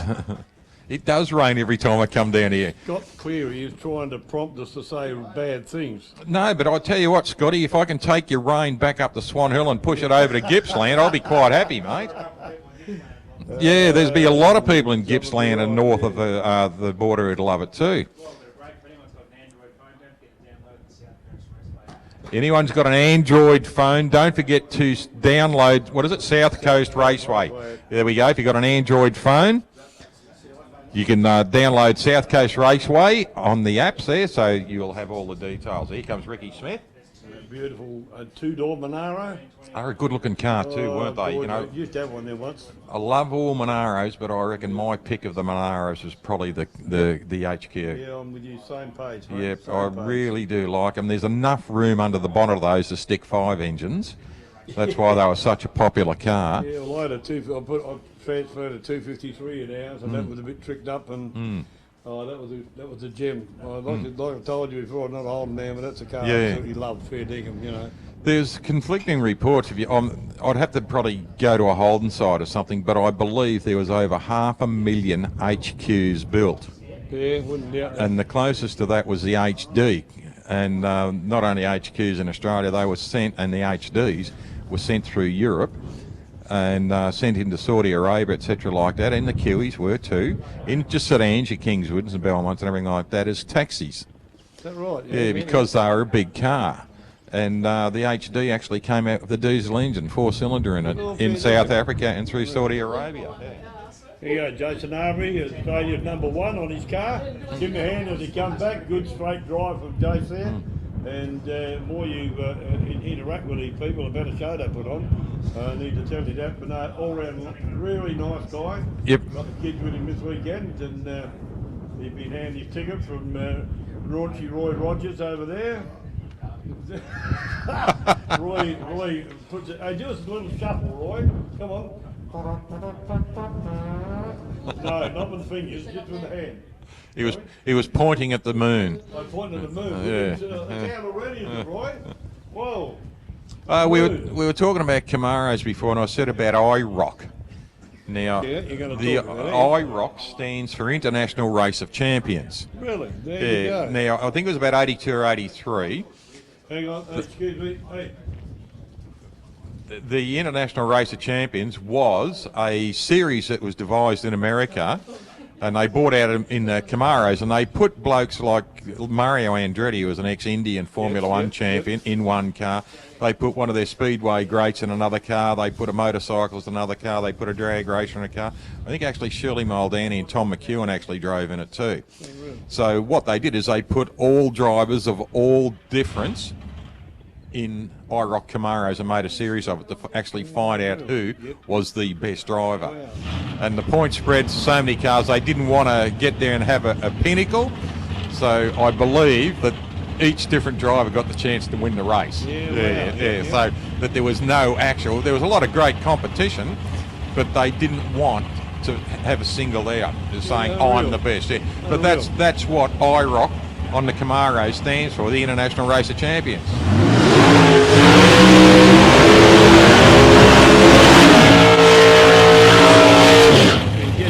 got the Portland Race of Champions here today, so the ERC. Portland Race Champions. The IPRC, International Portland Race of Champions. You've been, do you? So do I occasionally. Oh, sorry, mate. International Portland Race of Champions. Right, Stewie McBain out there in the Chevrolet Luma in the Iron Horse colour, and the Sam Cardinale. Now Sam took the trophy out of Mildura, took the tree away from there in a good pass. That's an 84 Camaro that was the year after IROC. Yeah. No, sorry, that's an 83. That was an IROC shape. Because they came out as Z28s, which was the equivalent to a GTS or a GT. And as they called them over there, Z28. Nelly bought one of them years ago, and had a good look over it. A little bit rough in the body, import from the state, $4.5 grand, mate. Yeah. What a year, Z28. You can pick up an early model Camaro, anything under 20 grand now. Yeah, this was a lot of years ago. Right, Stu McBain out there in the Lumina, 494 at 174 miles an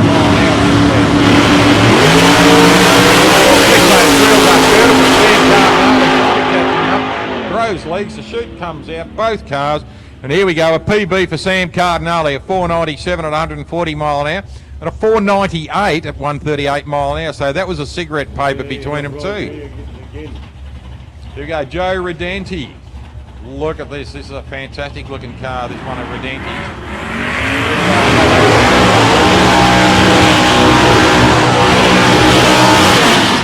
He's running up against Graham Horner. There we go. I haven't seen Joe for a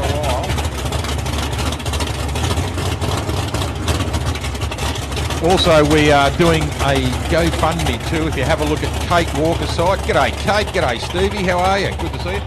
Love your car, Steve, and love what you're doing, Kate, with this GoFundMe site to get young Lockie a helmet and a restraint and everything. So have a look on their Facebook page, please, ladies and gentlemen. Kate's Facebook page and Janelle Mannix's. You'll see the GoFundMe thing. Last I saw it was a couple of hours ago. It was up at $340. We need 1,000. So please dip into your pocket, stick in a couple of bucks or something like that. What it's going to do is going to get another junior onto the track. So that's what we need. So g'day to Stevie and Kate Walker. And Kate, great news about you, honey. We're really, really happy for you. Yeah, right on. Right, Graham Horner out here in lane 1. He's up against Joe Redenti. Joe in lane 2. You see that little red Tirana here? It changed gear twice in the burnout. Yeah. Unbelievable. I love that kind of stuff. You see the tyre grade, the back of the car lift up. We have to get strong and go here, boys.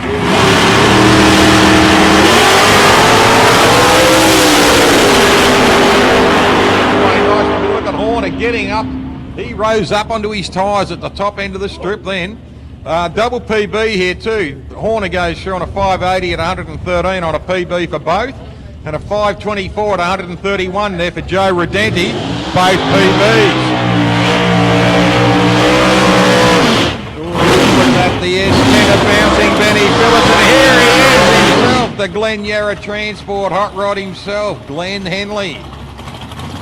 Henley shows his car, Brett Henley out the back here, mate, his car, beautiful. Well, he's waving at someone.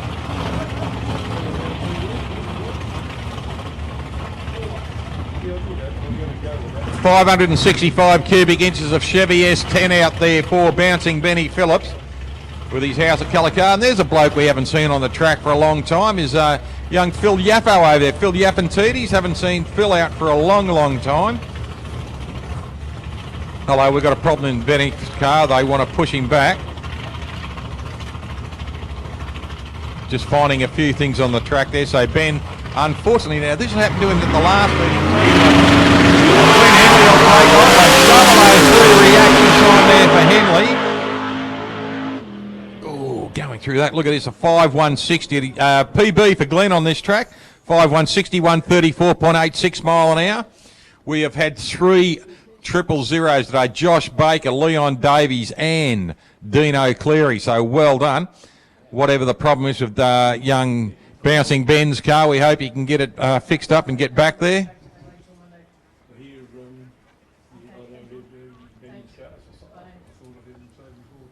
Supercharged Outlaws, can you start preparing, please? Supercharged Outlaws, will call you in the next couple of minutes, please. Supercharged Outlaws, if you can start preparing, please. We will call you in the next couple of minutes. Thanks. Supercharged Outlaws.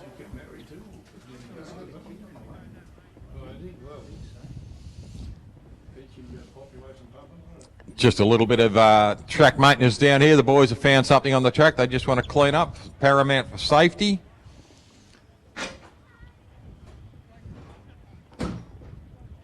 What time's our interval? After this round? After this round of quals or what?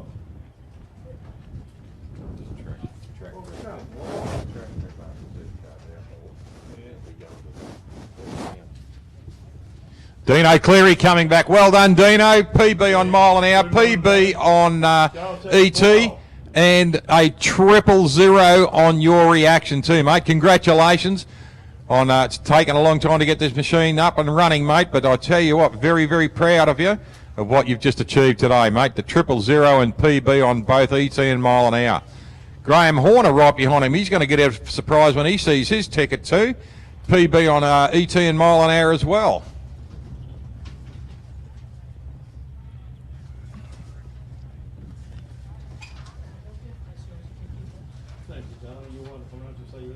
Just having a look, there's a line of classic cars there now, ladies and gentlemen. Kevin McIver's car out there is about an 84 Chevrolet Camaro, or 82 model Chevrolet Camaro, and just behind him is the 68 Camaro of Chris Theo.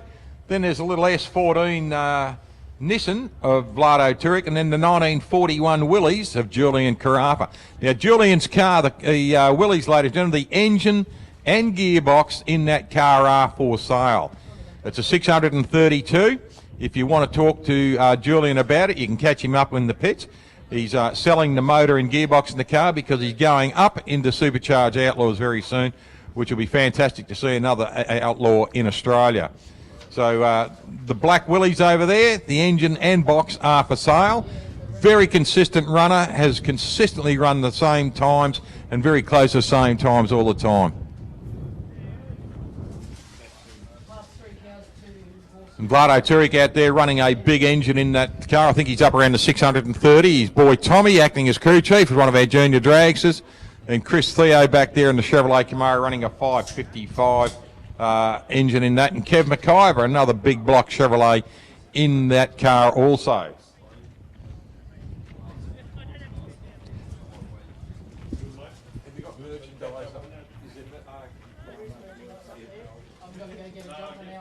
Just up in the bar area, in the pit and the canteen, ladies and gentlemen, there is merchandise for South Coast Raceway. So if you'd like to grab yourself a shirt, cap, a stubby holder, whatever they've got up there, and support the club, all the money will go straight back to the club to improve the grounds here. Just recently, new shade sales have gone up. And they've removed a mound over on this side of the track and used the dirt elsewhere. But the place looks fantastic all the time. There's always something going on here, always something up their sleeve to do. So any money that you can put into the track, into the club, by all means, please do, ladies and gentlemen. Don't forget, we are also running a donation for fire people. We started this morning. Stewie Mitchell put in $50. I put in $50. I don't know how much more money's been put in, but you can drop a donation in for the fire people over in Australia here. Just trying to help them out as much as we can. Put a few bob down their way so that they can either buy some food, clothing or whatever to try and help these people, even if it goes to the emergency services for upgrade of equipment, whatever. We don't care where the money goes as long as it goes to someone in need. We've just dropped in $100 this morning. So please feel free to donate to the cause. It will be in the club rooms somewhere. You'll find someone in there who was holding the bucket, and you can drop some money in. But please, ladies and gentlemen, please to be generous. We are sitting here watching our beloved sport of drag racing while there's over the people on the other side, only 400 or 500 kilometres away from us, who have been burnt bare. So if we can help them out for a couple of bucks out of our pocket, ladies and gentlemen, please drop into the club rooms and drop a couple of bucks into the bucket. The bucket, I've just been told, is at the canteen. So if you'd like to just wander down to the canteen, the bucket is there just to drop a couple of bucks in. If you go and buy something and it's $10 and you got $2 change, please drop the $2 into the bucket. The Rotary Caravan is still going over there with the best coffee in Portland. And don't forget all our other sponsors here too, ladies and gentlemen. Terrio Tours, Captain Morgan. A few of our friends ate there last night and had a great meal. So please frequent the people. Go and threaten all the sponsors with money. It's easy as that. Don't forget the Wild Bunch are back here in fortnight, ladies and gentlemen. All these supercharged sedans. There's a couple here today. Spud Russell will be back. Jason Kiley will be back in their cars. Might even see Mike Evans. I'm not sure if Mike is coming to it, but all cars that are supercharged, all sedans that are supercharged and a right or a left-hand drive are what's called Wild Bunch cars. So they'll be running here in a couple of weeks. So make sure you get back down here for the Wild Bunch in a couple of weeks.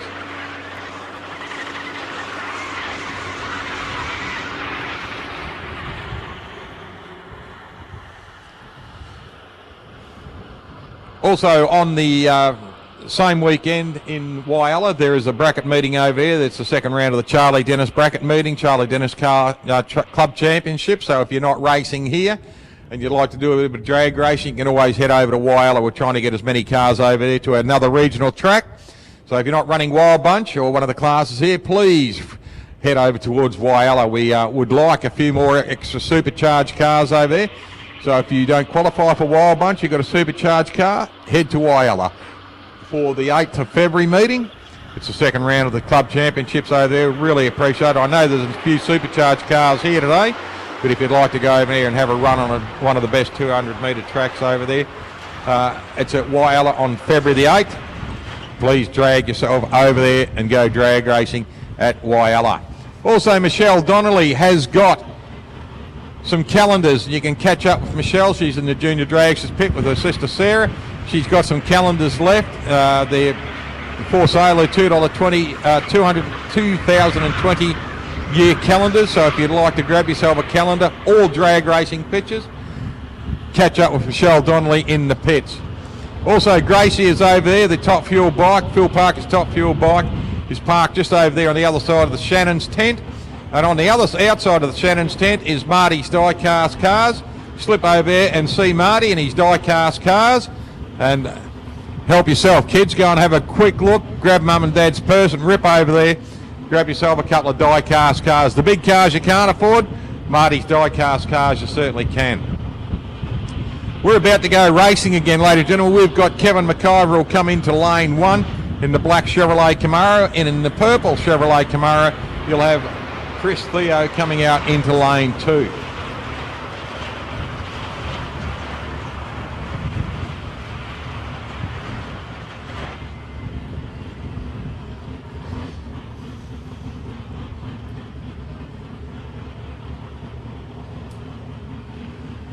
Supercharged Outlaws, you can come into the lanes very soon. Start moving when you like. Your call is up now. Just look for some area in the lane and you can move in behind Supercom, please. So Supercharged Outlaws, you can wander into the lanes if there's room. Thank you, Supercharged Outlaws.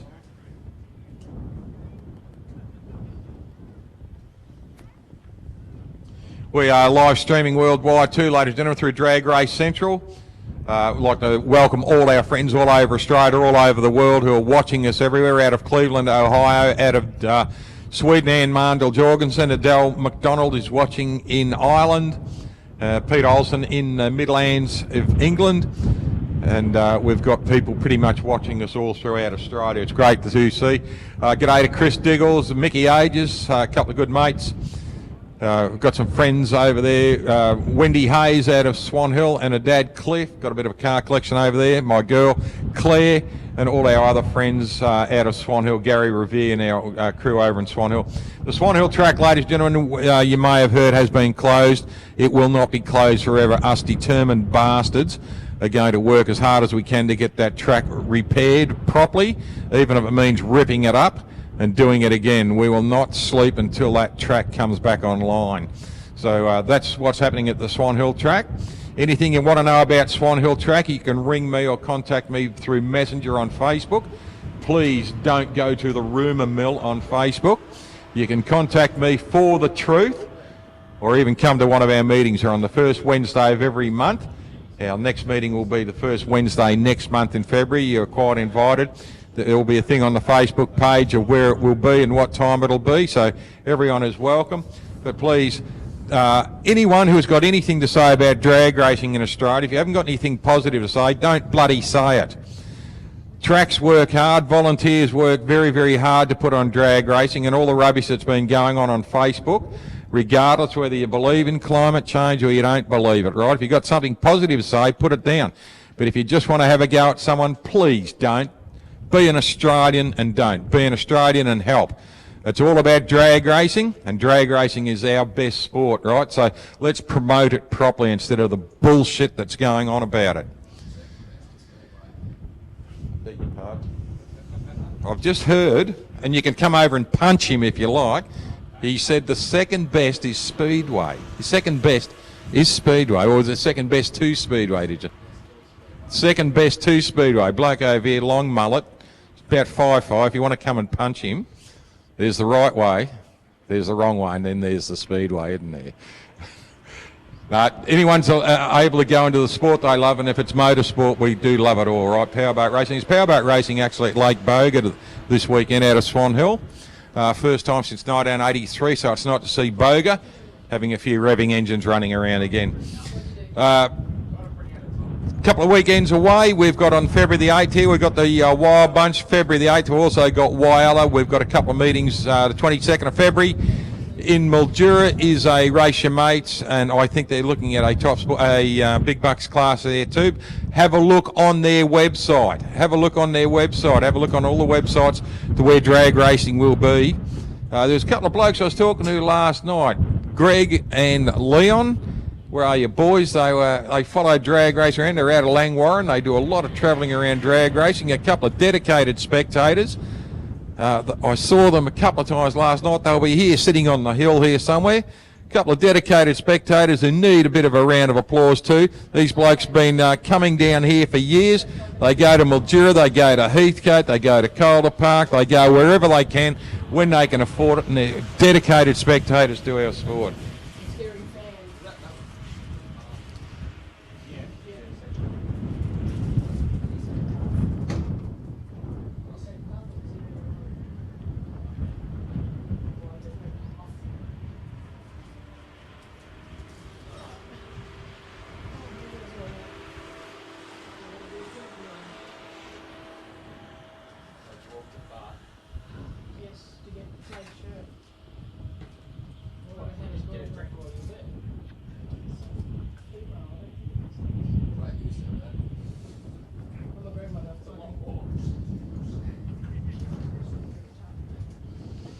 Dave Curtis has just sent me a message on Facebook too, ladies and gentlemen, through our our Drag Race Central. So Dave in Ballarat, watching us on his TV at home, mate. Thanks very much for your support too, Davey Curtis. Good on you, mate. For that number.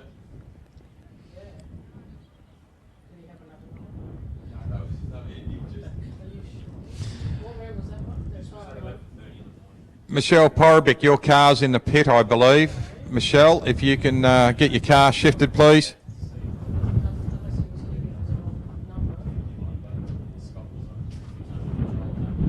It's all sorted now, thank you. G'day, mate.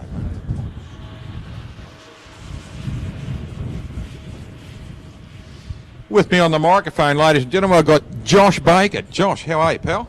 Good, thanks, Alan. How about yourself? Mate, your mum must have been bouncing all over the living room, mate. Oh, Triple yeah. zero reaction, congratulations, and a PB Thank on you. your ET and mile an hour. Thany you very much. Mate, you must have felt like you were coming out of a slingshot, did you? Oh, I'll tell you what, it felt very quick. Yeah. Yeah. What's the sensation? Tell us the sensation of a 000 and a PB. Oh, getting a 000 is like winning the lottery, honestly. It's Yeah. 1 in a million chance, but nah, it was very nice to get it out of the way, I suppose. But and then just to run a PB is even better. Mate, you came here last meeting and took away the runners-up. First of all, congratulations on an excellent job. I know that you were chasing the tree. You did everything you could, mate. I know Dad put the pressure on you because he's taken the last 2 trees at the same meeting, same time each year, right? Yes. But mate, what you did last month was just incredible. So you should be so proud. We are. And your mum was bouncing all over the living room again. Absolutely. And I She bet called your me dad- as soon as I your got dad done. was too, mate. Oh, of course, everyone was. Yeah. And Tim, he would have been well. You would have had sore back from him patting you on the back, wouldn't you? Oh, I've got a sore back from carrying him for Team Baker all the time. Mate, when you were up next, don't you? You've got 3rd round of qualifying today. That's correct. How's the track? I think it's pretty good. There's a lot of PBs on this track today. Oh, there's heaps of PBs. Every time I get down the bottom ends, I hear PB from everyone. Everyone's saying they're loving the track. I'm loving it. I love coming to Portland. Every race meeting, the car's always consistent. The air's always beautiful. It's just perfect. It's a magic track, isn't it? It Magic is. little setup. The grounds are terrific with the grass and everything. Mate, so what's the next step? Tree again this weekend? Oh, that's what we're aiming for. Exactly, mate. Yeah, exactly. That's exactly Right. right. Kev McIver coming out in the black Camaro at the moment. Chris Leo.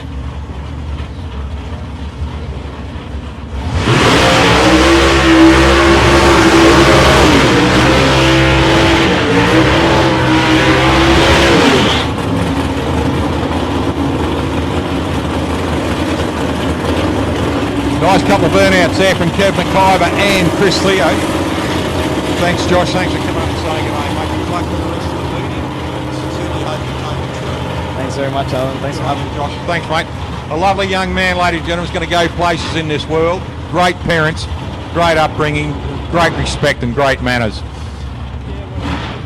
Kev McIver out here, ladies and gentlemen. Now, Kev in the black Camaro. Best has been a 5:38 at 132 mile an hour. Best for Chris Leo, 5:27, 1:31. Now, I've got a couple of calendars up here too. One is from Bright Designs. It's a 2020, and now it's got a fairly good. It's got a lot of great photos here. Just about every car in it I've seen and bike seen raced. So it's got a lot of good decoupage of everything on it. And there's Michelle down there in the pink top. So if any calendars you want, catch up with Michelle. Oh, wheels up on the fibre, and look at that great launch there for Chris Leo. This is going to be a hard one between each other. PB both cars, PB both times. 5:29 at 133 mile an hour for McIver, and a 5:20 at 132 mile an hour there for Chris Leo. So both cars, both ETs, both mile an hour, new PBs. Exactly what Josh Baker was just talking about then. Everyone's raving about the track, and all he's hearing is PBs on this track. How good's the track? Smithy, well done, mate. Great track. Next pairing, Vlado Turek out there. Looks like a solo pass for Vlado.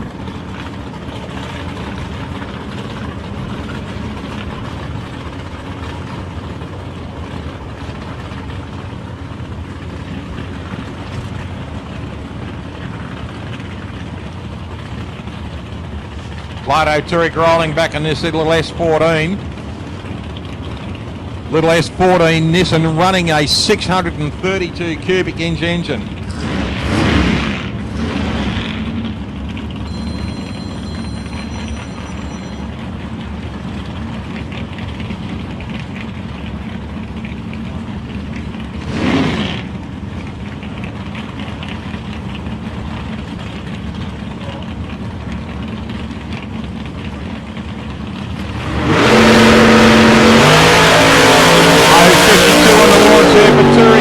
Nicely in a little S14 Nissan. Parachute comes out and a new PB on his ET. A lapse time 5:006 at 144 mile an hour. New PB there for. Also on Michelle's calendars, ladies and gentlemen, they are on her website for sale as well.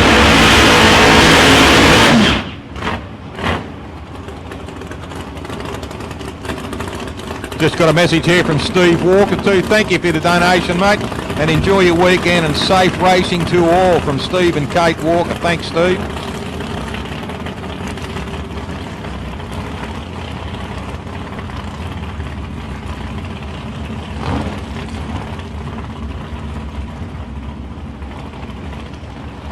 Here we go. This car's engine and gearbox is for sale. It's Julian Carafa's 41 Willys, ladies and gentlemen. The engine is a 632 cube, and I believe he's still running the Power Glide under this. I'm not too sure, but the engine and gearbox are for sale out of this car. He's going into Supercharge Outlaws.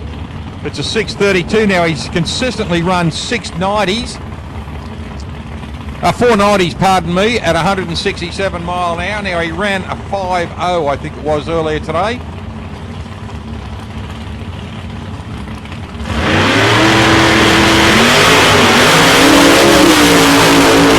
Look at this, a 010 on the reaction, a 4998, 138 mile an hour. So great pass again for Julian Carafa. An 010 reaction. Rock Pacini coming up next. Rock out of Hope Valley in South Australia. His son Cozzy ran a little bit earlier today in the white utility. Cozzy goes into the right side of the car to open up, gets a bit of air into it for him. Nice, quick clear the throats.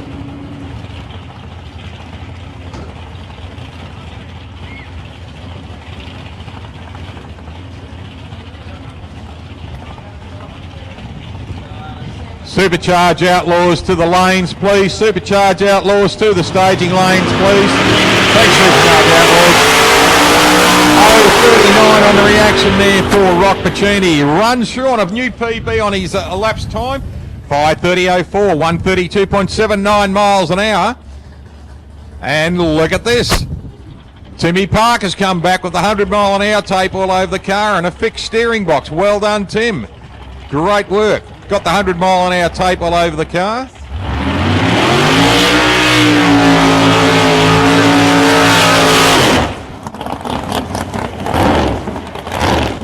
Gets a nice long burn on the tyres too there. Timmy Parker. As you remember earlier today, ladies and gentlemen, he ran down in lane 2 and gave the wall a little bit of a clip. Had a steering breakage. Good to see the car is back out here with the problem solved. And the 100 mile an hour tape. New graphic design on the right side of the car. You'll see it when he comes back.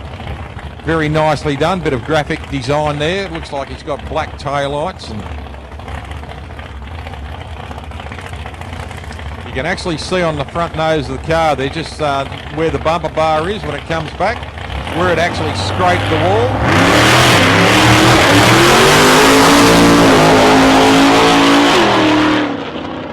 Just runs it through nicely. An 0:35 on a reaction. Runs a 6:36, 98 miles an hour. So good pass there for Tim Parker.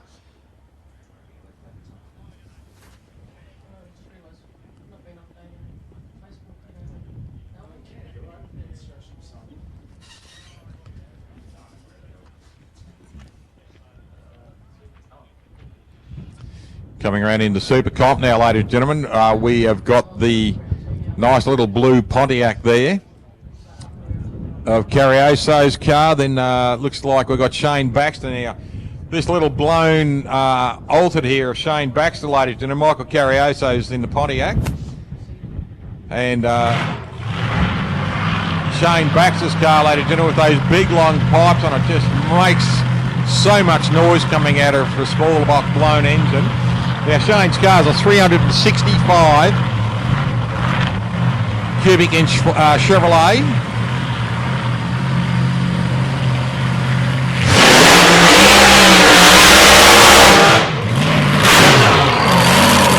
Nice and noisy, love the sound. I think he's driving a Lyle, rival. Lyle Gilmore is the world's loudest supercharged outlet, because I tell you what, Lyle Gilmore's car, it's great to see Lyle. We'll see him in Mildura each time, hopefully. He runs a blown altered. It's got a big Ford engine in it, runs a blown altered, and it is the loudest I've heard for a long time. But this Baxter car will rival it for sounds, that's for sure.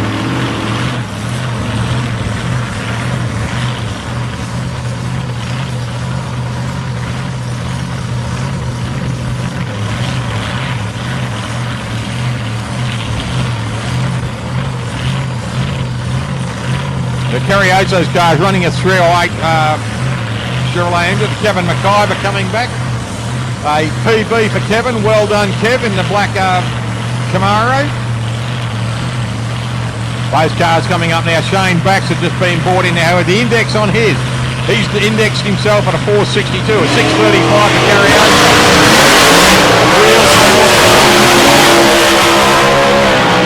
Second pass that's done that to it for Shane Baxter. Won't be happy about that. Car rising up on its tyres, but look at this. Carriozo goes through on a 620 on a 635 index at 114 mile an hour, and Shane just idles through. Chris Theo, PB and mile an hour on this track. Well done, Chris.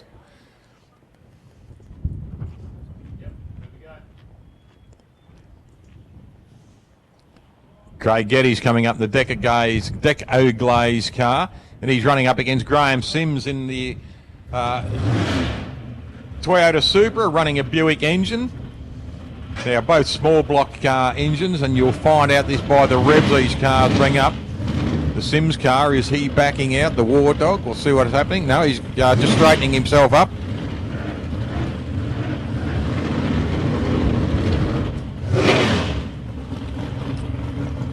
Craig Geddes coming out there, multiple Australian championships.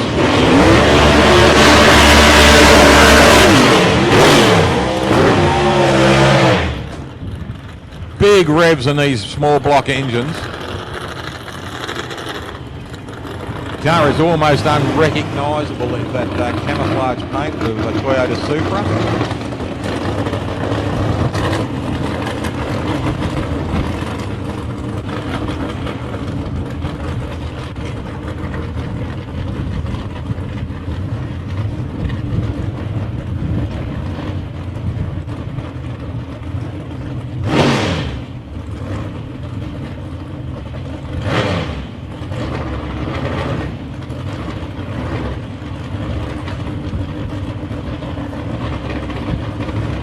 Index there, Craig has indexed himself at 481 and a 580 for Graham Sims in the Super in lane 2.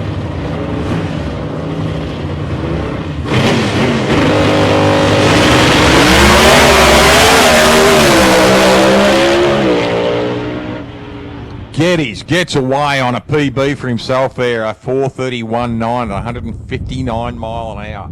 How good's that, eh? Little 307.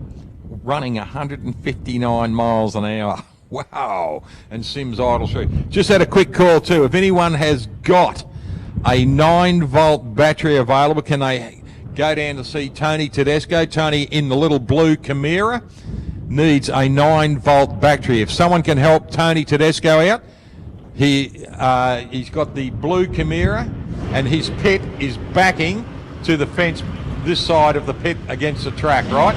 So pretty much behind the mound. If you can find a 9-volt battery to help Tony Tedesco out, please, in the blue Camira, that would be greatly appreciated. And g'day, Big Frankie. Nice to see you.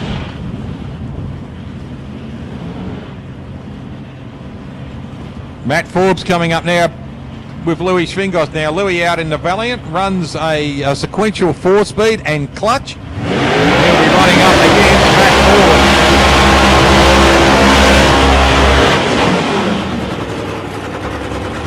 A lot of revs coming out of this car now. He's gone back from a big block into a small engine in this car, the VF Valiant. Runs a 310 cubic inch engine.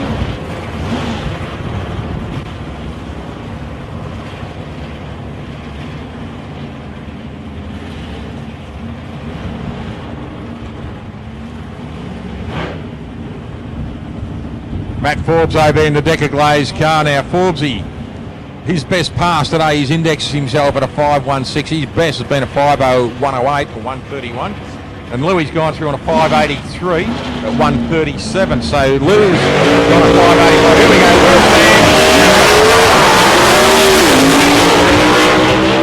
Matt Forbes' car's expired and rolls it through. But look at this. Louis goes through on a 6.08. So good pass there for Louis Fingos.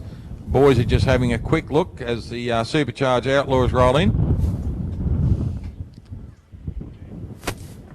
Super Street, can you please start coming to the staging lanes for your third round of qualifying, please? Super Street, to your third round of qualifying, please. Can you come to the staging lanes, please? Super Street cars, third round of qualifying to the staging lanes, please. Super Street. Thank you. Love you all. Christine Steffens coming up now, ladies and gentlemen. Christine has been reliably, consistently running under sub ones on her 60 foot. She ran a 950 earlier. She ran the almost identicals here at the last month meeting. We'll see how she goes this time. She's running up against Tim Stewart now. Tim running a 620 cube engine under the Stang.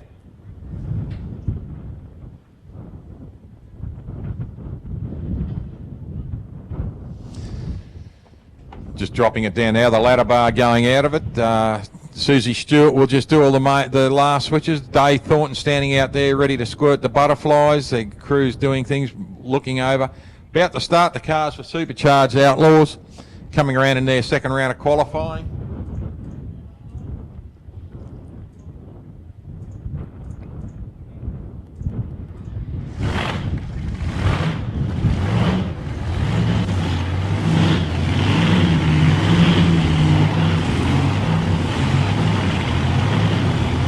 Just had a message from Frank Bunnapane. Thanks very much. Tony Tedesco has a 9-volt battery. Thank you to whoever supplied with the 9-volt battery. So Tony is okay with the battery now. Thank you, ladies and gentlemen. I appreciate your help. Susie Stewart bringing the Stang, and here we go.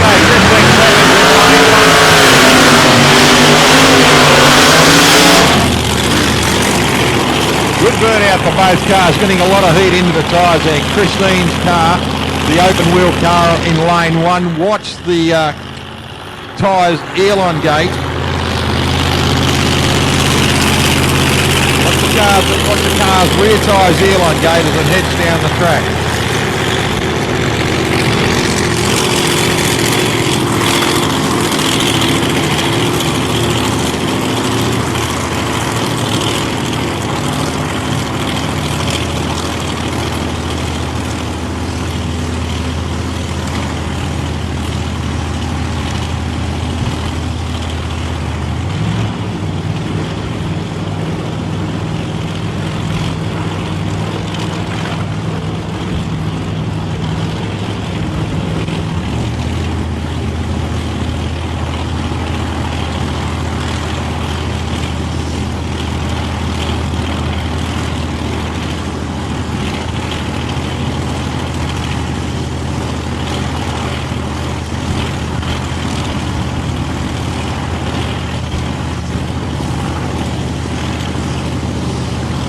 Now, best time for Tim Stewart's been a 4.41 at 155 mile an hour.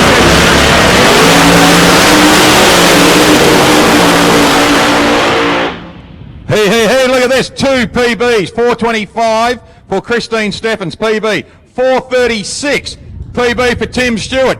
Tim Stewart, a 1 second 60 foot. 1.00 60 foot. Christine, 1.984 60 foot. Both cars PB on the ET, 159.611 mile an hour for Christine, 436.8 at 160.4 mile an hour for Tim Stewart.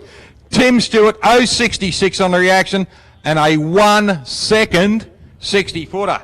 1.000 60 foot. That is a thousandth of a second off a sub 1.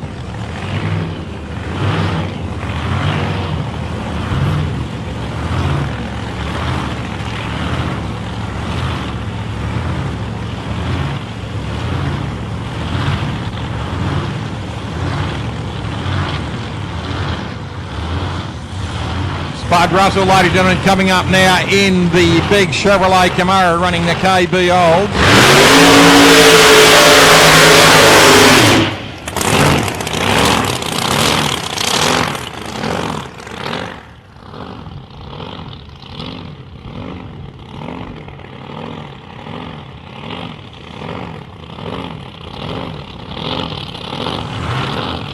Black shining and beautiful day. Jason Kiley in the Gambler. It looks like we've got a problem here. Paul Carroll has waved them away, so it'll be a solo pass for Spud Russell.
Straight down the centre of the track. The washing comes out nicely. 274 on the reaction, 4.505 and 158 miles an hour. Excellent. Just having a look here at the GoFundMe for young Lachlan's helmet on Kate Walker's site. We've hit $410. So please, ladies and gentlemen, just go to. I know I'm asking for a lot of money for a lot of goods at the moment. We've got the fire the fire bucket going at the canteen.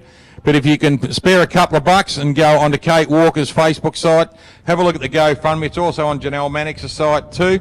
If you go onto those, please just drop in 20, 30, 40, 50, $100, whatever you can, to get another junior dragster out onto the strip, please, ladies and gentlemen. We would really appreciate anything that comes in. And if you can spare a couple of bucks again, just drop it in the bucket over there in the canteen for the fire relief fund that we started this morning. So really do appreciate it. If you can, please do it.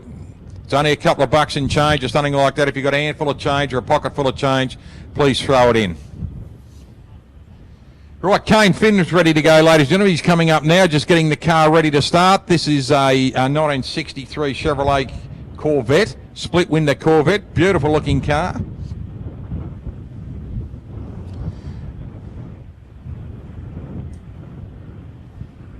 We've got our super streeters rolling into the staging lanes now. So junior dragsters, you can come into the staging lanes, please. Junior dragsters, if you can start coming into the staging lanes, please, and slot in behind the super street cars, please. Junior dragsters. And modified bike, if you can start getting ready, I will call you in about 5 minutes. Modified bike, I will call you in about 5 minutes if you want to start getting ready. Thanks, bikes.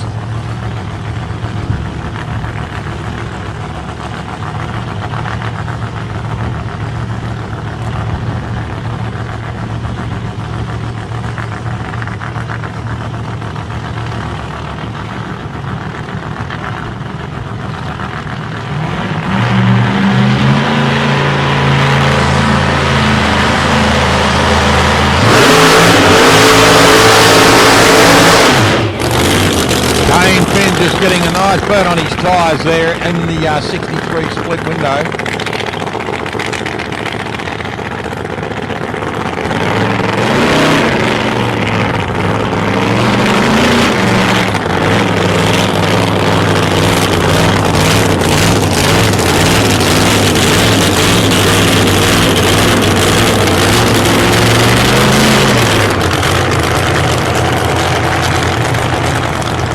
Now this will be licensing for Kane Finn, ladies and gentlemen. He's done his 60-footer before. We'll see how he goes. It might be half track. See how he goes. Hey, ladies and gentlemen, put your hands together for Christine Stephens as she comes back along the staging lanes there, along the return road. A sub-1 on her 60-foot again. 9.56 on a 60-foot. She has done sub-1s continuously. Well done, Christine.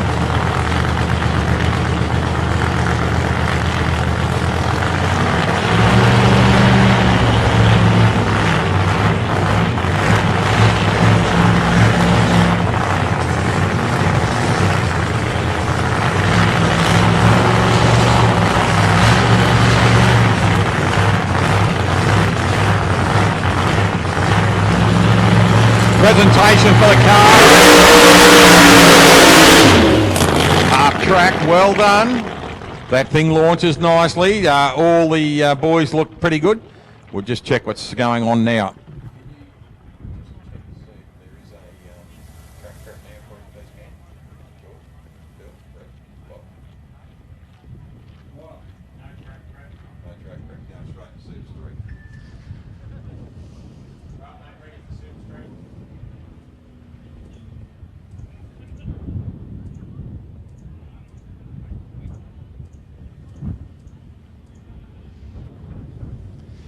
We're going straight, according to your program, ladies and gentlemen, we were supposed to be having a track prep now, but we are going straight into Super Street. So our track manager is happy with what he's seen, and we will go straight into Super Street. So, or is he? He's heading towards the tractor.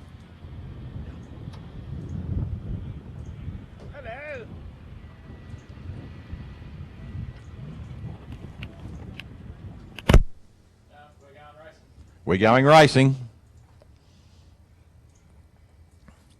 Chris Tatchell coming up and John Moore coming up now. Chris will go into lane 1 in the red Tirana, and Peter Moore, pardon me, will come up. Now, Pete's best pass has been a 7:47 at 91 mile an hour, and Chris's best has been 7:49 at 111. Quick hello to Brock Langley and his lovely girl Claudia Tatchell over in Mildura. They couldn't come this weekend because Claudia is very close to giving birth to their first child, so hope everything is going well and you're not sick of yourself yet, Claudia. But great news for that beautiful young kids of Brock Langley. Well, they're not kids anymore, they're young adults. Great news for those two, Claudia Tatchell and Chris, her dad is out on the track there, and Brock Langley.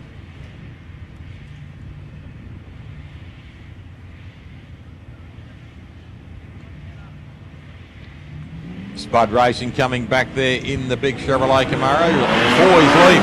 A 102, 197 for Peter Moore. Both cars going through the traps down there at 784 for Chris, 85 mile an hour, and 769, 88 mile an hour for Pete in the little Gemini. Next pairing, ladies and gentlemen, will be Andrew Shirley coming in the silver Holden. He'll go into lane 1.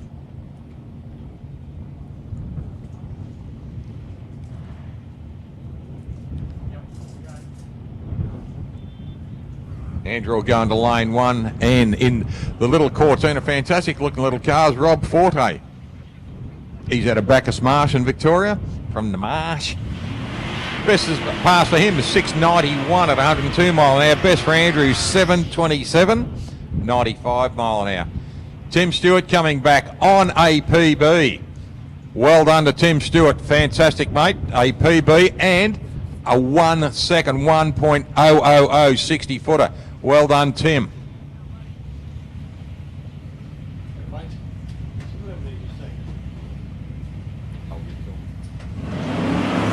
Rob Forte gets 1-0, 35 reaction 133. Andrew Shirley. Brand new PB there for Rob. He runs through on a 6:89.6 at 102 mile an hour. PB on his ET and on his mile an hour too. So fantastic news there. Next pairing is Michael Jennings out in the Exterminator in the Pacemaker's car, and Nicholas Karanovich in the 69 Barracuda.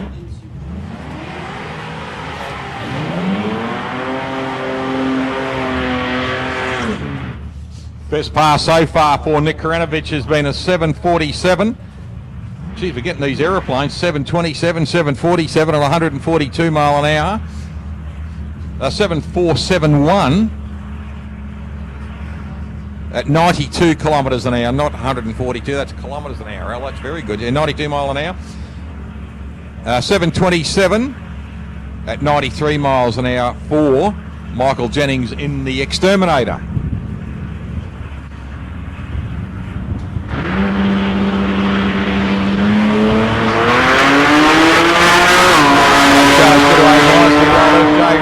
Brings the feet up off the deck and run through nicely. 7:300 there for Mike Jennings in the Exterminator at 93 mile an hour. 7:48.92 for Nick Karanovich.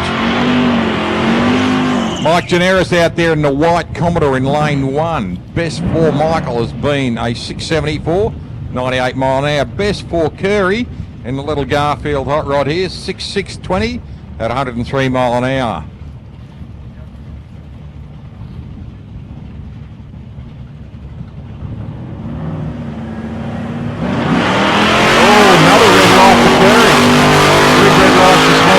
He won't be happy with that. 2:18 there for Generis, and he runs through on a 7:31 at 93 mile an hour. 7:29, 95 mile an hour there for Rod Kerr. Tony Barbara coming up next, and he's up against Scott Cleary. Now Scott out of Portland, running a 3:83 in the VL, and he's up against Tony Barbara. Now Tony running a 3:93 Ford in the XY sedan. Tony took the Christmas tree home last month from this very meeting.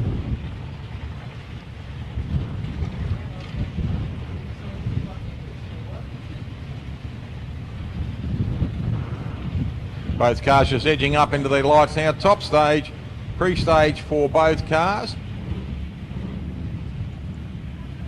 Full stage now for both vehicles. Here we go. 0601 for Scott Cleary, Tony Barbara. Well, I think Tony ran almost an 046 last time he launched. 6:99.7 at 93 mile an hour and 7:64 at 90 miles an hour for Scotty Cleary. 6:99, very close to what he ran last time. 6:95. Well done, Tony Barbara. Dave Bray coming up now in the SLE. He is in the SS Commodore in lane 1. Now Dave's best pass earlier has been a 6:80 at 102. And for Gary Hutchins in the Brougham, he's running a 3:83 cubic inch Chevrolet in this one, running an 8:21, 86 miles an hour. Best pass for him.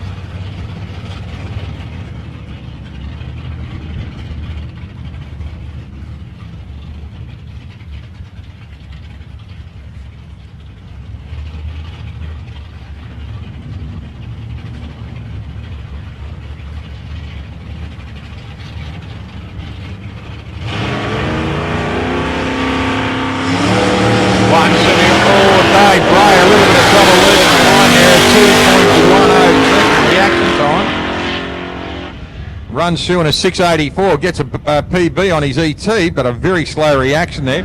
8:39 at 85 mile an hour there for Hutchins. Nate Goodsworth next. He's in the Ford Maverick in lane 1. Lane 2, we've got Paul Fatty Jennings, current Australian champion, running the Chevrolet Nova station wagon.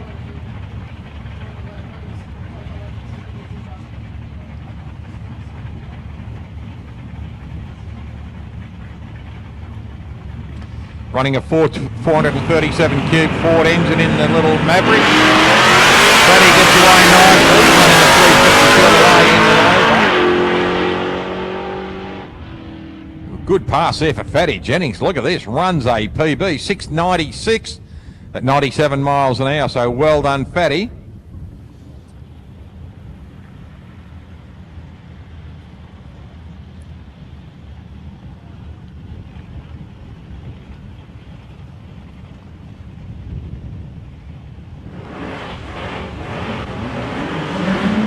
Henry Spacek in the little V-dub. Best pass for Henry's been a 7:34 at 90 miles an hour. And he's running up against Paul Garbellini now. Paul's best pass is 7:08 at 96 miles an hour. So we'll see how they go there.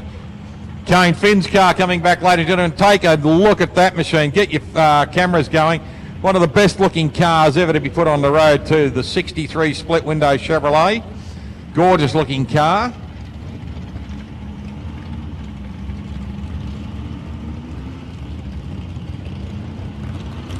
Both cars in full stage, getting ready for the tree. 013 reaction after Spacek in the boat. Paul gets away on an 075. Henry goes across the line on a 741 at 90 mile an hour. And a 737, 93 miles an hour for Paul Garbellini. Pete Jepson comes through in the little red utility in lane 1. And Ollie Weldon in lane 1. Pete Jepson in the ute in lane 2, pardon me. Now, Peter's best time earlier today, 6:66.2, 101 mile an hour. In Ollie's best, 6:07 at 97 mile. Red light for Ollie Weldon. Pete Jepson gets away nicely, runs a PB on his mile an hour at 102 mile an hour. And a 6:75.3 ET, 7:25 at 97 miles an hour. Mel Todd coming up now. He's in the little LC Tirana in lane 1. In lane 2, we've got Kenny Scroop. Now, Kenny did a PB on his mile an hour and his ET.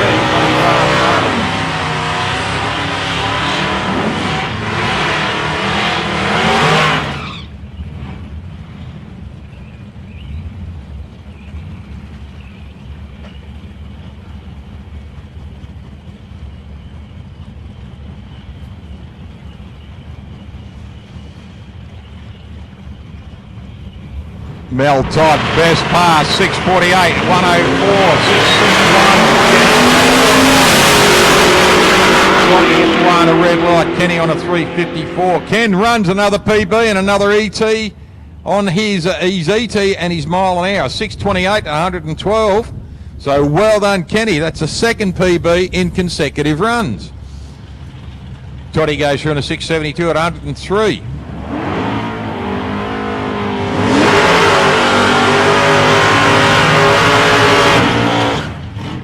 Modified bike to the staging lanes, please. Junior dragsters, you should be in the lanes, please. Modified bikes to the staging lanes, please. Modified bikes to the staging lanes, please. And Super Sedan, you can start getting ready. I'll call you in a couple of minutes. Super Sedan, I will start calling you in a couple of minutes, please. Super Sedans, you can get yourself ready. I will call you in a couple of minutes. Thanks, Super Sedans. Good news too. Daintree D Field, thanks Dee, thank you very much for your message. She has also put the GoFundMe for the Walker helmet on the Victorian Drag Races site too, so well done Dee. Red light there for Pete Noble and look at this, Nolly Inman gets away on a .20 at 7:120 at 95 miles an hour. G'day mate, I'm back. You're back Pete, how are you pal? Not too bad. Inman kept the wheels on the ground. What's going on? Yeah, he must have gone to sleep at the wheel. Mate, Kelvin Bryan coming up now in this beautiful utility. We're in our third round of qualifying here. Third and final round of qualifying for the day, which was fantastic. They're getting 3 qualifiers today instead of 2 like we got rained out last time. Still not to worry, we got a completed mission at the last meeting, so that was good news. D Field has just written in. The GoFundMe for Lachlan Walker's helmet on Kate Walker's side has now been added to the Victorian Drag Racing website too.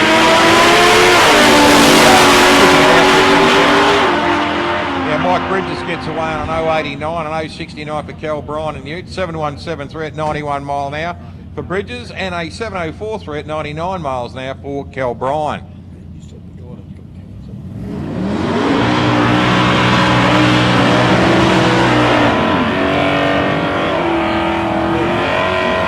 Chris Whittaker coming up now in the beautiful white utility out there. That's actually called toilet bowl white, that colour. And this one over here, that's called river gum green. It's a colour. It's a colour bond colour. Mate, you are such a legend. You blow me away every time. He's a colourful man, this fella. Colourful, yeah. Colourful. Yeah, full of colour. I don't know what colour though. Yeah. Oh, I love it. Now, Chris's best has been 713 at 122. And Andrew Gay's best has been a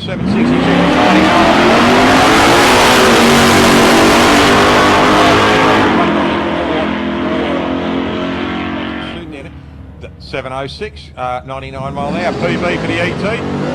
761 at 91 mile an hour there for Andrew Gay. So both cars on their ET did PBs, on their elapsed time, PBs. Right, here we go, young fella. The Dutchman Holland. Yep, Dutchie out here in the black utility, running up against Andrew Wade out there in the Kiwi.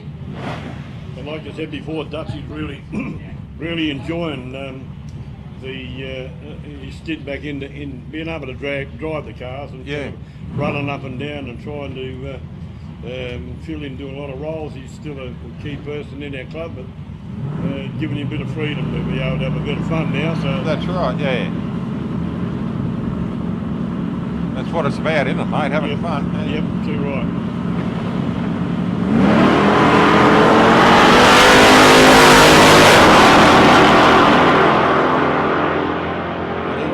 Yep. He ran through on a 7120 at 96 mile an hour, and 7126 for Andy Waite at 98 mile an hour, so they're not far off. Look at it, 7126, 7120 for Dutch. So very, very close. That was your cigarette paper.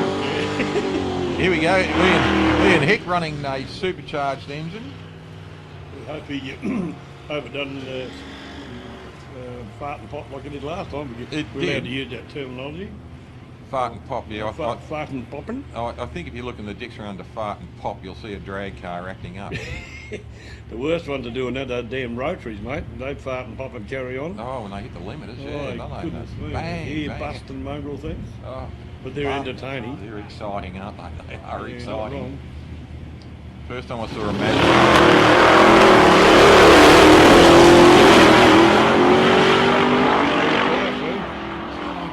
No, certainly not. Anyway, he'll work it out. 772 at 92 mile an hour. Yeah, the first time I ever saw Mazdas on a drag strip, the rotaries, I thought, you're kidding, you know. Yeah, me too. But mate. anyway, watching them for a while, the new appreciation of something that just absolutely is exciting to watch. And I did say one of the blokes down in Melbourne, when I handed him his trophy, I said, the only time I've ever seen a Mazda go this quick, when they threw it out of an aeroplane. It's about good analogy too, mate. And It's he said about to me, right he said, I'll too. make you eat your bloody words. Yeah, And he oh, has too, and geez, good they- luck to they- him too. But they're a lethal weapon. Oh, the way look, to the drive even. The mate. Dysons. The Dysons in Yeah, that white one. How mate. does he hang on to that?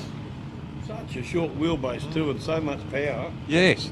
How do they hang on to them? And there are so many too. There's a couple running around. Who was it? It was Graham Horner. Had one in the 1200 Ute.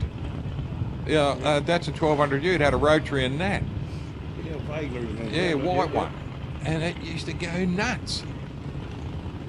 Oh, look what's coming back on now. Janelle's phone. Sit down, Janelle. My son's racing. Shut up. Good on you, babe. Todd Wagner coming out into lane 2, and in lane 1 we've got Mason Cookle. Mason out of Mildura. Kingsley, sit down, mate. Starting to limp really badly there at the moment. He'll be wobbling around on his feet, or wandering around his feet all Yeah, day. he's got 2 kids running here, so tell him to stop. Ha ha ha. Yeah, that'll happen. He'll freeze Yeah, over first. That's mate, eh? right, yeah. I like the emblem on the side of the Todd Wagner car, Mr. T Racing. Yeah, well, yeah. And have a look at the shirt that his dad's wearing, Mr. T. Is that right? Oh, it is too. Look at that. How cool is that? It is good. The whole package is really good. It's like fair dinkum. Stephen J.D. Wagner out of Mildura, past president of the Drag Racing Club up there. And very significant in the building of the place too. 407 to Todd on the a couple of C-class drags, ladies and gentlemen. These kids are governed to 12 seconds. Can't go any faster, can't go any slower. 11.97, right on the index there at 54 mile an hour for Todd Wagner. And 12.61 at 50 miles an hour for young Mason. Good. Look, Alira Cardam, her little car had a problem on the line, and she has come back on. So whatever it was, Robbie's fixed it up. Fantastic. She'll have a smile like a split watermelon. I reckon it's right on the money. had a good compliment paid while I was over there before, mate. I can thank you very much for your commentary. It's good. absolutely right on there, you know. That's excellent. And I said, That's oh, my mates do, and I said, no, you're both working together very well. We're having a bit of fun. I feel good about that. We're having fun. We always have fun. Take that out of it on me out a bit. I was just watching Robbie Cardham and his daughter. She must have done something or had a shot at him because he walked back smiling at her. And as if to say, you know, point the finger at her and everything like that. A little bit of banter, good to see. Can't beat that. And that relaxes the kids too, you know, to be able to have the one-on-one, respected at parents as well, but the one-on-one.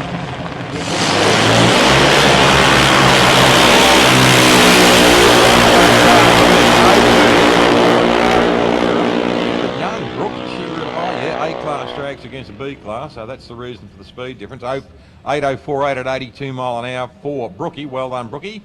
And 8.88 there for Alira, so good pass there too. Right, here comes young Nathaniel Cookle in Mum's Nightmare, and there's Mum just jogging in front. Lauren Cookle, Madam President of the St Rosia Club. She's gorgeous, Lauren. She's a funny little bugger. Some of them she comes up and she cracks me up. Yeah, it's what you need, mate. I mean, you've got to have the serious side, but also you've got to have somebody who's got the personality to be there to have a bit of fun too.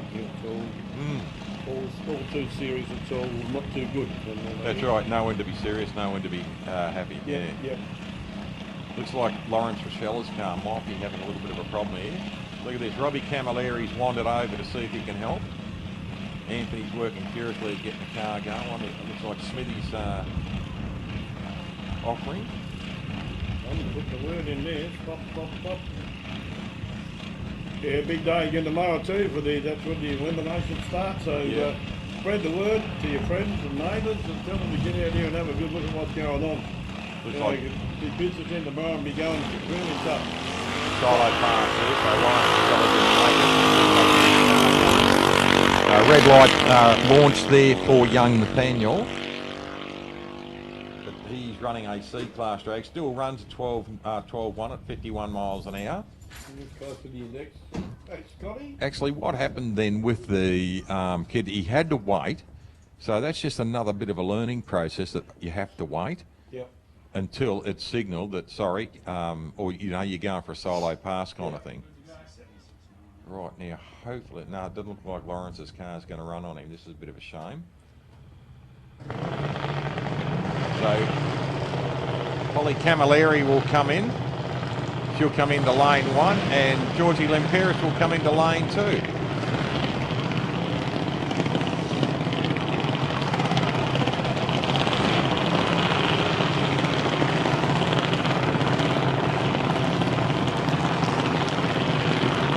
Many of these young kids don't front either, you know. That's right. Mum and Dad work on the car. The kids work on them too, of course, but Mum and Dad work on the cars as well.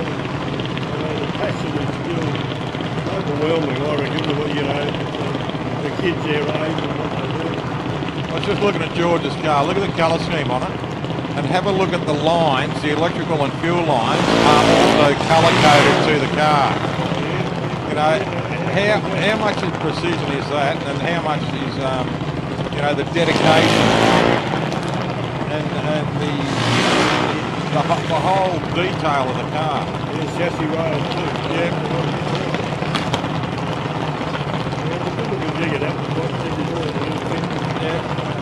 The attention of detail on these cars is unbelievable. They've come a long way though, Alan. They have, from what they were. And even the spokes. Have a look at both cars have got the same front wheels, the same mag pattern. George is coloured, and it's chrome over on Holly's. They still look brilliant. And they suit the car, don't they? The kind of wheels they have.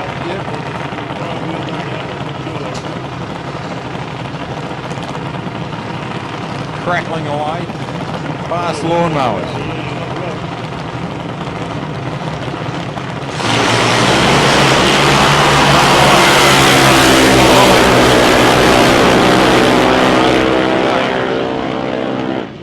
7.998 at 81 miles an hour and an 8.02 for George at 81 mile an hour. So good pass there for Holly.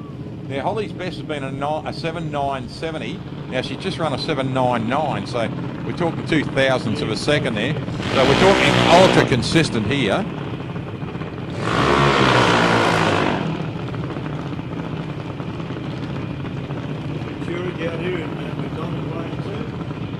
Super sedans into the staging lanes, please. Super sedans into the staging lanes and modified eliminator. You can start preparing, please. Modified eliminator. You can start preparing, please. Modified eliminator. Call you in a couple of minutes, please. If you can roll into the staging lanes in a couple of minutes, please. Modifieds. Give us 2 minutes, then roll in. Thank you. Ryan Russell over there is the airplane lane 1, the spud gun, half scale. Those A-class AJDs. There's Dad's spud. Correcting things up there. Going back to the final check on the engine. Good camaraderie between father and son there. He gets excited, doesn't he? Yeah, you watch him. You watch his own actions. Yeah, that's trying to hold him from saying pointing. You watch him. Look at this. The enthusiasm from his dad. You can see it.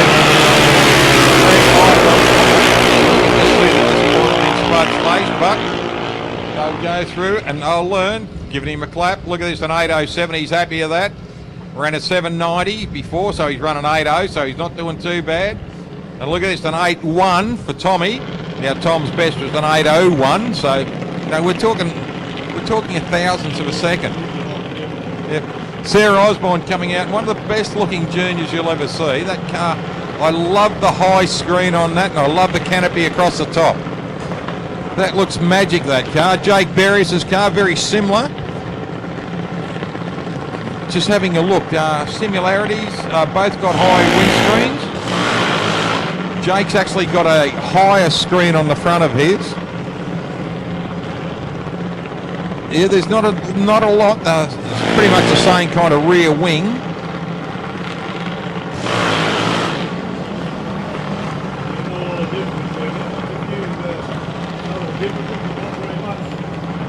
And you're right, they do look absolutely right on the money in this car. It's not like I agree with the Sarah Osborne car, futuristic, you could probably call that. You could. Yep, you could.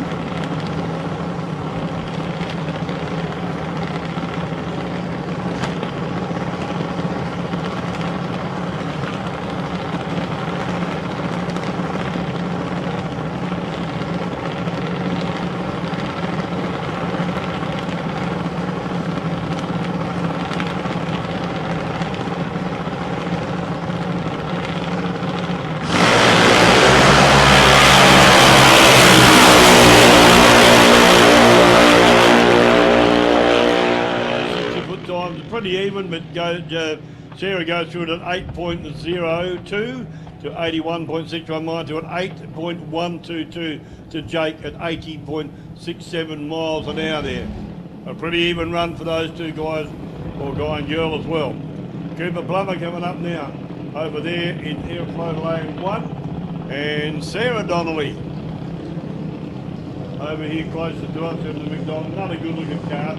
Don't work on this, just looks right to with the striping and the way it looks. That's right, I was just having a look. David Collis has sent me a message now. David and his brother Stephen are from Baboon Racing. Now the Cooper Plummer car out there at the moment, that is supplied by Baboon Racing, for Cooper to Racing. They are also supplying the junior car for Lachlan Walker to race in too. Oh wow. Yeah, so how good's that? The boys are right into it, and you know, they just followed around a going Team Cooper at the moment. Now where's Dave? There's David standing on the other side of the fence, the white-haired gentleman with the glasses. Oh, yep. Yep, that's David Collis there. So he's one of the gentlemen who's been following junior drags around with his grandkids, etc. And the Anderson family and everything. The Anderson family have had a drag racing for a little while, but the Collis boys have been still following around. Right there, 005.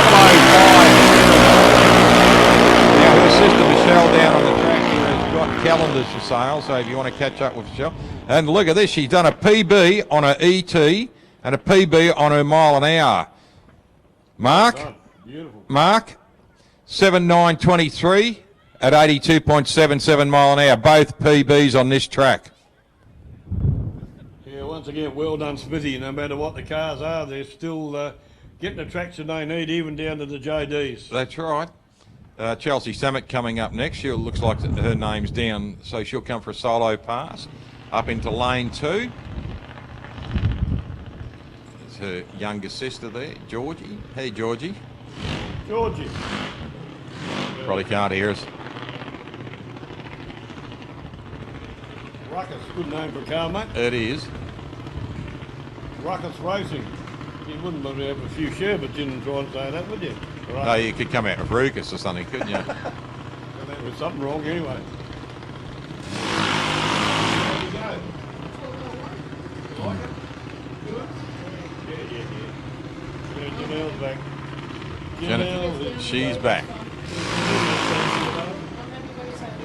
She's happy when he's happy. Just having a look here. Chelsea Sammet's best time is an 8:91 at 72 mile an hour. Jay, her dad, just bring up there. He's right into it. Loves it. He's keen. I love his enthusiasm.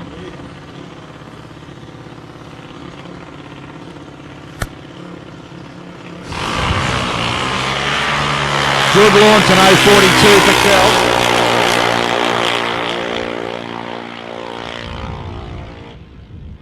Gets away nicely in 042. One's a 9:09.1 at 71 miles an hour. So great pass there for Chelsea Summit.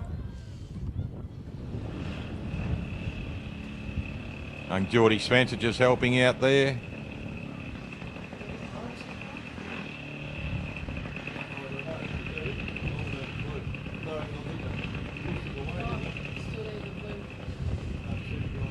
They're working furiously over there at the moment on Lawrence Rochella's car, hopefully to get the car running.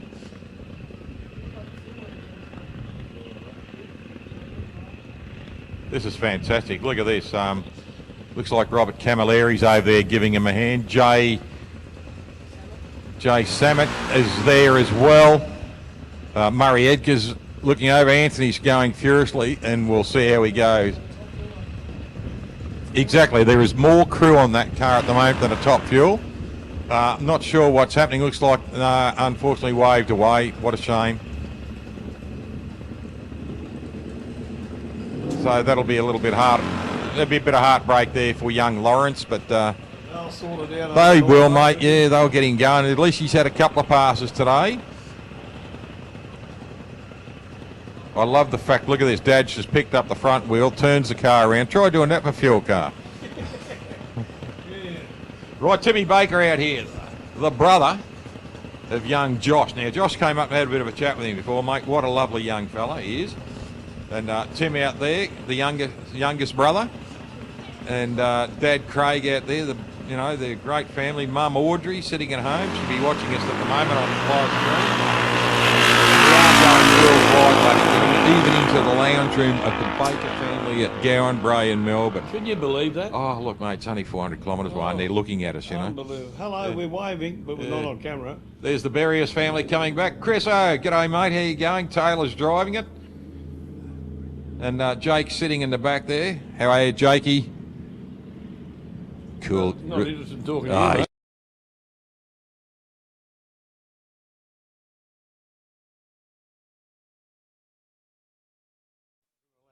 They are, yeah, mate. Oh, they're so cool. Just, nothing phases them at the moment. They're not paying bills or anything like that, so nothing's going to phase them for a while. But, and that's a good way to be if they can relax like that on their way in. How good are they going to be for the rest of their life? They're going to be, they're going to have that relaxed outlook instead of this tense, I've got to make billions of dollars, I've got to screw everyone. Yeah.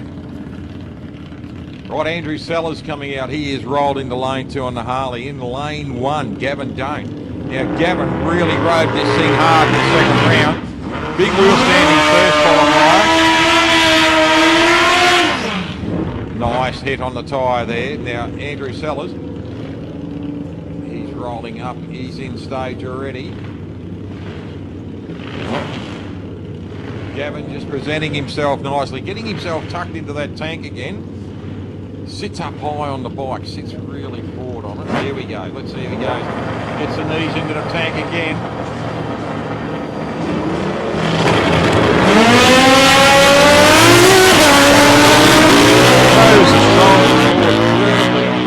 What a pass. Look, it's all 011 on his reaction. Beautiful run there. Look at that, a 5:24. So on his elapsed time, he's got a PB at 137 mile an hour.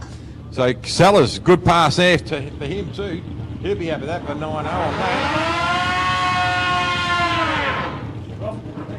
Paul Cooper coming up next, then Shane Walker, the Phantom.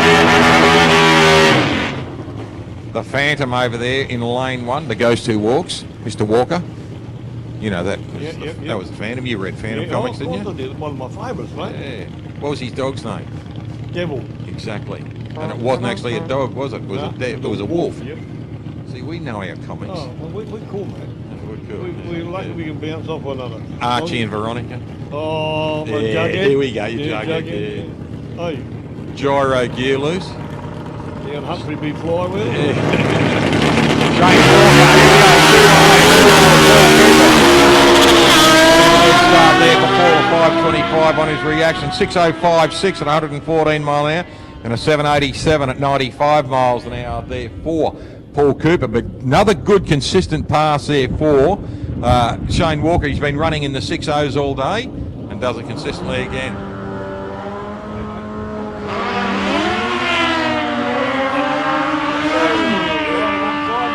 Mr. Finn does that. He does that all the time when we're on live stream. I can't remember. He does it for a young kid who has got an illness, and he slides the bike sideways for the kid. So awesome. there is a method in his ritual every time. Yeah. Good link, mate. Yeah. Good link, dude. Yep. Good on him. He can do a nice straight burnout if he wants to, but he chooses to wobble it for a kid. Yep, So, yep. Yep. That's classic. Gregor Birdie, oh boy, oh Birdie, and Brian Winter flying.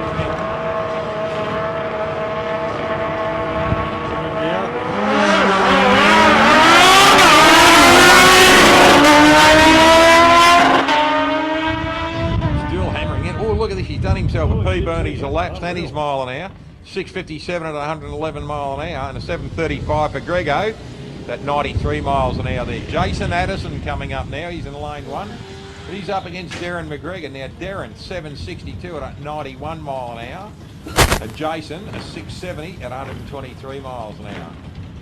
So this will be interesting to see how the boys both run.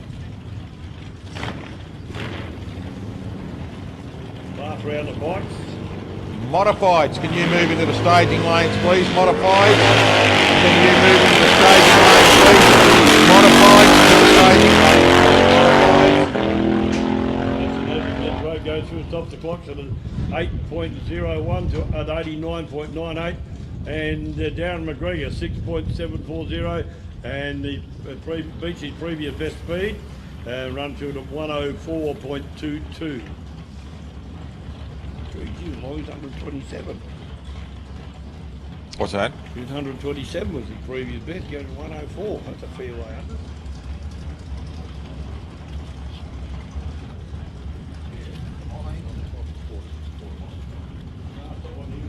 All Shouldn't right. be. Okay, well, we'll have a royal commission into that. Must be due to climate change or something. Yeah. Chris Lillius coming up now. Chris out there in climate change lane 1, and in global warming lane 2 we have Tony Malamana.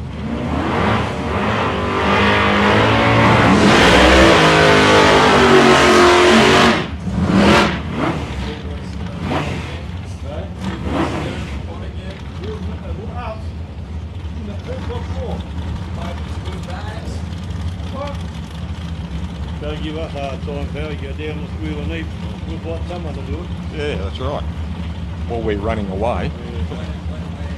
Chris Lillius out there in climate change lane 1. All And the way in, from Roxby down. and in global warming lane 2 we've got Tony Lamana. Yeah, that's the go. Yeah, this is Just gonna stirring the pot, be, that's this what is we're going to doing. be scary, this one, mate. Climate change coming into it now. It's going to be so unpredictable. We don't know what's what. Line of process up down here. Oh, in 12 years, you know.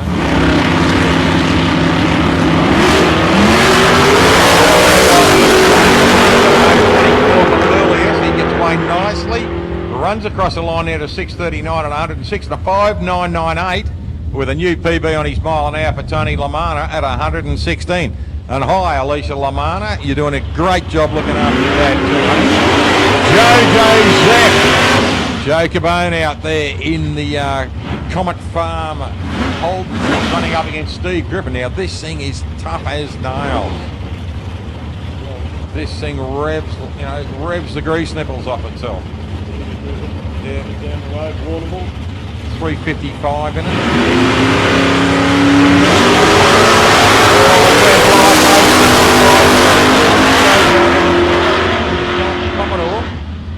And Joe runs through on a 651 at 105 and a 759 at 56 mile an hour. So Steve knew he red lighted and just buttoned it out. Here we go, here's our car again, mate. Chrissy Ferrugia, mate, this thing's a glamour. It is a true gem of a car. Look at even the right down to the choice of wheels.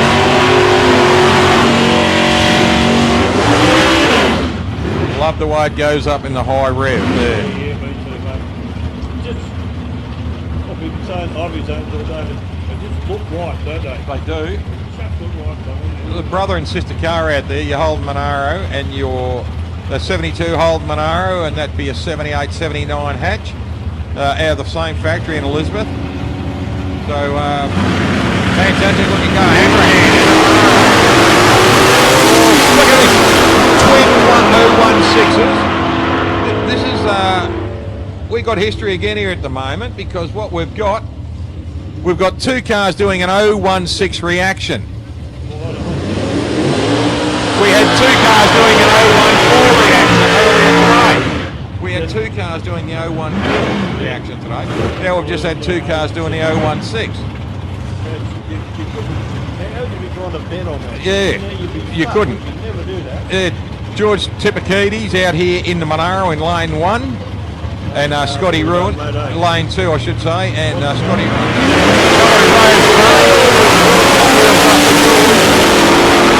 I actually asked George that and he said no, it's one of his own. It is one of his own match colours. Yeah, well. 6:23 at 109 for Georgie, and it's a PB on his mile an hour too. 6:509 at 105 for Scotty Rowan. Gary Greig coming in now, running up against the local lad, Brother Todd. Now, seeing if Toddy get away with leaving that red bit on the tree, eh? Yep, yes, he has. He's cherried it a couple of times today, hasn't he?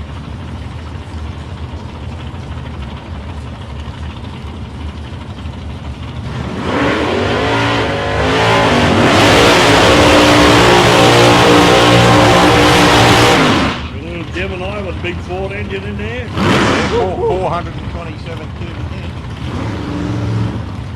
7 litres of Ford under there. Gary Gregg, what's Gary running? He's running a 434 big block. So 607 up against a 568 at 122 for Maybe Toddy. Todd. Yep, Dave Todd. Barrel Plumbing sponsored car.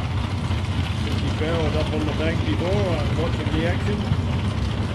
And he's ready to be called up again.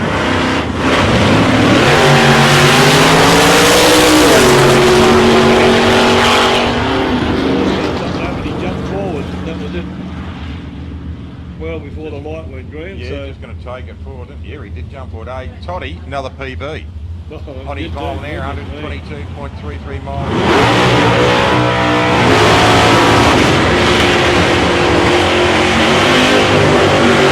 I asked Chris Farrell up on the bank what happened when he first run.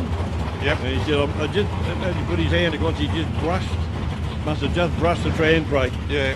He said, I thought, well, it's broken something, that's why he pulled over to the left, but quite relieved when he found out it was just a trans brake that he brushed himself. So probably took him when he got back, took him around the back, giving himself an uppercut. But Probably sat in the car and had a cry. Thought, me wallet, me wallet, me wallet. yeah, poor bugger. He said, but he's got it going. He reckons he'll be right now. Yeah, well, he ran the second round. So.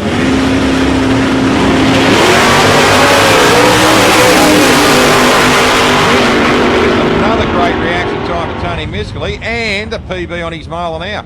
561 in the AMC Hornet at 122 And look at this, Des Jeffrey, another PB, 118 miles an hour on his mile an hour. So, Unreal.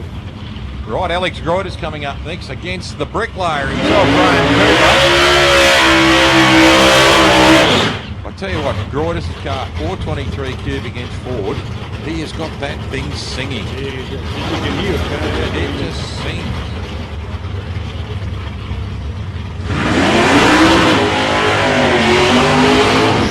The old campaigner, what they go through, they'll do mine last. But I remember seeing him as a 18-year-old when I was at Cola Park. My first year in Melbourne, I went to Cola Park, and he was drag, and just was in love with his car. You like this one, but Adelaide Impact, you like this one. That was a lot of years ago, too, hey?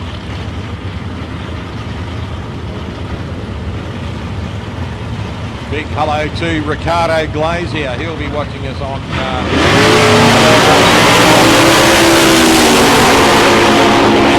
double A. Reuters gets away nicely. Gets an 0.22 for Coop. 5.92 at 117 and a 6.50 at 104 for Coops. So both cars very consistent in their time. Mark Rossi pushing out there in the lane one. Tony Tedesco had a battery problem. Got it all sorted. Big thanks to whoever dropped the battery into Tony. It got the car running again. Big Frankie Bonapane out there just helping out.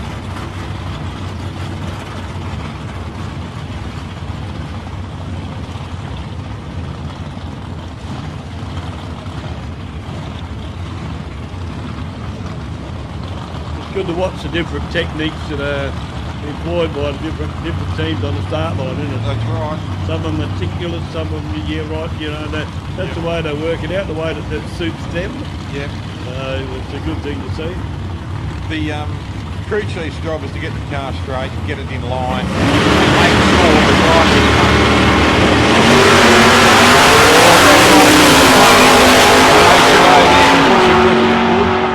Look at this. PB for Bushy on this track, 6.058 at 111, and 122 mile an hour PB for Tony in the mile an hour.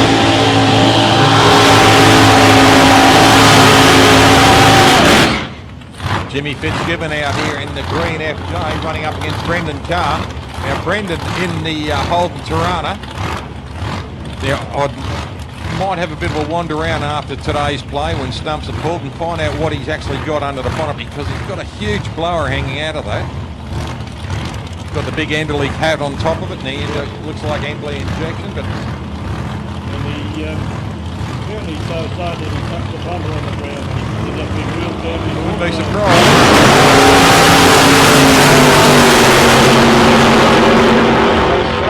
Launched beautifully, hasn't it? Look at that. 5.537 at 123 mile an hour. He ran a 5.4 before, so he's a thousandths off. Yep. Jimmy Fitz 6.42 at 107, 6.26. So he's 1.15 thousandths off. That's hardly even talking about, you know. There we go, Stevie Hunt now. Steve's our best today. He's been a 6.40. At 132, and Gary Vogelsang over there in the Chevrolet Camaro, 5.97 at 115. Now that Camaro is the one I had to drive of Mildura. Yeah, that was good fun, mate. That was extremely good fun. Peter Zokas let me drive his car, and then I jumped into Gary's, did 2 passes in Gary's. I did it in Peter's suit. So I just felt hard,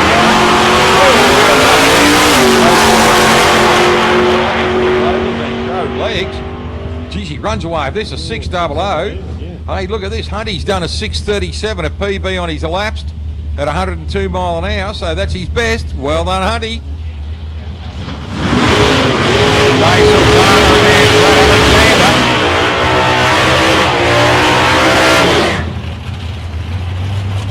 Alexander over here in the big Ford Mustang. I wonder if he was a name like Bradley Alexander, whether he gets the nickname Brandy Alexander. Because there's a great footballer who played for Penrith in the 70s and 80s named Greg Alexander, whose nickname was Brandy. Dave Sultana. Beautiful. There's a big family of Sultanas up around Robinvale, and one of the boys up there, I can't remember his first name, but won the big sword at the car show. Yeah. What do they call it? The Grand Champion. Yep. Yeah, he won it at Summaries years ago. Oh, yeah, yeah. From Robbinvale area.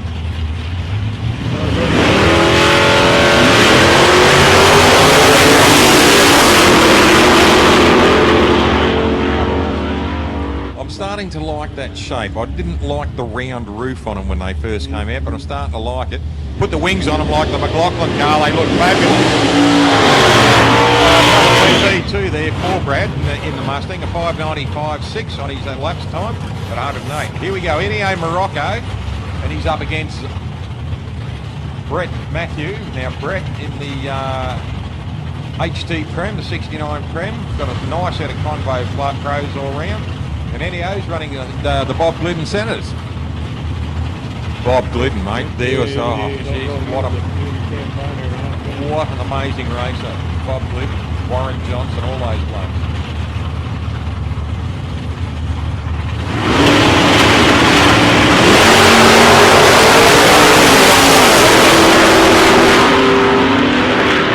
Ennio Morocco runs away on a PB and he's elapsed again.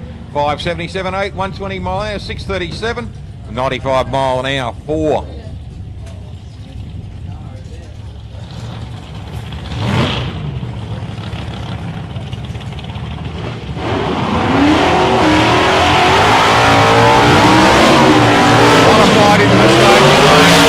Modifieds into the staging lanes, please. Modifieds to the staging lanes, please. Modifieds.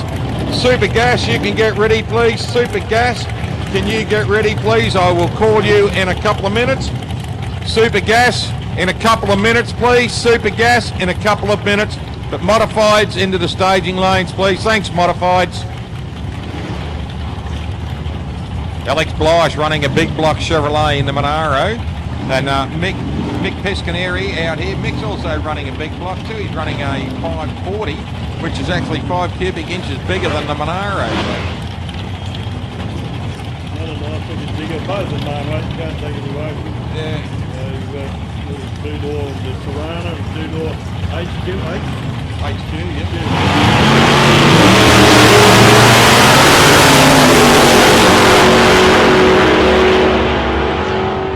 Oh, look at this. Piscaneri runs a 6:07.6, a PB in his laps time. Yeah, Qeys always let the lights in their toe bumper bar. Yep, that's right, yeah. Then the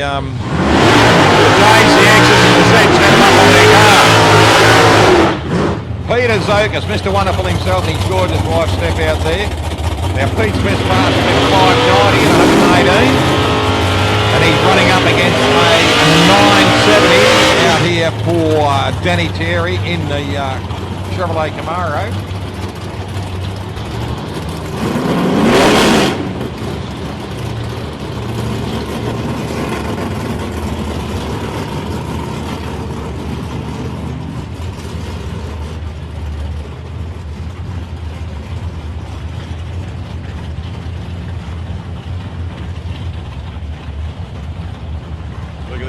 She's right in, but she loves it. She looks after him, gets him comfortable, gives him a wink. That's what you need. You need a crewie who's going to keep you comfortable. Yep, you're out there, relaxed. Yeah, you're out there trying not to make mistakes, and if your crewie can keep you comfortable, you're laughing. And then somebody comes up and gives you the what for, then you're going to nerve you straight away, isn't it? Yeah, intimidation's no good. Let's face it, the reaction time to these guys, not only in leaving, but in what they've got to do down the track, they need to be calm. That's right. Zokas, he's looking at a 590 for his running a big block, running a 505 big block and that. Bit of foxing going on too, mate. Yeah, oh, they love doing this these days. You can guarantee if there's a light show on, Zokas will be in on it. Yeah, yep.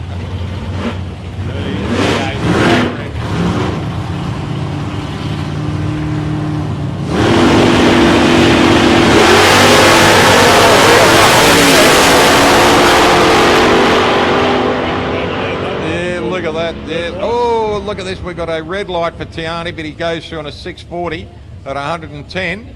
and runs through. And Zokas goes through on a 5.99.8. Not his best, but his mile an hour was his best. Something popped them in the Johnny's car, but still going. Maybe just blowing something out of the pipes there. Probably a little bit unburnt fuel, I'd say that would have been. Fairly loud, fairly sharp. That explosion. Rock was standing there right behind the car and didn't react, so You got to check his leg up, see what part's missing. yeah. Martin Mirko out there, the Chevrolet Camaro of Mirko, the Australian champion at the moment.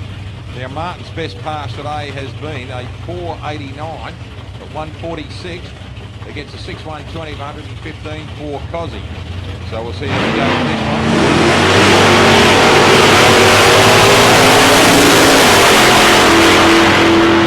Another 000. How good's this, ladies and gentlemen? There is the fourth 000. Martin Mirko in the Camaro drops a 000, the fourth one today. 067 for Cozzy Pacini, 6.125 at 114, 6.2263 for Martin Mirko, the fourth 000 for the day. That's freaky, mate. That's absolutely freaky. It is. It's absolutely freaky, mate, that's for sure.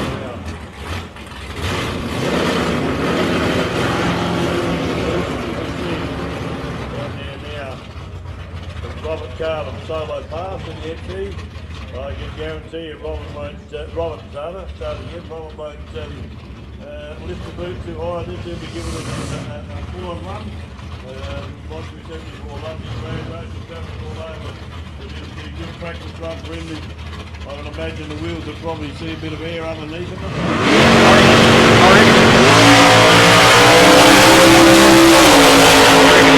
Sponsored by the Leyland Brothers, so they're still going. Travel all over the countryside, ask the card, racing. Yep, that's the run, yeah. 111 reaction time goes through to 5.775 at 119.82. Mile out of Robbie Cardham there in the big green XC4. Right, we're going into modifieds now. I can see them all up the lane. Right, let's call up Super Gas. You can come into the staging lanes now, please. Super Gas. You can come into the staging lanes, please. And Competition Bike, you can get ready, please, and we will call you in about 3 or 4 minutes. Competition Bike, you can get ready, and we will call you in about 3 or 4 minutes. But Modified Bike, if you'd like to come into the lanes, please. Sorry, Super Gas can come in. Super Gas. And then Competition Bike, you can follow Super Gas in, please.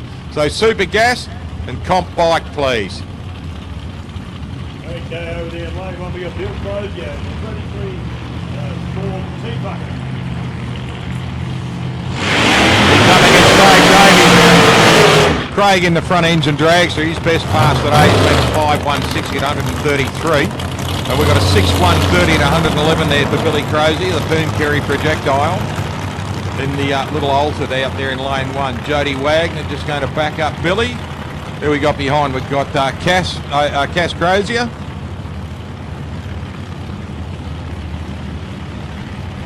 The old slingshot drags, a lot of Yep. memories there, mate. Some of the times that I run in those years ago was pretty astronomical too.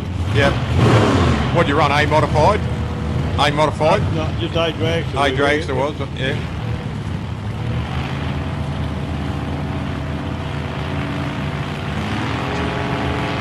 454 LS7 in it, so Yeah.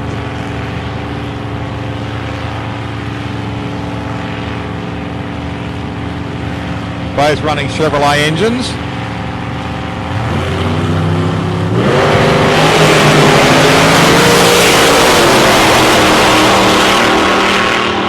Good pass there. Look at this. He's going to, hey, couple of PBs.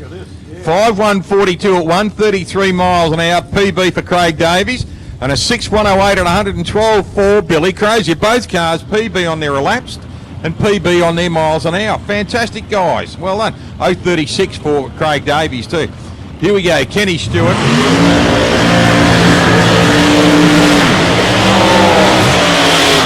Gets a little bit of a slide at the time. There's Stewie Mitchell. Stewie Mitchell running out of Wirraneen South, just out of Swan Hill. member of one of our clubs. Stu had a bit of an industrial accident a couple of years ago, cut a couple of fingers off. So while he was on off work, he went out and did a mountain of work out in the drag club because he got bored. Oh, really? Put all the posts in, painted them all white, did all the car park, did this, did that, and everything like that. Went out there chipping weeds with one hand. Mate, worked, and now he's got himself a toy and thoroughly enjoys. He's got an old hamster in his shed too. Oh, really? Yeah, an old hamster, yeah. What was it called? Strip Tripper. Oh, I remember that car. Yeah, Strip Tripper. So he's got that one, and that'll come out of the shed in a couple of years. All it takes is that horrible stuff called money. Yeah. But Kenny Stewart here. Now, Kenny's best pass for today, he's a 4.666 at 179. So we'll see how he goes. And Stewie's best pass has been a 6.00 at 113. And he PB'd his mile an hour in this car earlier.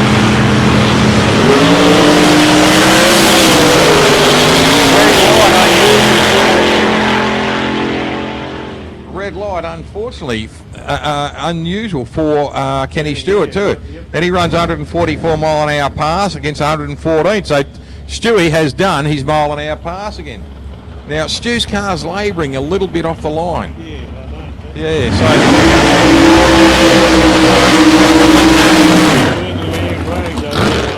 Oh, yeah. When you get back in the car, you go, No, the only car she'll get into is the passenger seat now. No, she got out of drag racing. She went out of champion.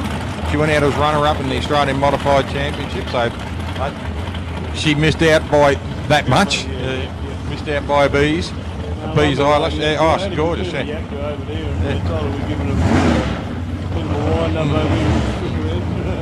She's just looking around for raindrops. And they're squirting water around on the burnout box. Leanne, it's water from the burnout box, honey. Sorry, sweetheart. Just happened to catch you doing that.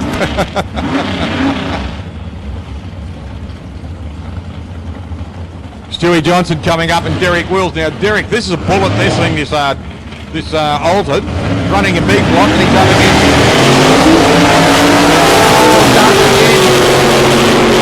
Stewie Johnson won't be happy. It burns the tyres off the line. But look at this, unfortunately for Derek Wills, he red lights, but still runs a 5.1 at 130 mile an hour, 6.1 at 128. Even burning the tyres off the line, he's getting it up to nearly 130 mile an hour.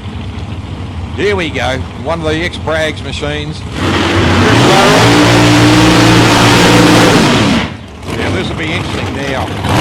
Last car for Simon Barlow out in the Reach Transport car. Thanks to Phil Reed, Nick Marnie, for the sponsorship on this car. Two good guys, Mick and Phil. He had a handful of that car down the other end of the strip. Started skating its bum a little bit, but the bloke has got unbelievable car control. Now you watch him. He will bring the car and Anthony will get out of the way. His crew chief, Vic Greg, will come up.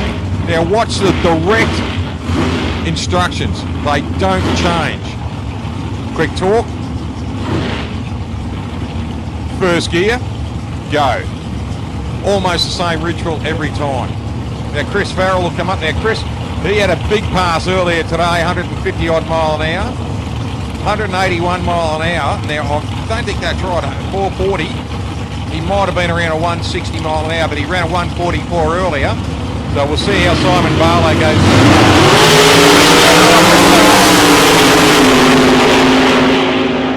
Wheels, lights come out. Here we go, 433 at 161 mile an hour. A PB, Anthony Rochella, PB, 433.9. PB here on this track. David Escort coming up next. And he's running up against Adam Mundy. Chris Farrell, 477 on 143 on a red light. Current Australian champion.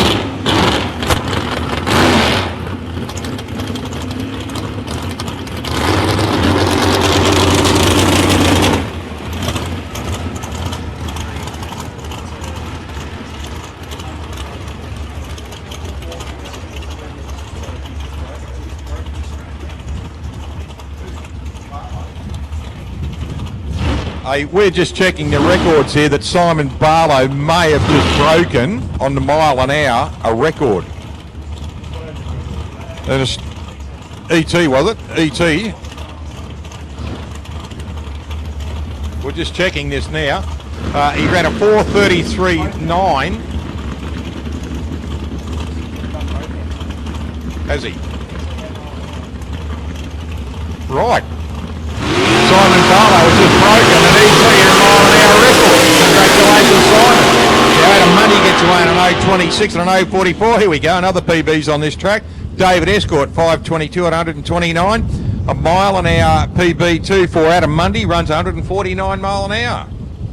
There's Des Mundy just wandering back. It's getting better, eh? It is, mate. It is.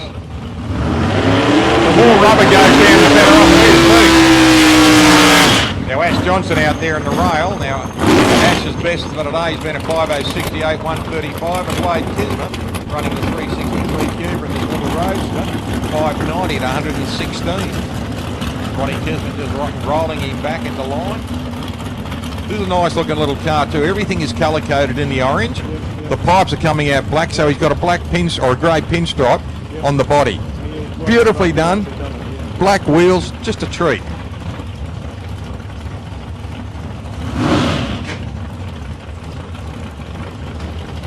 So this will be a good run. Pascoe Vale out of Victoria and Craigie Burn out of Victoria. Ash Johnson out of Craigie Burn.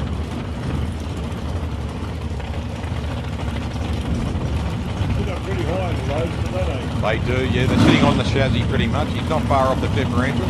Left-hand drive, so the torque of the engine is complicated by not complicated, complementary.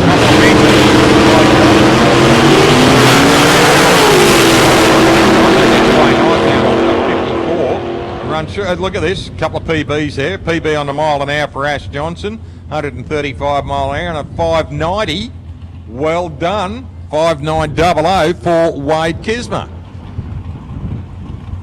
Ashley, here we go. It is Shane Wind and Bradley Hicks.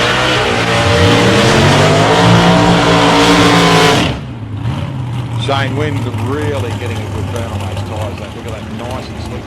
As Bradley's over there. Bradley's got a dark centre line, but everything else is nice satin grey all over it. So high speed burnout. High spin burnout gives you the black centre line. The quick burnout like Shane did satins all your tyres out nicely.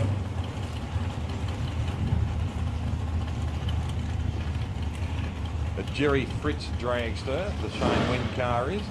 Dial before you dig drags, a Jerry Fritz dragster. And we've got the Brogy Ellsworthy chassis car there of Brad Hicks. Been running this for a long time, this car too. Yeah. About 100 years, I think. He's an old bloke. Yeah, I know that. Geriatric. He's going to watch it. Same category, mate. He's going to watch this and I'm going to cop it. Yeah, I know.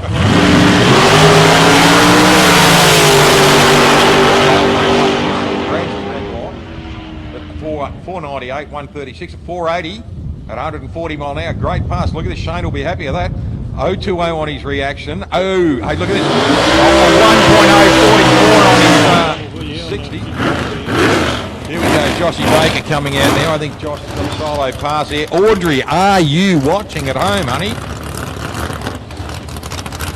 So, Audrey Baker will be sitting home in Gowan Brae, bouncing off the walls. Her son's out here racing at the moment.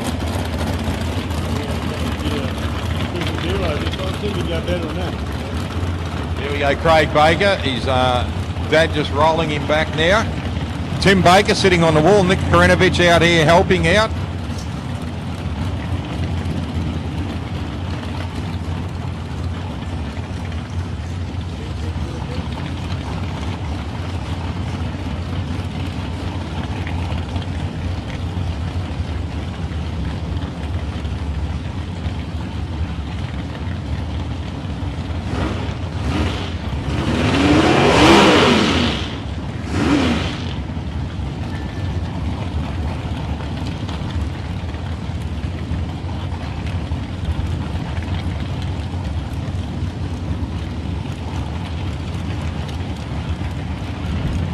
Just got a message from Audrey Baker.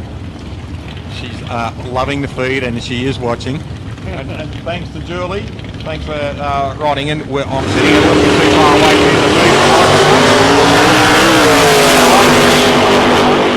Good 60. Good 60. And he runs a 5:45 at 127 mile an hour. So he's consistent all the way. 128 mile an hour, 5:30, which is his best. 5:40. He's not far away. Yeah. We need to cuddle each other. You're fading on the microphone. Well, so who, me or you? You. Sorry, Audrey.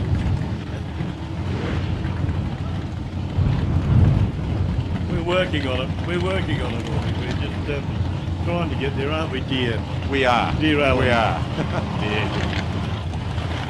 Okay, here we go. Right. The super gas.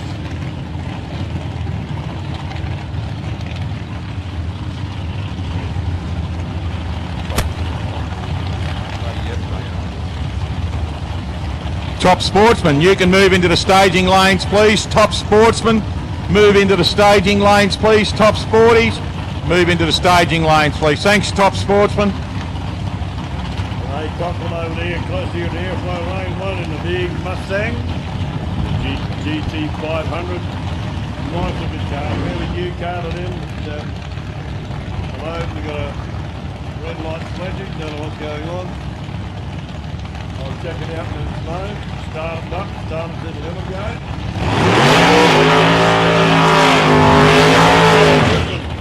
Over here, the little Toyota Celica. Tough running car, this little Celica. Renee Cockrell still getting used to, I think, the Mustang, but she's doing a pretty big job in it already. So, be a good run, this one. Yeah, Cole Griffin, twice Australian champion. Have a look at the number on the side of the car, mate. He's been around a few seasons, hasn't he? 696.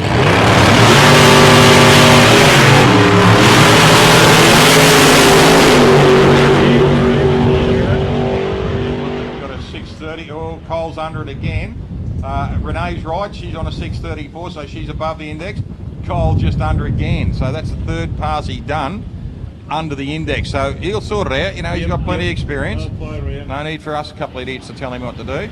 But Graham Spencer out here has been the only one above, apart from Renee Cockrell in the last couple of rounds.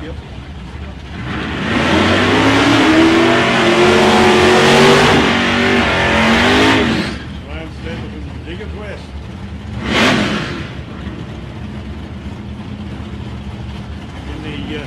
I'll read the screen here in the VS Commodore. No, that was the old, the old VS, the old silver-coloured VS. He ran with the rainbow stripes on the side. Just a tongue in the cheek, a bit of fun. That's right, yeah. But he's been running his Corvette now for about a season or more now. Yeah, beautiful looking car too. Yeah. Corvette Roadster. Now he will get out to about 60 and hit his throttle stop.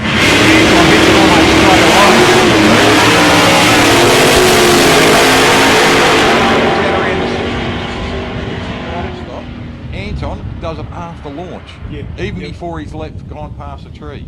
Anton runs beats his previous best speed, runs 170.10. Yeah. Good That has been, that certainly has been. Got a buy run now by the looks of Jason Wilson over there in the little Holden Gemini station wagon, panel van. Yeah, little panel van, I suppose, or little pie car. Yeah, pie car, that'll do, we'll call it that. So a good little machine. Little mid-sized panel van type of thing.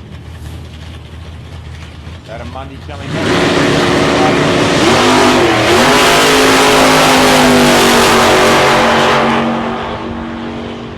Runs through and runs a 631, mate. He's closest on the pin at the moment. Right on the money. He's right on the pin. Here goes. The last couple of passes is Charlie Saraceno, the Salisbury South Mechanical Parts, beautiful little Chevrolet Vega.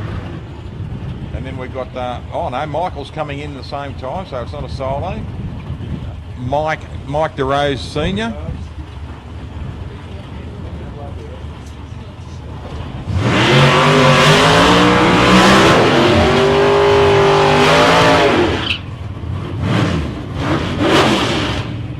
Bit of a small burn out there from DeRose, sorry. Yeah, Mike DeRose, Lots the wheels up, but he was short, so did the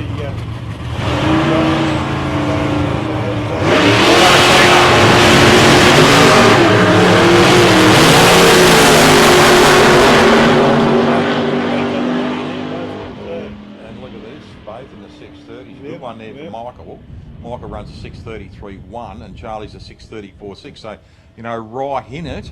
140 reaction for Charlie. Just looking here, 140 there on the 60 footage. Yeah, half track, they were very equal because they hit the throttle. Both of them hit the throttle stop after the 60. Yeah.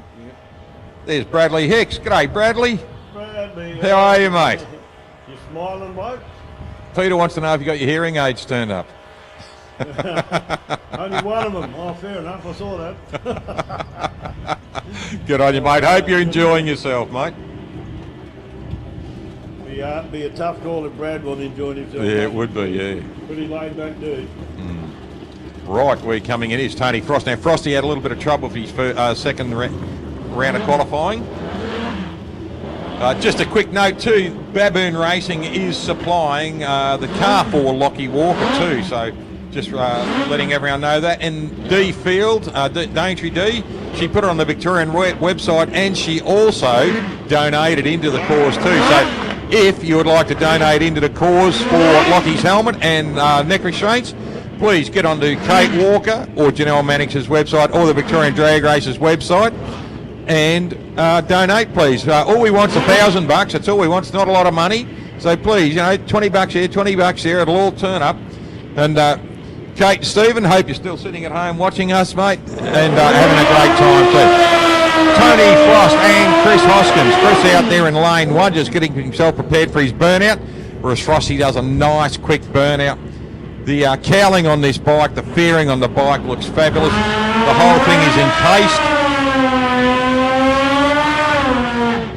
Chris Hoskins getting a good burn on that back tyre, got a big slick on these bikes on the back. So we'll see how we go now. Frosty, he's dialed his index in at a 5:33 and a 5:03 for Chris Hoskins. So we'll see how close they go. It is only qualifying. Josh Baker coming back. Well done, Josh. Another good pass, mate. Good consistent pass, mate. You're within about a bee's eyelash of everything you're doing, mate. So well done. Happy boy, big smile. Yep.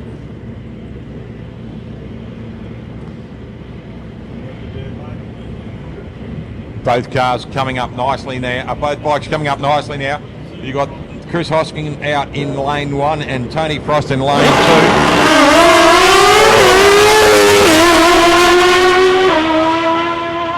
Frosty gets away very quickly, runs a 5:008 at 140 mile an hour. So Frosty's gone through the traps okay, going right up high. Unfortunately for Chris Hoskins, he is. Did he just get around? Yeah, I think so. Yeah, he's gone around the top corner there, so Frosty's gone through okay, but Chris Hoskins has had to push his bike back out, so unfortunately for Chris. But Tony Frost goes around the top right around the top bend there. They're going across, hoping to right. Bit old bump, George. Time it out anyway. Because that bloke didn't run, we got to wait 65 seconds anyway. Just looking up the top end of the track, everything seems to be okay. Yeah, Frosty, yeah, just a bit hard to turn a long bike like that, so the fireys are just helping Frosty push the bike back, and he's leaving the track now. Might have gone past the top turn off and just pulled up a little bit long to make everything safe. So.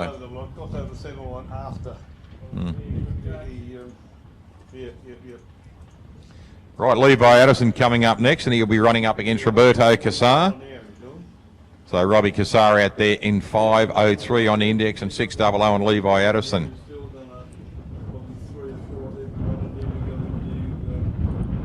Top sportsman, supercom and supercar outlaws. Just thought I'd let you know so you don't keep cooking them have a heap left over. No, it wasn't the Cassar. Tony Frost. Yeah, no, that's cool, mate. Just let you know, that's all. All right, mate. Talk to you later. See you when you get up in the room, mate. Renee Cockrell just rolling back there, ladies and gentlemen, in the Mustang, just going around the corner near the ticketing box. No, he said Cassar. He told me over the radio, Cassar. Maybe you're playing in the same lane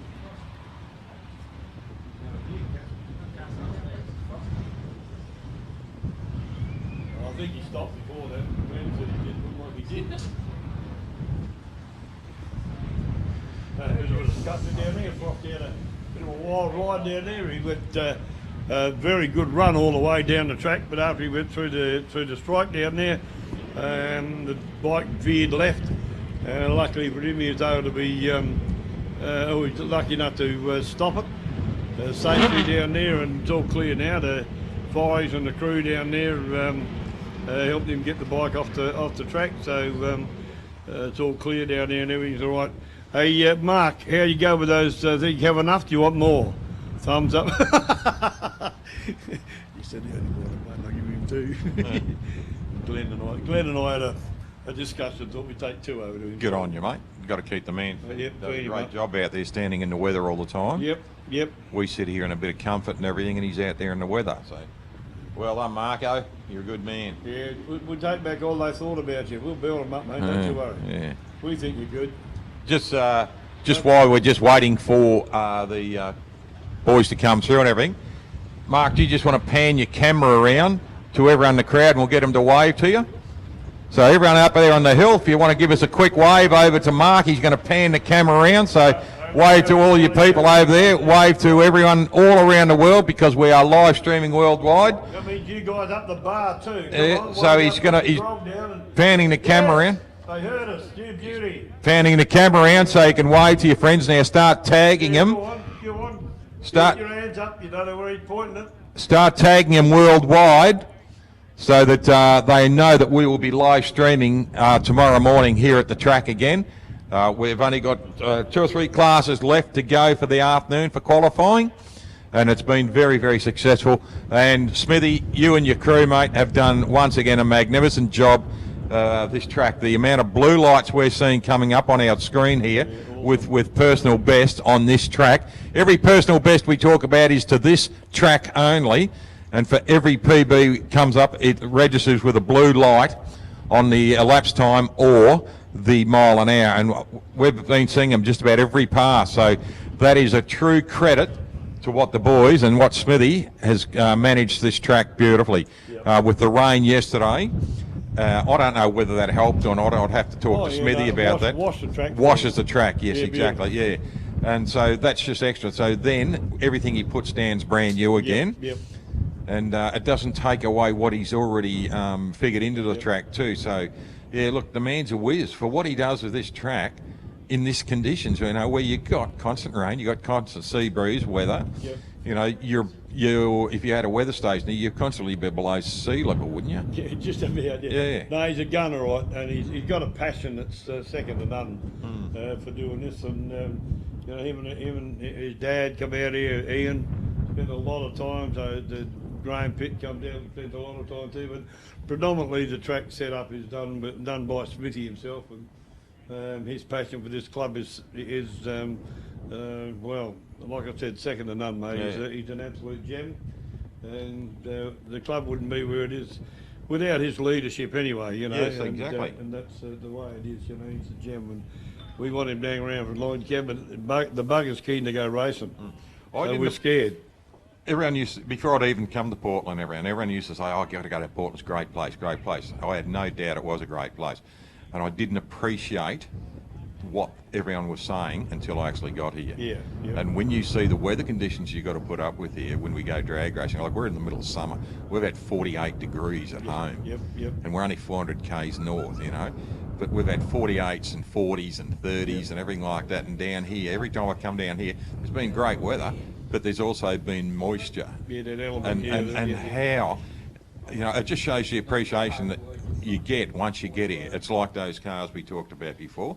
You don't get the actual appreciation till you witness what is done down here. exactly And unfortunately, on Facebook, there's a lot of clowns who don't appreciate everything until you actually get to an area. Yep. So all the people with the negative comments about this, that and the other, go to buggery. Yep. Pull your head in, you bloody keyboard warriors.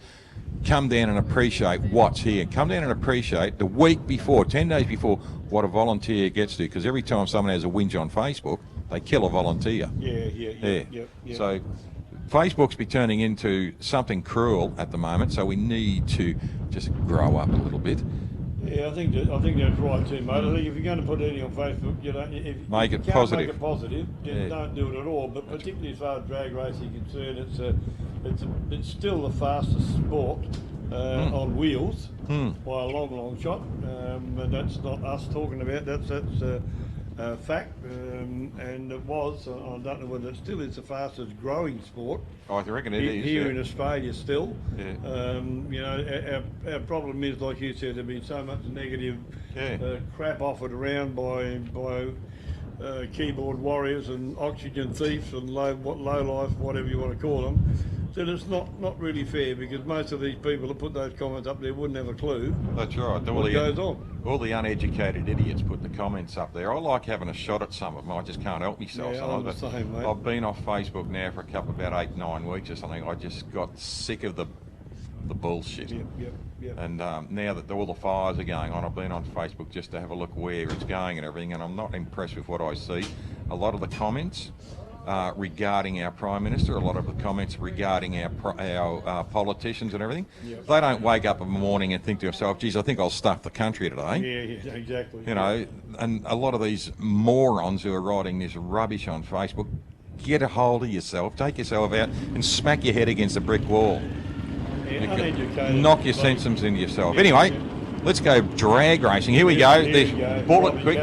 We've had our rant. Yeah, we've had our rant. Yeah. And they're still grieving a bunch of lower life oxygen thieves. Back to racing, you said. Sorry. Yes, exactly. Yeah. Levi Addison now. Levi's best pass today's been a 6.001 at 116. Now Robbie broke a record here last meeting, so he's up 154 mile an hour on the record. Let's see if he can beat it today, because we are checking to make sure that Simon Barlow has broken a record again today. It'll go over here. Yeah.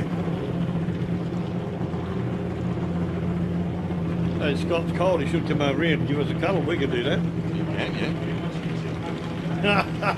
Jealousy. We're warm.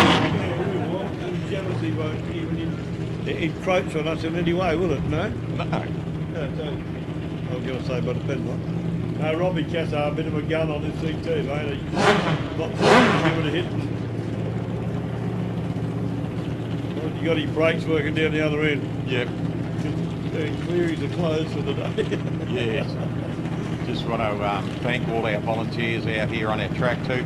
They do a magnificent job, you know, all the people on the South Coast and others.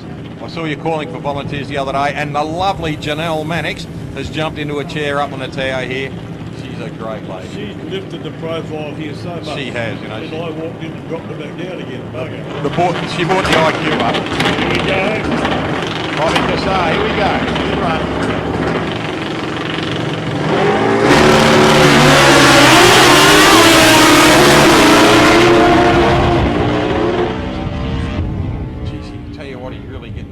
Look at 130 mile an hour there for Rob, so great pass for him. A 469. Look at this, Levi Addison, a 009 reaction. How good's that on a bike? Now, Finney did a 003, I think, in reaction earlier today. So another good pass there for the boys on the bike.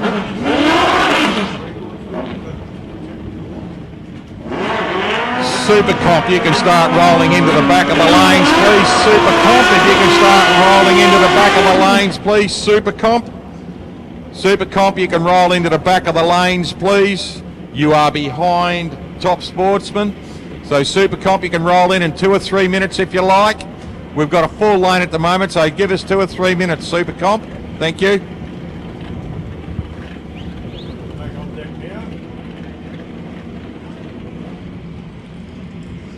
We have got a few spits of rain out there at the moment, so we've just boys have been told to turn the bikes off. So wise thinking, great reaction there for the start line staff. Felt the rain.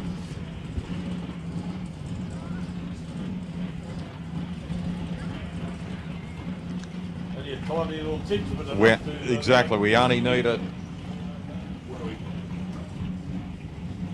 I don't think there's a lot there because it's not showing on the windscreens of the cars at the moment.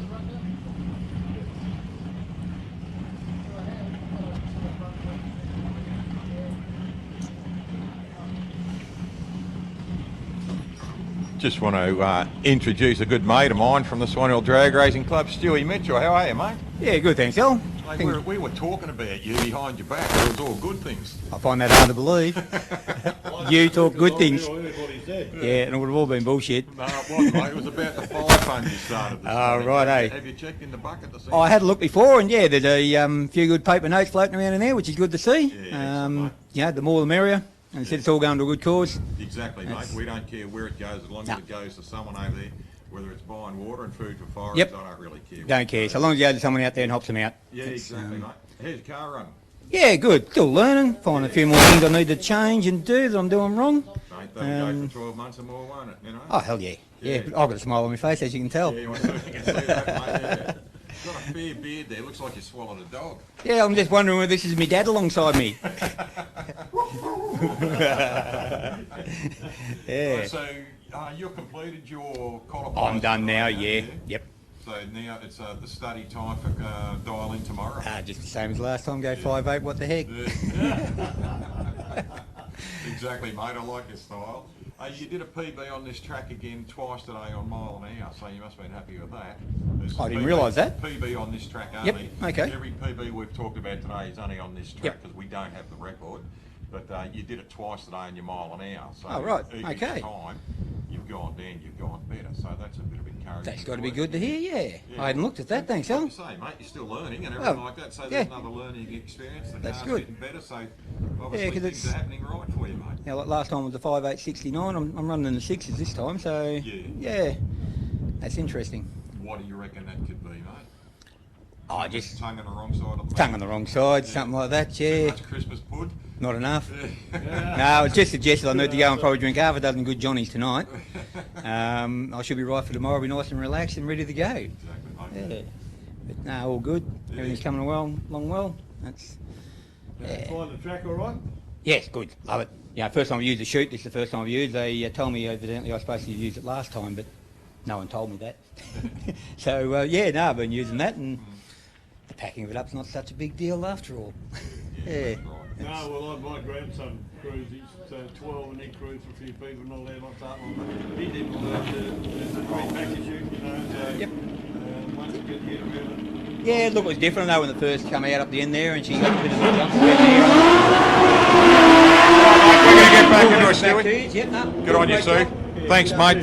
Thanks for checking in on that money too, Yeah, mate. Good no, on you, just keep pal. plugging it and, there we go. Good on you, Stewie. Thanks, mate. Stewie Mitchell from Swan Hill Drag Racing Club started a fund this morning, and as you said, there's a few big notes lying around in the bucket over there. So thanks to everyone for throwing some money in that bucket over there. It's in the canteen, and it is to help anyone in a sad situation with the fires over somewhere in Australia. Wherever they send the money, it'll go to a good cause. So, mate, we're back at Paul Andrews back there. The rain has obviously stopped.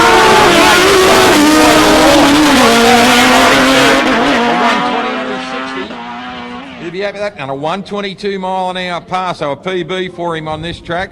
564. Well done there. And a 637 for Paulie Andrews. Chris Hoskins coming out next. Chris, this is a tough looking bike too. That big black canopy on the back of it. Big black fairing, I should say. It's not a canopy.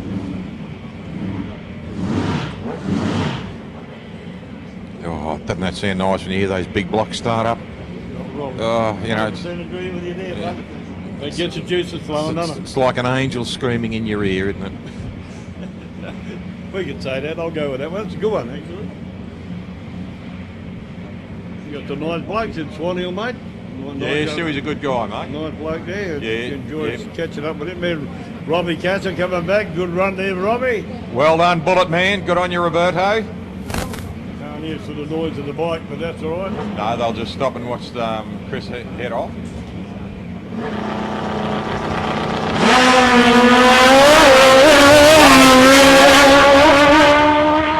You got it, mate. Oh, he's picked up, look at this, a 560 at 127.2, so well done.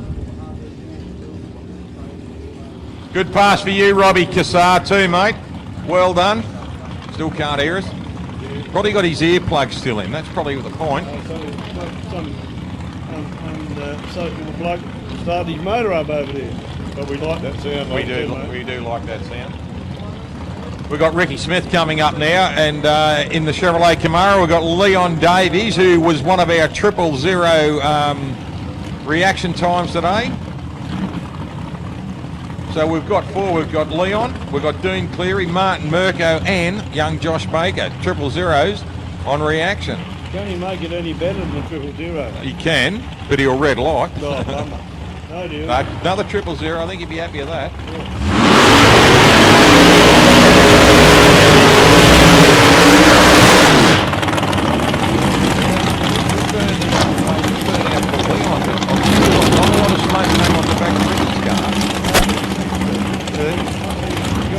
Got his procedure that he worked on. I don't know whether it's tyre pressure or what, or the type of slicks he got.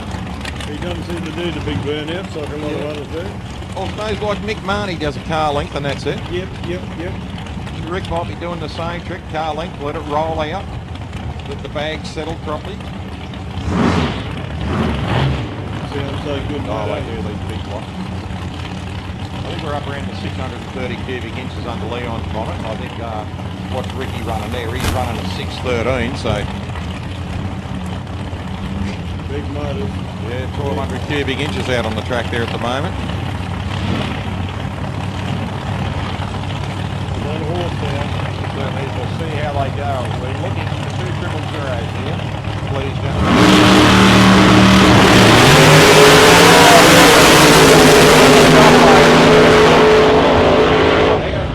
And he's run a 530 at 132. 002 this time, Lisa. Timmy Parker's coming back out now. Yeah, both cars have gone around into recovery line. They've gone into recovery, so they're both happy. Tim Parker's rolled out here in the yellow Falcon. Now, his previous has been a 538, 128 mile an hour, and Glenn Henley. Now, Glenn took the treat from the last meeting here last month, just before Christmas. So his previous has been a 5160, 135. Now, this car is a consistent runner. For short wheelbase, it runs so straight through too. He's running, it's a 445 small block. I thought it was a big block. Yeah, I did too, actually. Yeah, and Glenn set it straight on. A 445 small block Chevrolet. Still pushing those pistons up and down a lot though.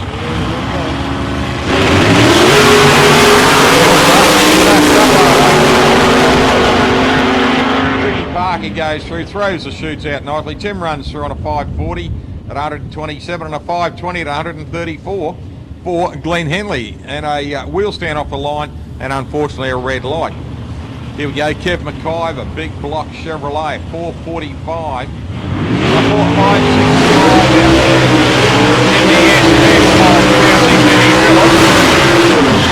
Both cars long burnouts. Full passes, speed burnout. And what they're doing is a couple of nice lines of electric out there, give themselves some hot stickies to run through.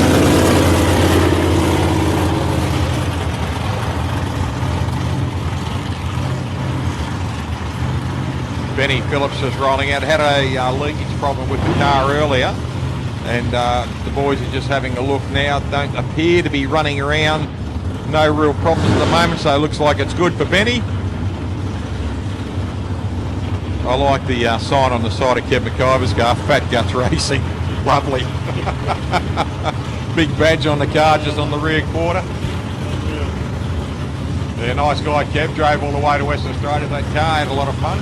And I think he went north a couple of times too. Yeah, nice looking jiggle as well. Okay, here we go, getting the action side of it. Yeah, looking at Benny at 5871 and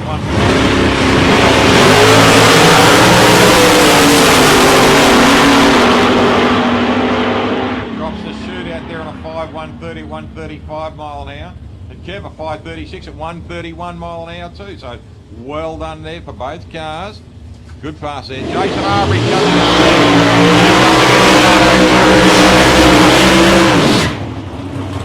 Lardo during the demolition man. He does the job. As you do, he's the demolition man.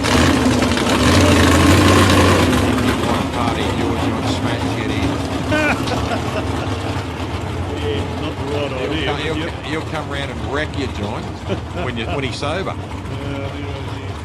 That's scary, mate. That's scary. He'll come round and wreck the place and do it sober. Unreal. Jason Arbery over there in the Komatsu sponsored Henley chassis car. Yeah, little Capri, good looking car. They've got a dance floor of a bonnet on those things too, and they've got plenty of room under the bonnet. That's why these are popular little cars. Plus their wheelbase and the aerodynamics of them. Long wedge nose. Yeah, Jason's run the 417 Chevrolet up against the 632 Chevrolet in the VT Racing S14.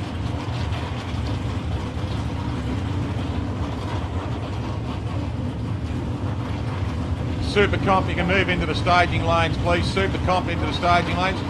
Supercharged Outlaws, you can start getting ready.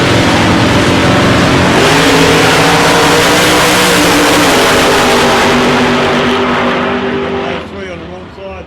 Thompson clocked to the 5.223 and the 130.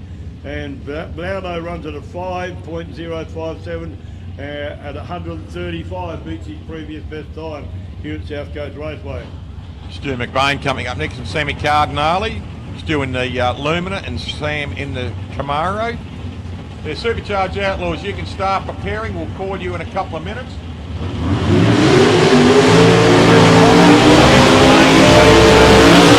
Into the lanes, please.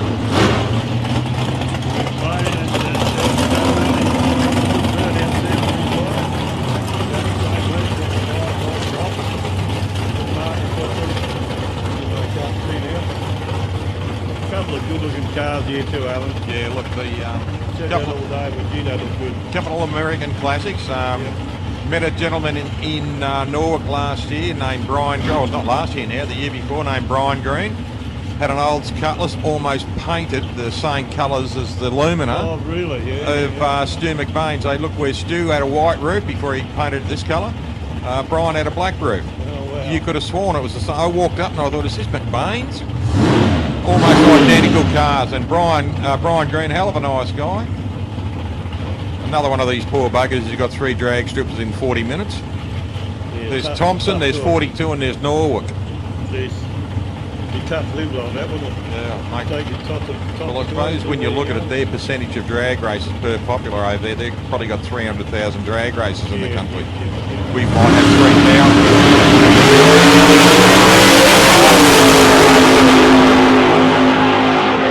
McBain, and he runs through on a 498 at 137 and a 499 at 140. For Sam Cardinale, both the chutes are dropped out so nicely. Here we go, Chris Theo running a 555 cubic inch Chevrolet big block. He's running up against, looks like Graham Horner. Now Graham's coming in. Graham's best pass today too. Now he's running a twin turbo under the bonnet of this car.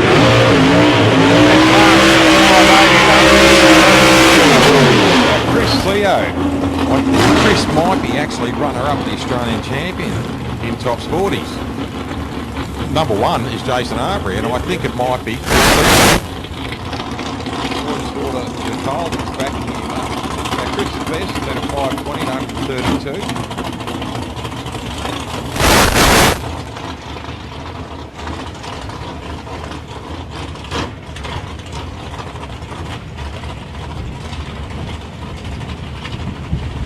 Graham Horner just back himself. David Argent there helping him out today. Dave used to run a Destroyer himself, and his boy Dylan's got a nice little Super Sedan Capri. Yeah, yep. Yeah, Dave was club champion several times at the Whyalla Club with running the Destroyer from runs just out of Gawler, Malala area. Yep. Malala. Yeah, Malala, yeah. A lot of people call it Malala. Yeah. Just like I heard one of these idiot radio announcers the other day call Monica in Canberra Manuka. And I thought, geez, go and get an education, would you?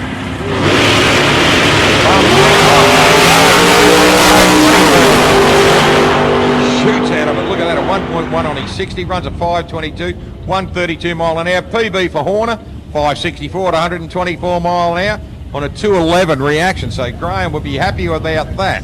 Yeah. Next pairing, we've got Chad Clear. Here we go, 000, PB on elapsed and PB on mile an hour. Let's see what he can do it again.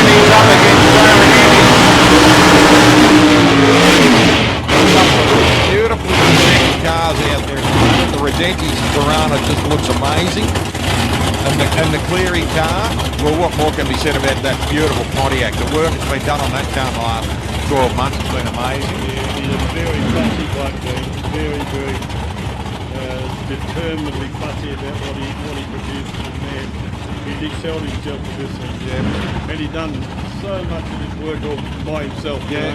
He got the expertise for different people when it's been needed. But he's most certainly, I've been around there a couple of times and seen him working on it. Thought, how the heck do you do that? Just plain and beyond me. Brett Henley's the coach here too. And then watching, very clever man, Brett Henley, watches the cars launch and can work out any adjustments they might need. It's pretty fascinating. Yes. But I love the red colour car here with the G-Pack stripes on. I reckon that looks fabulous because the G-Pack for 6 cylinders. Yep.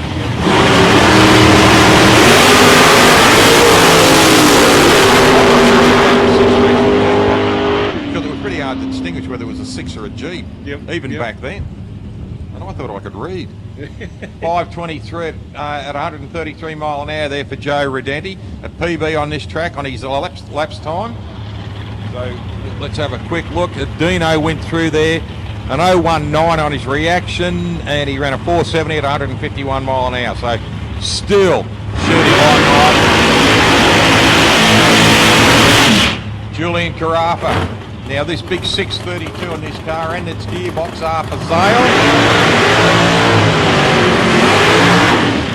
And Rock Pacini in this beautiful Monaro. He's always had Monaros, Rock. Had a white HK many years ago that was covered in advertising and stickers and just looked amazing.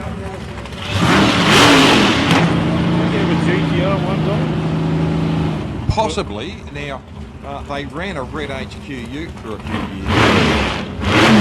I took that over and then just came back out. I think all it was, he just wanted to try something different for a while.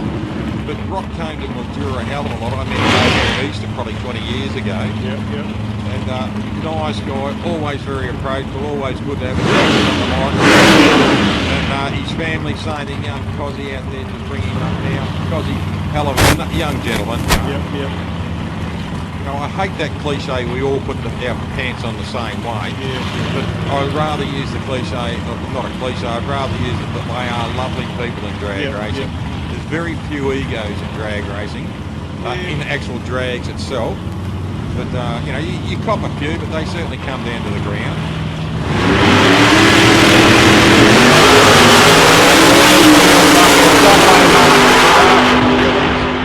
And look at this, a 5007 at 140 mile an hour and a 531 at 132 mile an hour for Rocco. So well done, Rock Pacini, and well done, Julian Carafa. A couple of great passes there. Yeah, awesome. Yeah, Greg Damiani. Both straight as a die, those guys.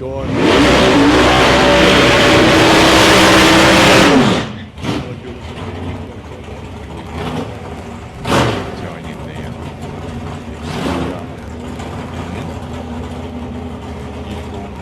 Yeah, cool. Sounds good. Gilbert Nicolay there, just wandering back there to have a look at. He's just gone and had a look at the track, Gilbert. Just this is one of his cars here, the Matt Forbes car coming in, the Decker Glaze machine, running up against the other Decker Glaze machine of Craig Geddes. Now it will be interesting to see if Craig can get under, do a sub 1 on his 60. Now he ran a sub 1 earlier last meeting, and I don't know for the life of me, I haven't looked this time, but we'll see if he can run a sub 1. Now, Christine Steffens has run sub 1s. Here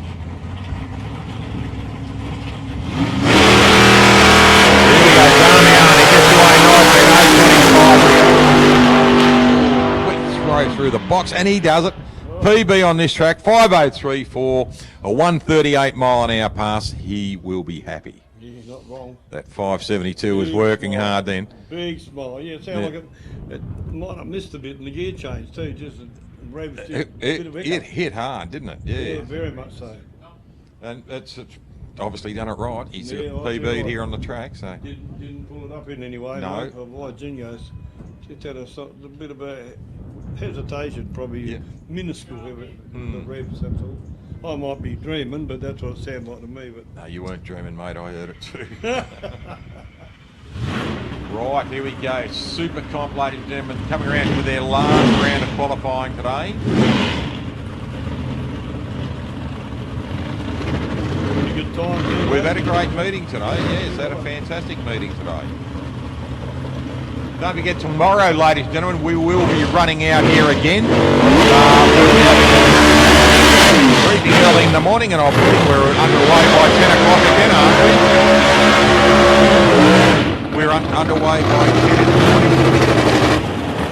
10 o'clock in the morning, so our live stream will start thereabouts 10 o'clock in the morning, and we'll be live streaming worldwide again, ladies and gentlemen. So tag all your friends tonight. Get on to Drag Race Central, have a look, you'll see the poster of this meeting. You tap on that and it will bring up the YouTube link so that you can watch us on the live stream. And then later, if there's something else you want to watch on the live stream, just sign it into YouTube and do it again. Yeah, amazing thing. Yeah, like full mark and to you for doing this. I think it's absolutely working. People got something to identify with. Yeah. Australian drag racing. Look,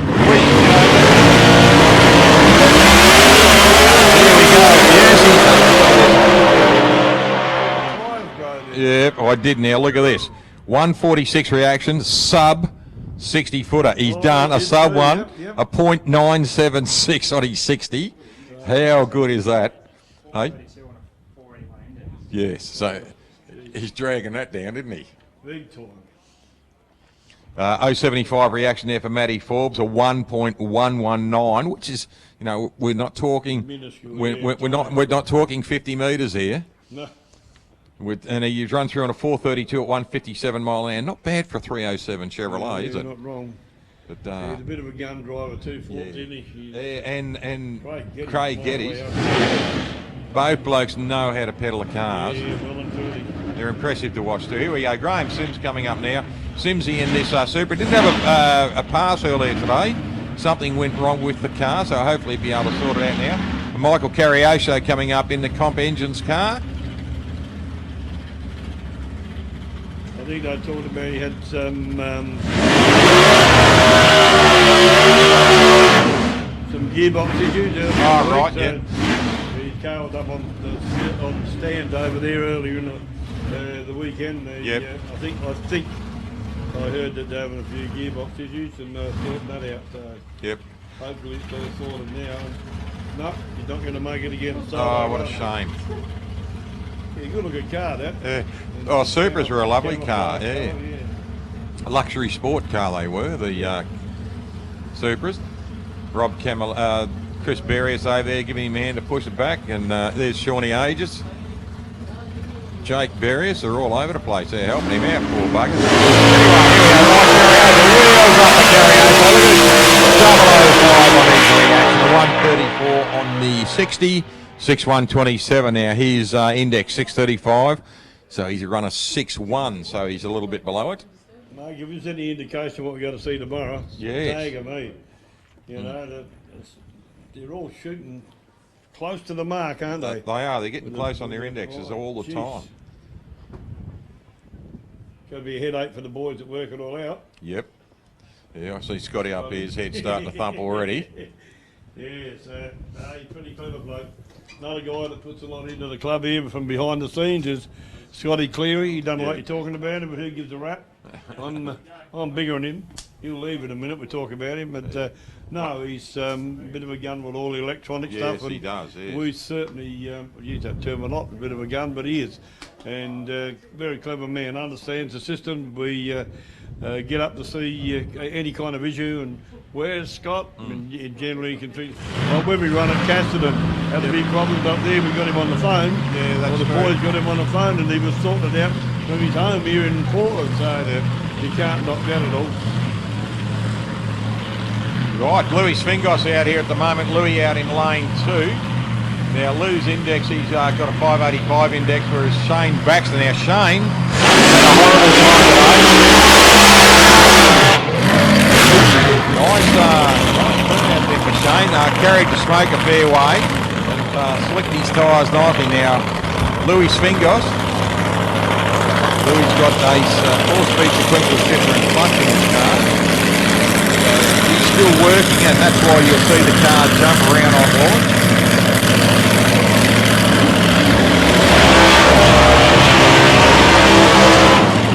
The old-fashioned revs the guts out of it and drop the clutch. That's why you.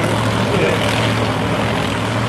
don't think I could drive on these fancy cars now. All the bits and pieces you got to get in them, get used to.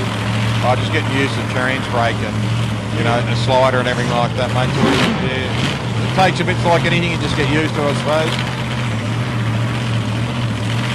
You know, I saw a funny thing the other day. It was on YouTube or something like that.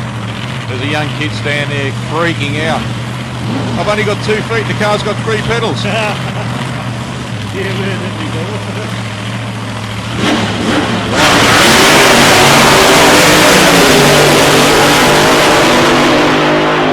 Shane Baxter will be happy with that. That'll put a smile on his face. Louis goes through at 116 mile an hour. Shane goes through, goes along, got the chutes out, going right along there. So I'd say he might have gone up into the sandpit. Louis coming off into second recovery. So might just have to hang on. Yeah, I think we might have one car in the pit. So Shane Baxter went through there pretty hard. Yeah, did he have it? But look, he went through at 154 mile an hour too. The chute came out and 116 mile an hour for Louis. Now Louis took the long turn off too. But I think what's happened too is Shane might have, instead of trying to turn it on its side, he might have just put her into the pit there. Safety first.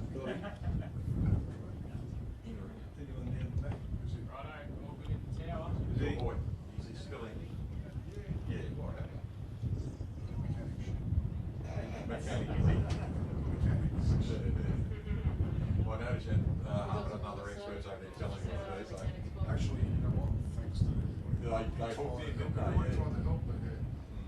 don't realise the mechanicals as bad as it is. Thanks, guys. You're doing a great job. Can I put this across? Can I put that across for you, mate? Hey, some good news. We just talked to Anthony Rochella up here in the tower. His young boy Lawrence's car is okay. It's just the mechanic was the problem. Good on you, Anthony. You're a gem, mate. Good on you, mate. Thanks, Anthony. And, you know, there's a bloke who gave me permission to say that. What did I just say to you that for? Right, let's see if Christine will do a sub 1 again. Now, Tim Stewart did a 1-0.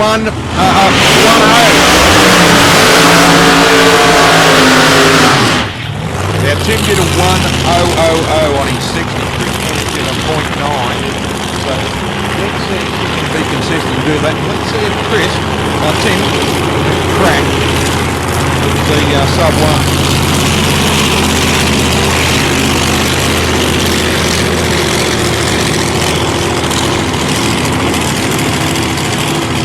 I'll tell you what, his crew's been working hard. Bertie Braithwaite down there, Andrew Braithwaite, Paddy and the boys, and Dave Thorne doing a fantastic job. Beautiful Susie Stewart backing him up.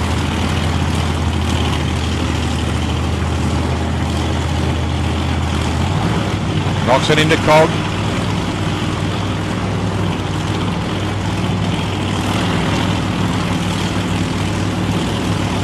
Like I said before, it's fascinating to see the routine. Yes. Yeah, they all have their rituals, don't they? Yeah. Now Christine, she's ready to roll. Dave just gives the butterflies another quick squirt. Sounds silly, got a hot engine there and your butterflies will freeze up because of your fuel. Fascinating. When I first got out, you got to be skidding it. Yeah. Right, here we go. Let's see if we can get a couple of sub 1. She's done it again. She's done it again. Look at this, a sub 1 again for Christine, a 986. She red lights, but still a 986, and unfortunately for Tim, he's turned the car off and he's just idling it through.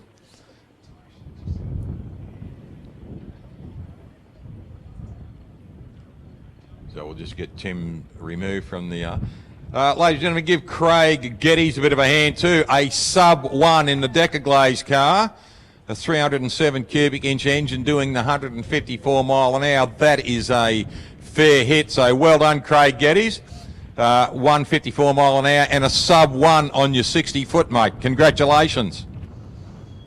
He must have the radio going in the car. Yeah, can't you? Boxer can. It's probably rocking on to, you know, Radio Portland with its. Oh, hang on, he could be listening to classical music too. Who knows? Yeah, never thought of that. He could be. Yeah, that kind of bloke. Could be reading one of your sponsors' catalogues too.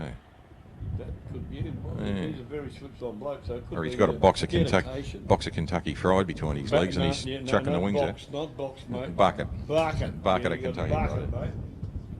Michael Carrioso coming back there. Good-looking car, the Pontiac. I thought you were going to say he's a good-looking bloke. He's not bad either. No, if I say he's a good-looking bloke, I'll be in trouble with my girlfriend. Such is life. Lukey Davis going through on the top fuel motorbike. Speaking of top fuel motorbikes, there's Gracie. Yeah, don't forget to check Gracie out. And look, everybody, thanks for coming, as Alan said today. But you know, can you spread the word? Get a big mob out tomorrow. That'll be a good thing to fill this stand up tomorrow. Going to be action. It's a what do you call it? Payday tomorrow, or points day. Yeah. Tomorrow, so you know it's going to be on. They'll be running hard today, but they'll be going for broke tomorrow. That'll be eliminations. Yep. Shannon's over there too, so Shannon's going to get a quote on your cars. And also, I think he's still set up there. The blue canopy beside Shannon's is Marty's Ice Cast cars. Just rip over and have a quick look at that this afternoon. Marty won't be here tomorrow, so if you want to have a look at some of the die-cast cars or even put an order in for Christmas, because it's only 11 and a half months away now, but you can put your order in for Christmas, and probably hot cross buns too. I'd say they'd be out at the moment. So go over and see Marty's die-cast cars, and anything he hasn't got that you do want, may be able to do a postal order with you. So go and see Marty's under the blue canopy, just beside the Shannons, just there next to the staging lanes. And then while you're wandering around, just run your eyes over that beautiful smoky grey GT Falcon there. And there's Gracie just sitting there in all her glory over there. The ex-Phil Parker bike, and it's still Phil Parker bike, but a bike called Gracie. It's a top fuel motorcycle. So anytime you want to have a look at that, just wander over. And if you are coming back tomorrow, we will start racing at 10 o'clock in the morning. We've just got a few cars to go. Just getting Timmy Stewart off the track at the other end. Car had a little bit of a problem halfway in. I hope it's nothing serious. So, might have popped the belt, they believe. So just a blower belt, which is easy to recover. The good news is we see Jason Kiley down there in the Gambler, the black shining and beautiful. Now, he the car didn't want to play the game in the last qualifying round, but it's great to see the cars back out here now.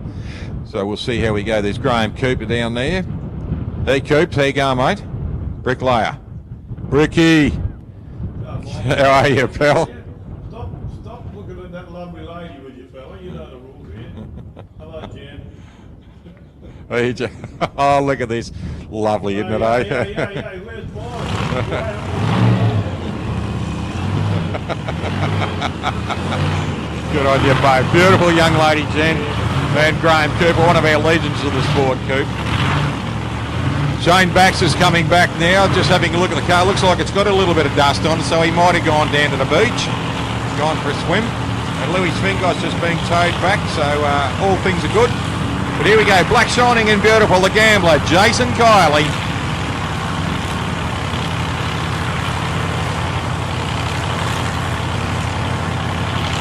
We're so pleased too,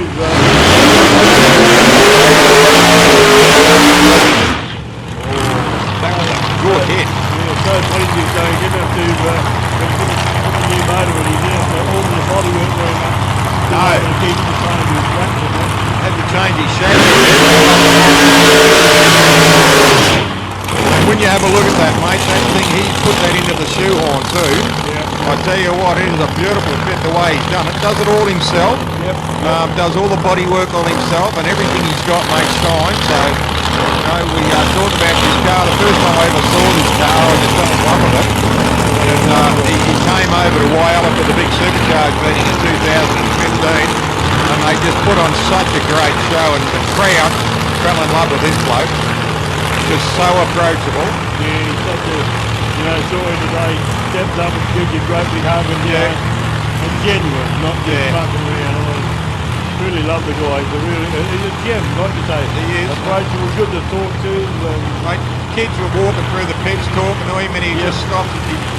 What I love about our drag racing family, a lot of them spend time with the kids when they walk through the pits because the kids are the ones who are going to come into the sport in their latter years. When they start spending money, we hope they spend it here, in drag racing. If they get the right people to talk them the right encouragement and the right acceptance too from these people that they revere, if you like, or they look up to, it's going to pave the way for Look at your grandson. Yeah, well, There's a prime example. He's head over heels,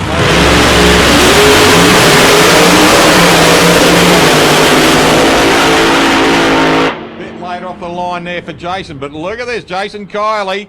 A PB on his on his ET on this track at 4:57.9, 156 miles an hour on an ET. Oh, that's why he looks slow on his ET, because he actually didn't red light where Spud did. So Spud still ran PB on his mile an hour at 164 mile an hour. He'll be happy with that. The red light's okay. It was a just a reaction time. But he'll sort that out. But Jason, a 114, 457, he'll be happy man at that. Yep, he will. Well, he's still eyeing the bugs out, and he said that, he's still That's got right. to work through it, but, like they... Hey, Paulie Carroll, that was an ET, an elapsed time PB on this track for him, mate. Just on this track alone, 4:57, mate, so well done to Jace. Yeah, top stuff. Yep. I'll give him a hug afterwards when I catch up with him, no worries. Jimmy Stewart coming back. Let's see if we can... Was it a belt blown off on the Tim's car? Give us a wave. Can't see it. It looks like that. No, can't see a belt, so it might have been the belt blown off. Yep. It's there, is it? Top pulley? Yep, it is. All right. What a shame that something went wrong with the car, so we'll find out what had happened. Yeah, it didn't wind the windows up, yeah. Christine Steffen's coming back. Christine, well done again. She's got the blanket over the engine to keep it warm. Sub 1 again on your 60-footer, well done.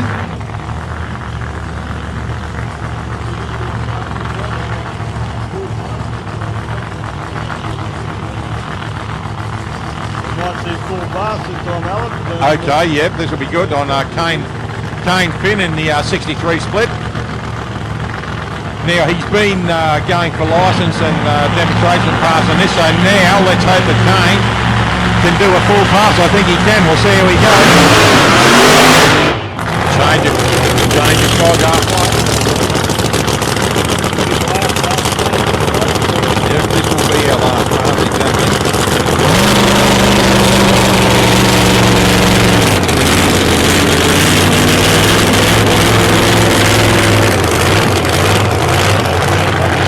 I love the sound of them. There was, when we were in the powerboat racing, Tommy McMillan had a boat called Maniac the Ride, and he used to roll over like it was on the cam all the time, and the boat just used to surge in the water when he was coming back to the pit, and the press used to love it. They'd be taking photos of this boat lunging. Then Danny Maguire came out. This is going back 30 years, and Danny Maguire, one of the best drivers I've ever seen, in rough or solid water, rough or smooth water. He could handle a boat like you wouldn't believe. He and Pete Smith and Barry Chaplin went out there in 3 blown boats one day and just thrilled the crowd. The only thing they didn't do was pirouette the boats in the air. That was amazing to watch.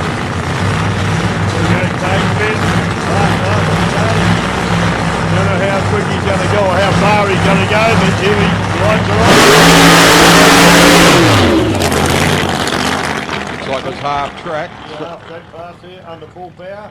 Yep, there he goes. Out, they work too beautifully. Everything's going well for him. Righto, ladies and gentlemen, that's our last pass for the day. Thank you very much for your attendance today. Please come back by 10 o'clock tomorrow morning. And as you pass by the merchandise, please buy yourself some merchandise and drop a few dollars into the fire bucket for us at the canteen too. Thanks, ladies and gentlemen, for turning up. From Sporting Scribe Muscle, thanks for taking us all around the world and looking in. We will be back running by 10 o'clock again tomorrow morning. Thanks for looking in with us all day today. And thank you for all the lovely comments that have come through from all our friends worldwide too, and our friends here in Australia, to my lady Claire and all our friends over around Swan Hill. And Pete Berry, my mate here, mate, your South Coast Club, once again should be very, very proud of what they've achieved today, mate. A full meeting, no oil downs, no pranks. Yeah, no, thanks for you being part of it, Alan. I love it. It's really good. I really enjoy working with you like this, and that people out there don't like it, just suck it up, princesses. We have a good time, and we're doing this, like you say, for the sport of drag racing. Yeah. But the camaraderie we got, I think, second to none, mate, and I absolutely appreciate. No worries, Pete. I enjoy it too, mate. We always have a good time. Yeah. Yeah. Well, till tomorrow morning, Mate, have a good evening, pal. You too, my man. Sleep well. Yeah, I'll try to. See you, buddy. Good on you, pal. See you.